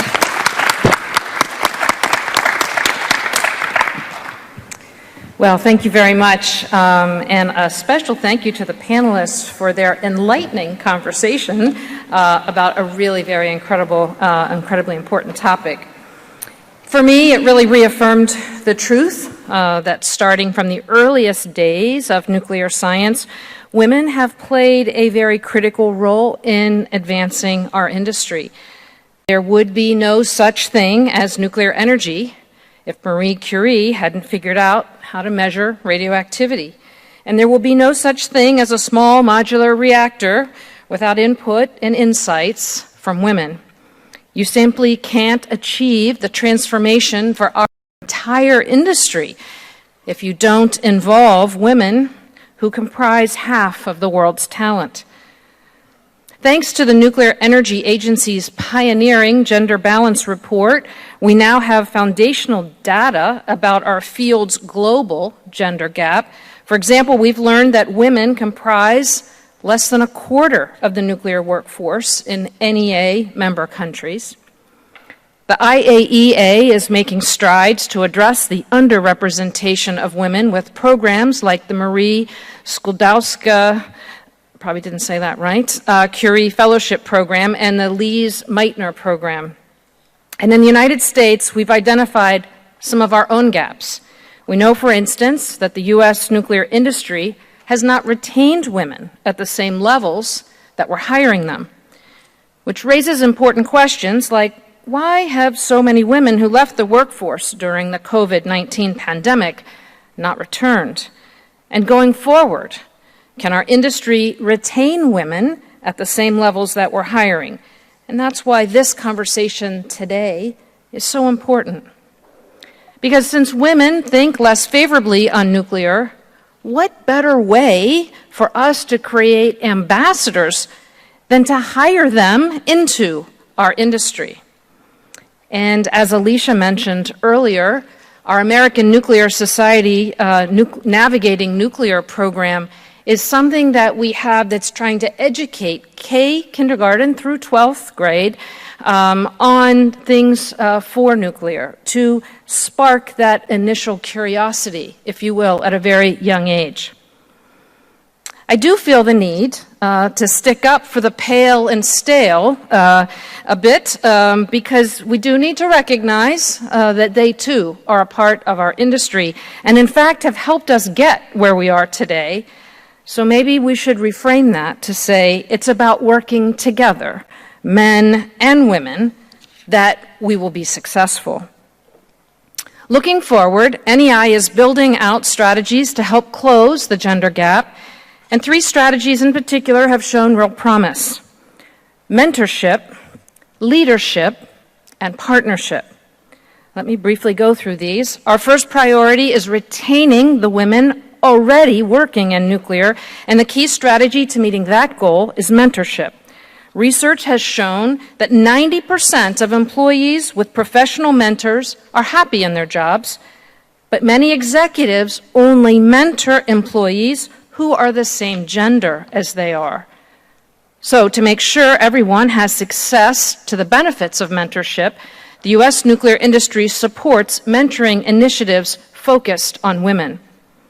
U.S. Women in Nuclear's GROW program pairs early career women with seasoned experts who can foster their skills and their sense of belonging. Last year, GROW helped more than 40 women gain a foothold in our industry. Everyone in this room can be a mentor. Just 30 minutes of your time can make a very meaningful impact, and I can tell you that firsthand, how personally rewarding mentorship can be for both people. Oftentimes, mentorship naturally opens opportunities for leadership, but sometimes those opportunities need to be seeded more deliberately. And to that end, the U.S. nuclear industry also sponsors leadership programs that cultivate women executives specifically, including Nuclear Executives of Tomorrow, or the NEXT program. Next is expanding its impact by creating even more programs that includes one centered on women in middle management and another that supports NEXT alumni after they enter senior leadership. But arguably our most daunting challenge is filling the hundreds of thousands of jobs needed to support the industry's expansion, not to mention the development and deployment of SMRs, while doing it in a way that increases women's representation. That's a tall order, more than any one company, organization, or even nation can handle. It requires partnership. If we come together to learn from each other and coordinate our efforts, we can close the nuclear industry gender gap worldwide and open the way for exciting innovations like SMRs to take place. We can move faster and more effective together. Mentorship, leadership, partnership. Those are the 3 strategies that NEI offers for entering the next, ensuring that the next Marie Curie doesn't get overlooked, but gets a seat at the table, a workbench in the lab, and a chance to make the breakthrough that brings SMRs and other groundbreaking technologies to reality. Thank you.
looking for you, you are looking for me, always reaching for you, you were too blind to see. Love of my heart, won't leave me alone, I'm falling apart, no good on my own. Mon amour broke my heart and now I'm making for you. Mon amour,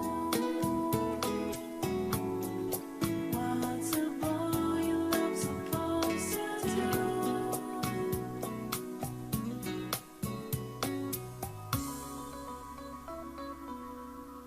Why throw it away? Why walk out on me? I just live for the day, for the way it should be. There once was a time, have you here by my side? You say I wasn't your kind, only here for the ride. Mon amour broke my heart and now I'm making for you. Mon amour,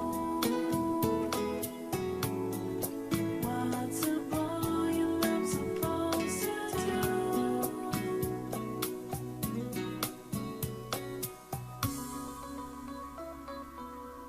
No emotional ties, you don't remember. Yes, please. Their speakers for session 1.2 on design and technology development of SMRs, Mr. Tulki, Mr. Krab, Mr. Irfan Ali, Mr. Caramello, and Mr. Ron Faibis can come to the front. Gia, can you please say that? I need help to roll up the rollers.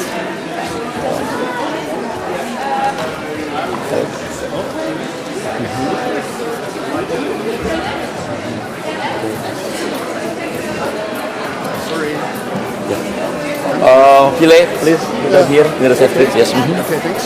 Yes.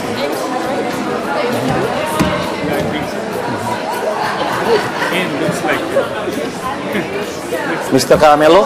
It's me. Okay, hello. I'm Hadid Suki. I'm the track lead for the track. Nice to meet you. Nice to meet you. Nice to meet you. Yeah. Hello, you are? Yes. Marco Caramel. Oh, Marco Caramel. I'm Nuri. I will be your co-chair. Nice to meet you. Nice to meet you. Marco. And you? Nice to meet you. Ah, nice to meet you. Nuri. So, Marco. Okay, he's here. Yes. So,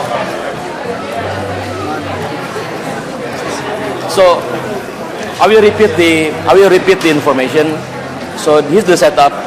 We have 5 speakers, and then prior to speaking, the 5 speakers will be sitting here, and then the co-chairs, Marco, everyone is there, and then you need to arrange to among yourself on how we are going to introduce.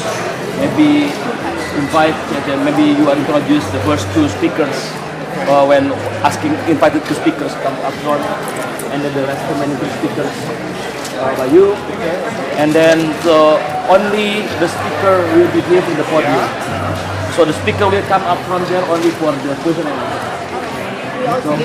So everyone will gather there in the podium for the question and answer.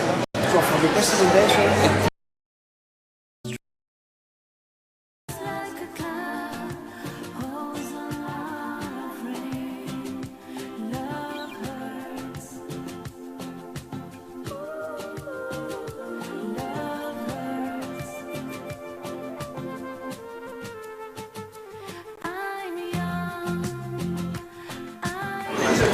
Ladies and gentlemen, sessions 1.2 will start in a minute.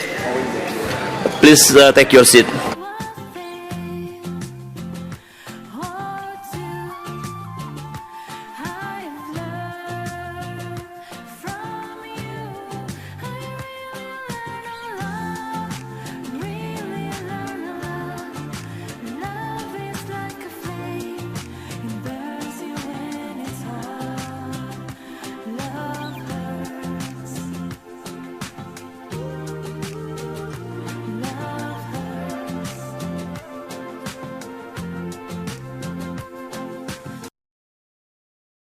part, I'm having a hard time because this is just after the lunch, so I will try to keep you awake.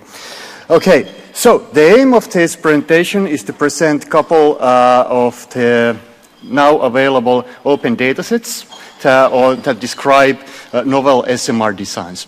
We have been seeing quite many new rather interesting SMR designs. For instance, in the previous session we had CEA presenting the Archeos and also Horizon, which both feature very interesting design features that you might, for the first seeing, have a bit hard time getting your mind and getting your understanding how they actually function.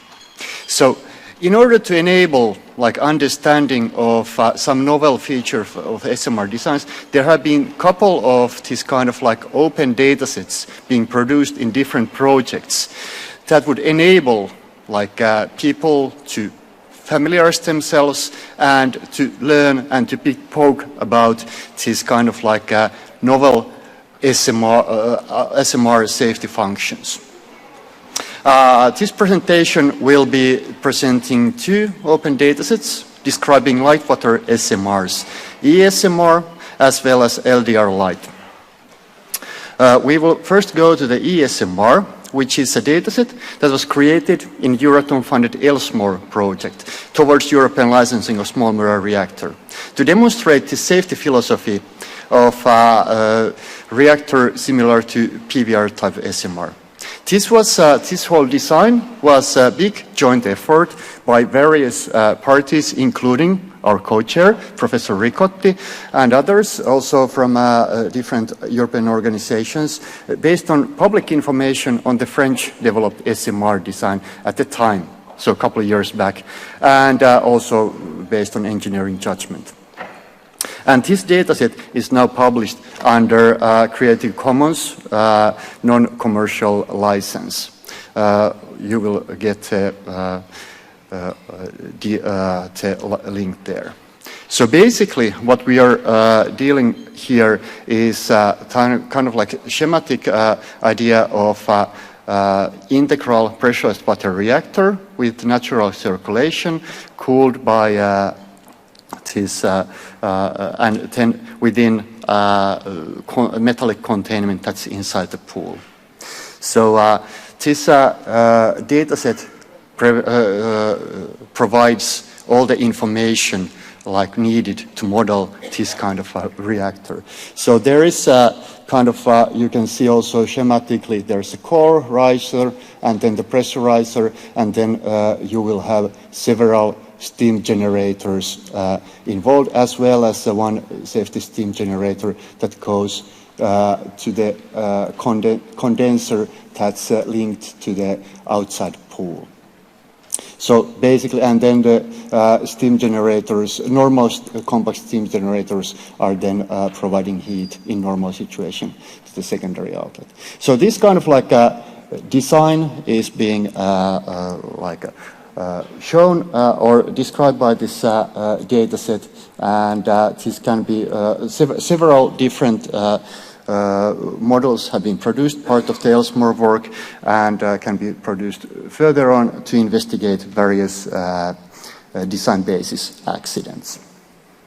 Here is one example of simulation done at VTT with our system called APROS on what happens during a station blackout that will go on for 3 days without any operator influence. So basically here is on the left side there is heat of the containment during these 3 days. As you can see, it gets heated a bit during those days, as well as the water pool temperature, which gets hotter and hotter all the time.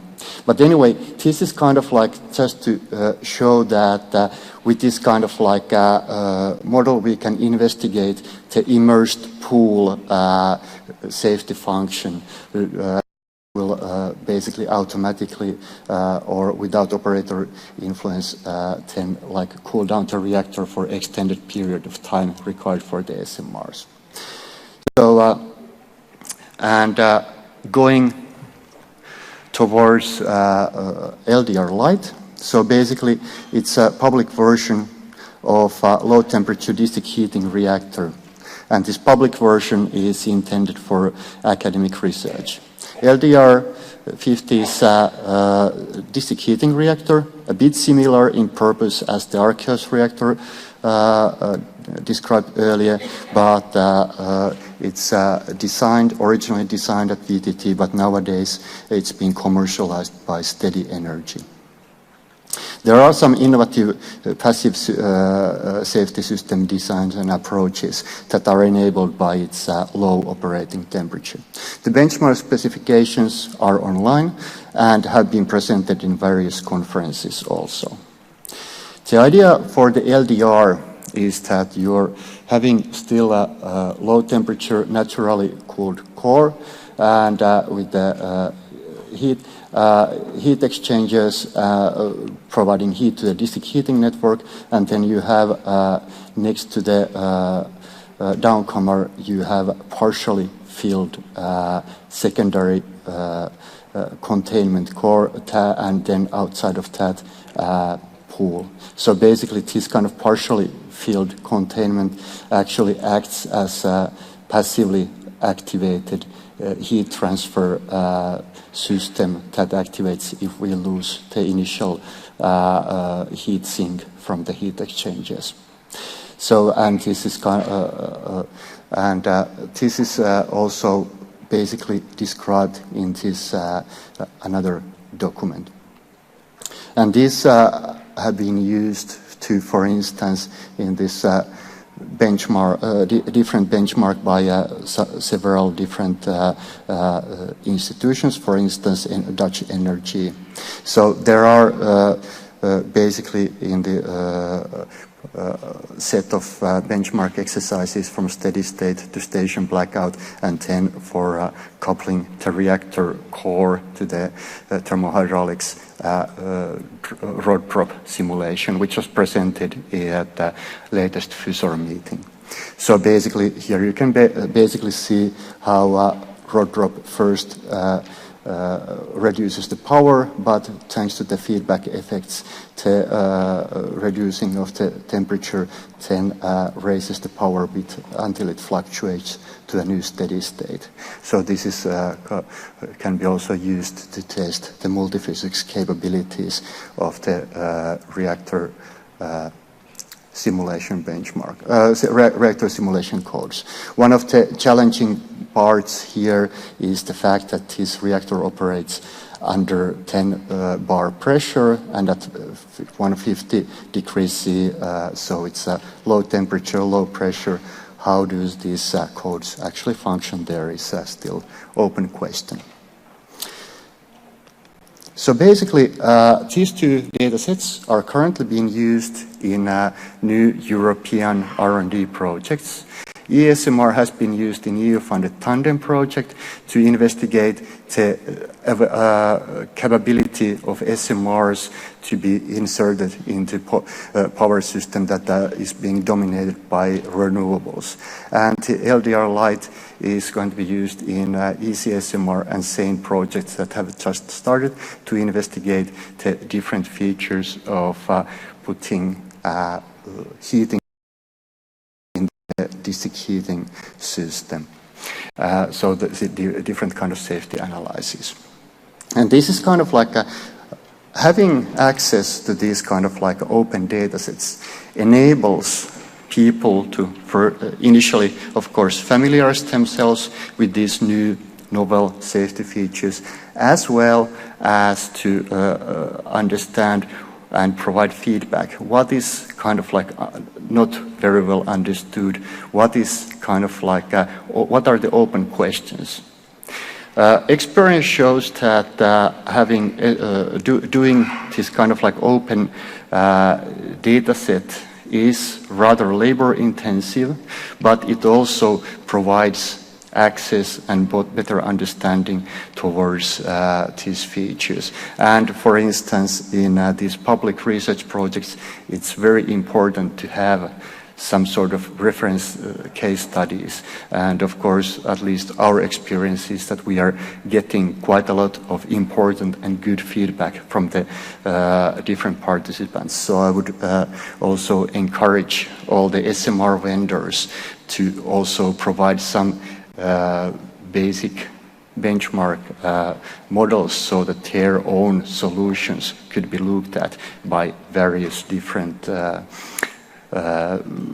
researchers, and also that they could give some like support to education.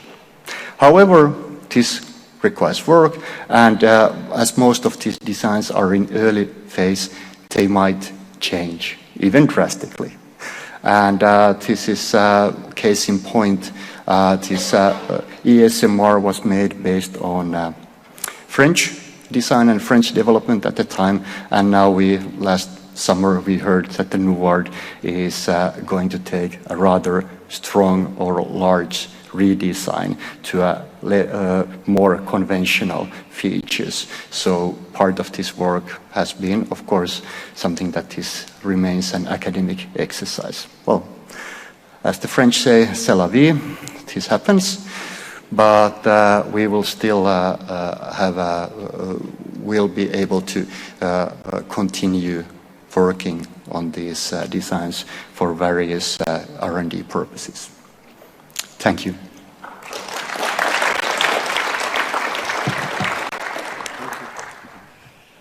Thank you, Ville. You saved some minutes, so we will use those minutes at the end for the question and answer session. Now the second speaker is Andy Crabb from United Kingdom, from Atkins Realis Company. The topic is parametric design, making the complex simple. Thank you, Andy. Good afternoon, everybody. I'm Andy Crabb. I'm not a nuclear engineer, I'm an architect. And I'd like to bring a perspective from outside the industry to the industry. I think it's important that this industry doesn't just look at itself, but looks at itself from outside of the industry.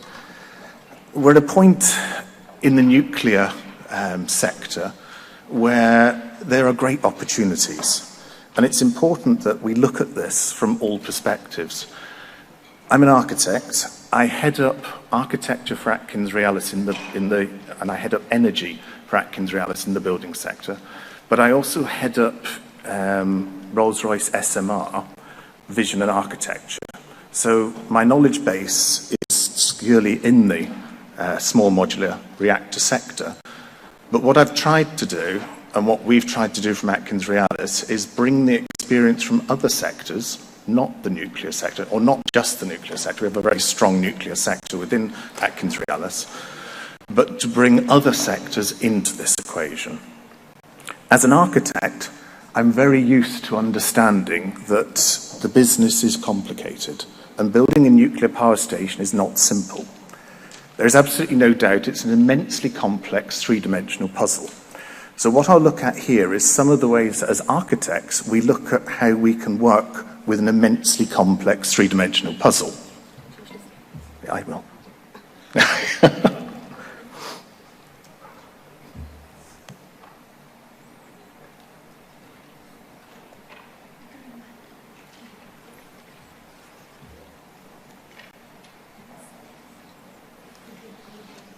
Oh, I see. Right. Sorry.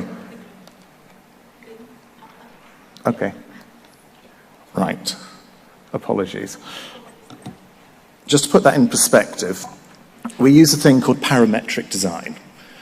Now, this is quite a new technology whereby we look at different software applications and we look at how the brain works, actually.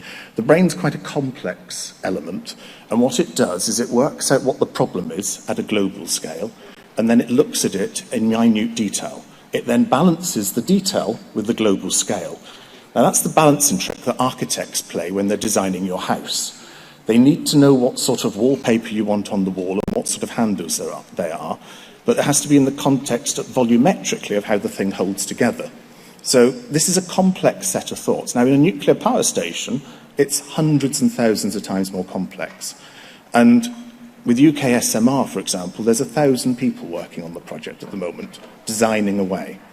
And it's partly my job to hold that thought process together into something coherent. Now, I'm not a nuclear engineer, as I said, but what we do is we use certain programs and certain ways of looking at things.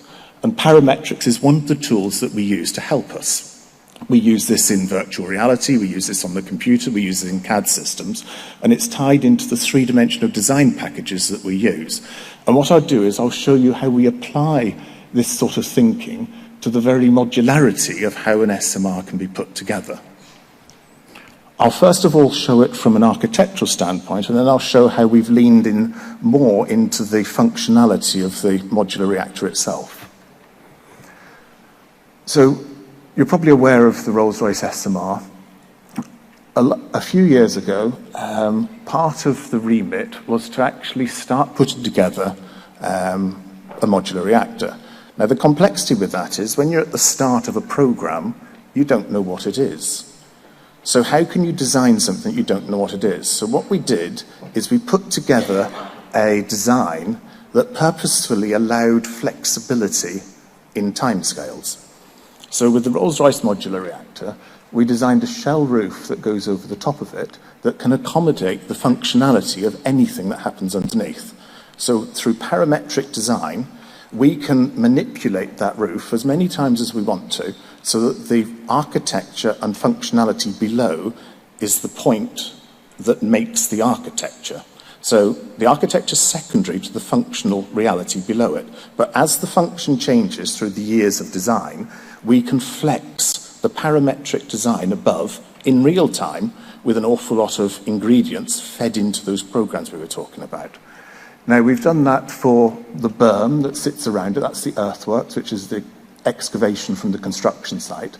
And we've now embodied this thinking across the whole of Rolls-Royce SMR. If you take the shell roof, and I'll start with architecture, you can see that what we've done is we've fed in an awful lot of factors into that sort of parametric thinking. And by way of the parametric thinking, I can take my team of architects and all their thoughts and put the things that they need into the program itself. Then on screen, one person can manipulate all of those people's thinking in one go. So rather than having a team of 40 people that you're talking to all the different people, we can feed the metadata into that program so that live time I can manipulate that. So as the project changes functionally underneath, so the turbine island gets larger, the reactor island needs more space on the left-hand side, we need to actually move this part from here to here, I can manipulate that so that it still retains the gem of the design itself. That's built into the program. So the question that's been placed on it is always answered, but we can manipulate it so that it can accommodate that change to what's below it. At one point, we needed to actually make a few savings, and we changed what was underneath it quite dramatically. And you can see here that the dotted line, or the outside line, is where it was. The green shadow underneath it is where it is now. And that's a product of how the turbine island, the reactor island, the ECNI, the fluid systems have changed throughout the design. Now, these things change throughout their period. They're going to change almost until the end, until you get to that point where you actually fix them. So that's the example from architecture. We then thought that we could lean in and look at it in a much more functional way. So we then started taking this three-dimensional puzzle and pulling it apart in its entirety. If we're going to make a modular reactor, make the damn thing modular. So start from the bottom up and work out what makes a modular reactor. So we disseminated the whole thing. We then set it back to functions.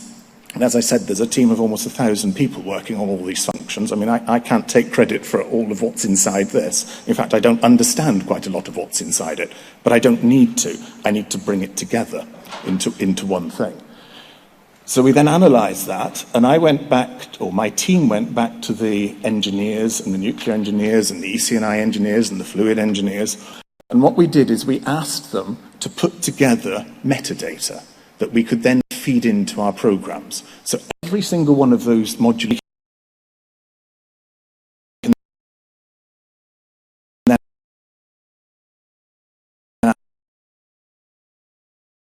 a containment unit and the main nuclear power plant itself. And this is where we're finding the optimized form for where the functions sit together. Now, this is an immensely complex three-dimensional puzzle that cannot be held in one person's head. So you need to use programs like this to optimize the design of an SMR. Now, to produce, levelized cost of energy, you need to optimize this because we need to take up the smallest amount of space in the most efficient way with the best design. And this is a route that we're utilizing to actually make sure that instead of designing the usual industry standard, which is a giant bungalow, because that's the way that engineers aren't trained in three-dimensional volumetric thinking. Architects are. I would say that, of course. But that's why most power stations end up being a giant bungalow. Everything is laid out horizontally.